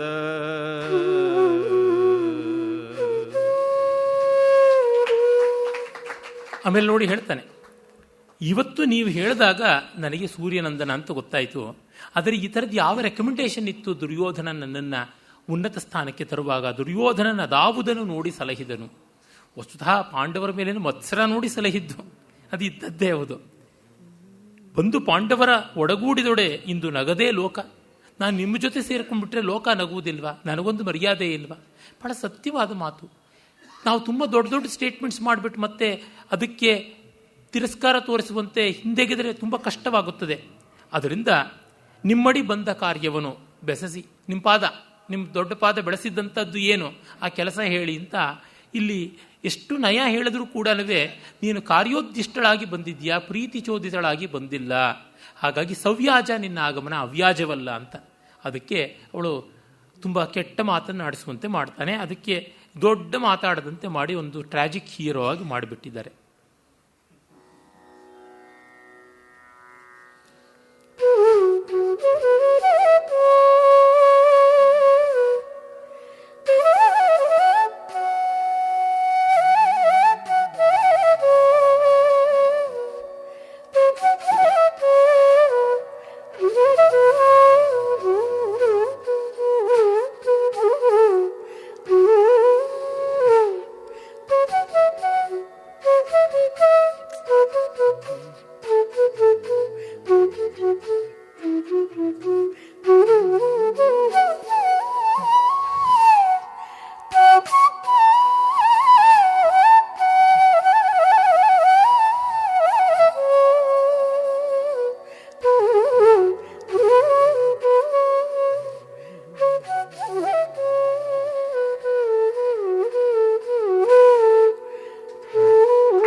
ಕಂದ ಕಂದ ಆದೊಡೈವರ ಮಕ್ಕಳನ್ನು ತಲೆಗಾದು ತೋರೈ ಕಂದ ಆದಡೈವರ ಮಕ್ಕಳನ್ನು ತಲೆಗಾದು ತೋರೈ ಕಂದ ನಿನಗಿನ್ನೀ ದುರಾಗ್ರಹ ಒಪ್ಪುವುದೇ ಕಂದ ನಿನಗಿನ್ನೀ ದುರಾಗ್ರಹ ಒಪ್ಪುವುದೇ ಕೌರವನ ಸೇವೆಯಲಿ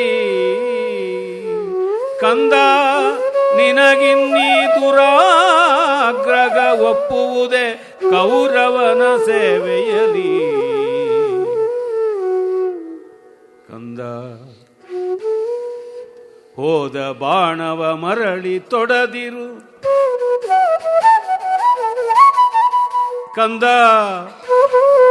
ಹೋದ ಬಾಣವ ಮರಳಿ ತೊಡದಿರು ಮಾದು ಕಳೆ ವೈರವನ್ ಕಂದ ಹೋದ ಬಾಣವ ಮರಳಿ ತೊಡದಿರು ಮಾದು ಕಳೆ ವೈರವನೆನಲ್ಕೆ ಹಸಾದವೆಂದನು ಬೀಳುಕೊಂಡನು ಬಂದನು ಅರಮನೆಗೆ ಬಂದನು ಅರಮನೆಗೆ ಬಂದನು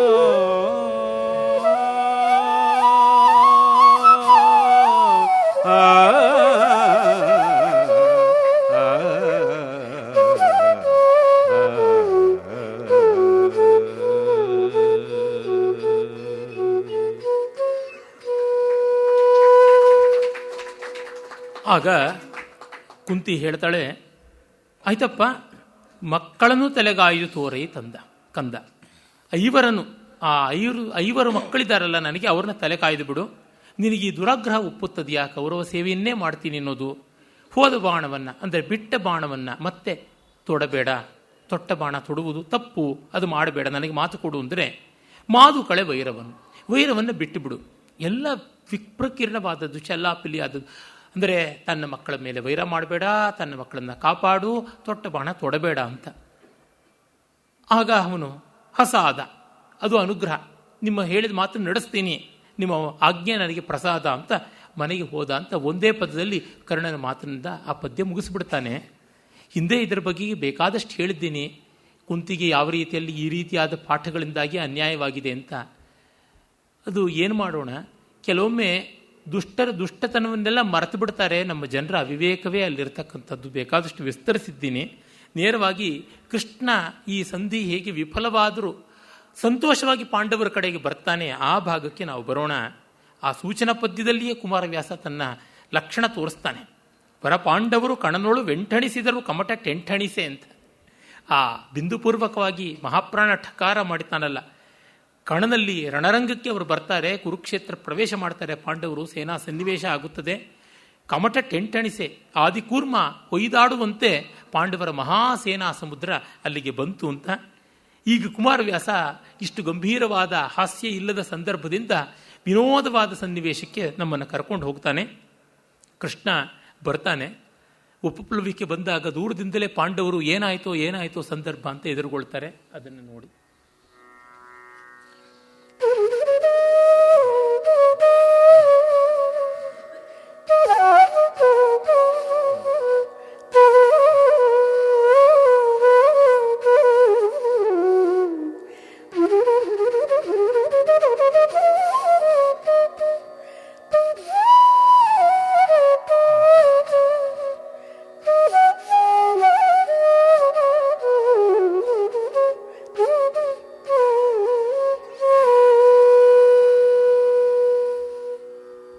ದೂರದಲ್ಲಿ ದುಮ್ಮಾನಿಸಿದ ವದನಾರವಿಂದವ ಕಂಡು,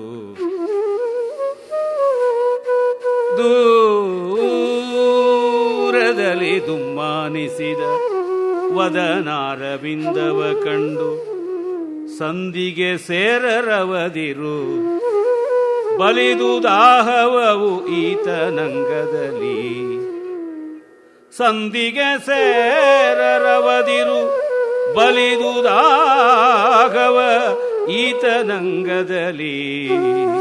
ಈತನಂಗದಲ್ಲಿ ಬಲಿದುದು ಆಗವ. ಶೌರಿಗಾಯ್ತವ ಮಾನ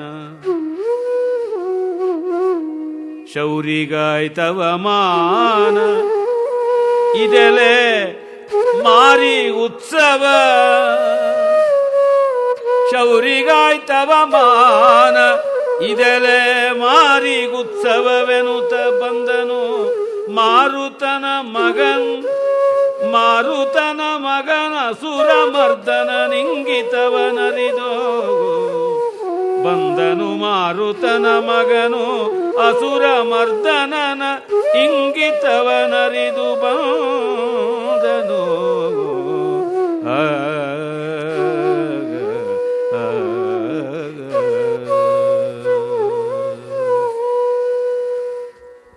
ಉಪಪ್ಲವ್ಯಕ್ಕೆ ಕೃಷ್ಣ ಬರ್ತಿದ್ದಂತೆ ದೂರದಲ್ಲಿ ಭೀಮ ಕೃಷ್ಣನ ಕಂಡು ದೂರದಲ್ಲಿ ದುಮ್ಮಾನಿಸಿದ ವದನಾರವಿಂದವನ್ನು ಕಂಡು ಯಾಕೋ ಮುಖ ಬೇಸರಗೊಂಡಿತ್ತು, ಸುಮ್ಮಾನ ಹೋಗಿ ದುಮ್ಮಾನವಾಗಿತ್ತು. ಸಂಧಿ ಸೇರದಾಯಿತೋ, ಸಂಧಿ ಆಗಲಿಲ್ಲ ಅನ್ಸುತ್ತೆ. ಬಲಿದುದು ಆಹವ, ಯುದ್ಧಕ್ಕೆ ಮನಸ್ಸು ಮಾಡಿದ್ದಾನೆ ಕೃಷ್ಣ. ಹೋದ ಕೆಲಸ ಆಗಲಿಲ್ಲ ಅಂತ ಅವನಿಗೆ ಕಸಿವಿಸಿ ಆಗಿದ್ದ. ಶೌರಿಗೆ ಅವಮಾನವಾಯ್ತಂತೆ. ಇಷ್ಟೊತ್ತಿಗಾಗಲೇ ಸುದ್ದಿ ಬಂದಿದೆ, ಕೃಷ್ಣನಿಗೆ ಅವಮಾನವಾಯ್ತಂತೆ. ಇನ್ನು ಮಾರಿಗೆ ಉತ್ಸವವೇ ಹೌದು, ಇನ್ನು ಯುದ್ಧವೇ ಆಗತಕ್ಕಂಥದ್ದು ಅಂತ ಮಾರುತನ ಮಗ ಭೀಮ ಬರ್ತಾನೆ, ಅವನ ಮನದ ಇಂಗಿತವನ್ನರಿದು ಅಂತ. ಅಂದರೆ ಈ ನಾಟಕೀಕರಣ ತುಂಬ ಚೆನ್ನಾಗಿದೆ. ಕೃಷ್ಣ ಬರುವುದರೊಳಗೆ ತಿಳ್ಕೊಂಡ ಅಂತ. ಅಂದರೆ ಕೃಷ್ಣ ಪ್ರಾಮಾಣಿಕವಾಗಿ ಸಂಧಿಗೆ ಪ್ರಯತ್ನ ಪಟ್ಟ ಅಂತ ಒಂದು ಭಾವ ಗೊತ್ತಾಗುತ್ತದೆ.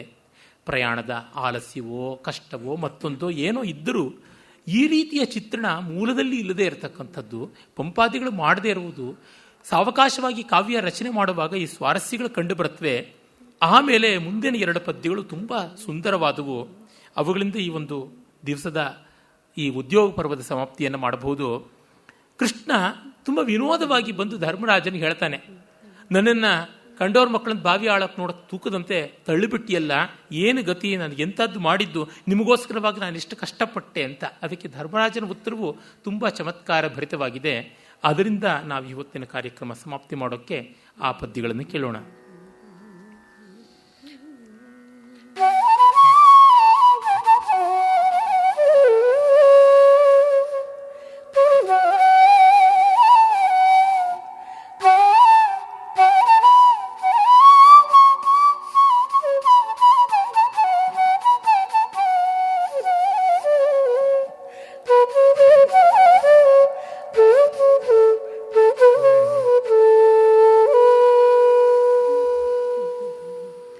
ಮುನಿದೊಡೆಯು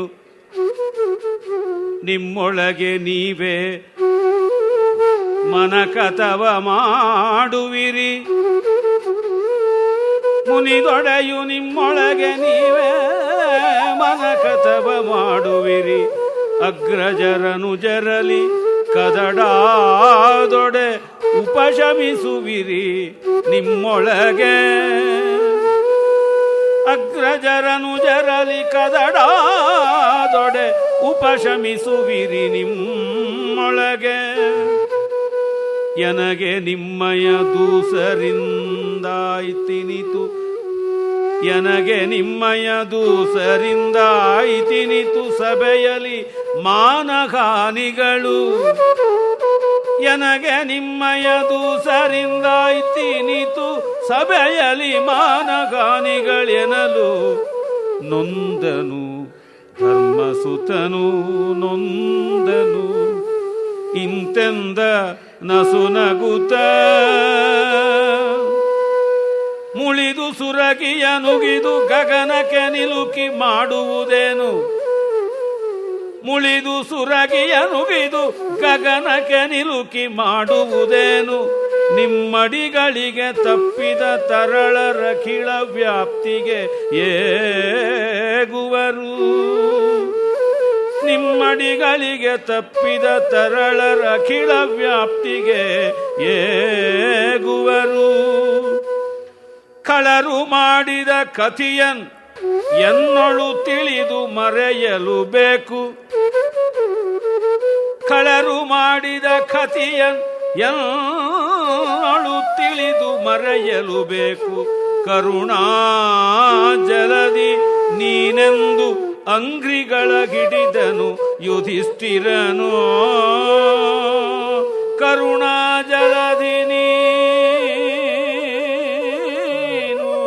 ಕರುಣಾ ಜಲದಿ ನೀನೆಂದು ಅಂಗ್ರಿಗಳ ಹಿಡಿದನು, ಅಂಗ್ರಿಗಳ ಹಿಡಿದನು ಯುಧಿಷ್ಠಿರನೋ. ಕೃಷ್ಣನ ಅಂಗ್ರಿಗಳ ಹಿಡಿದನು.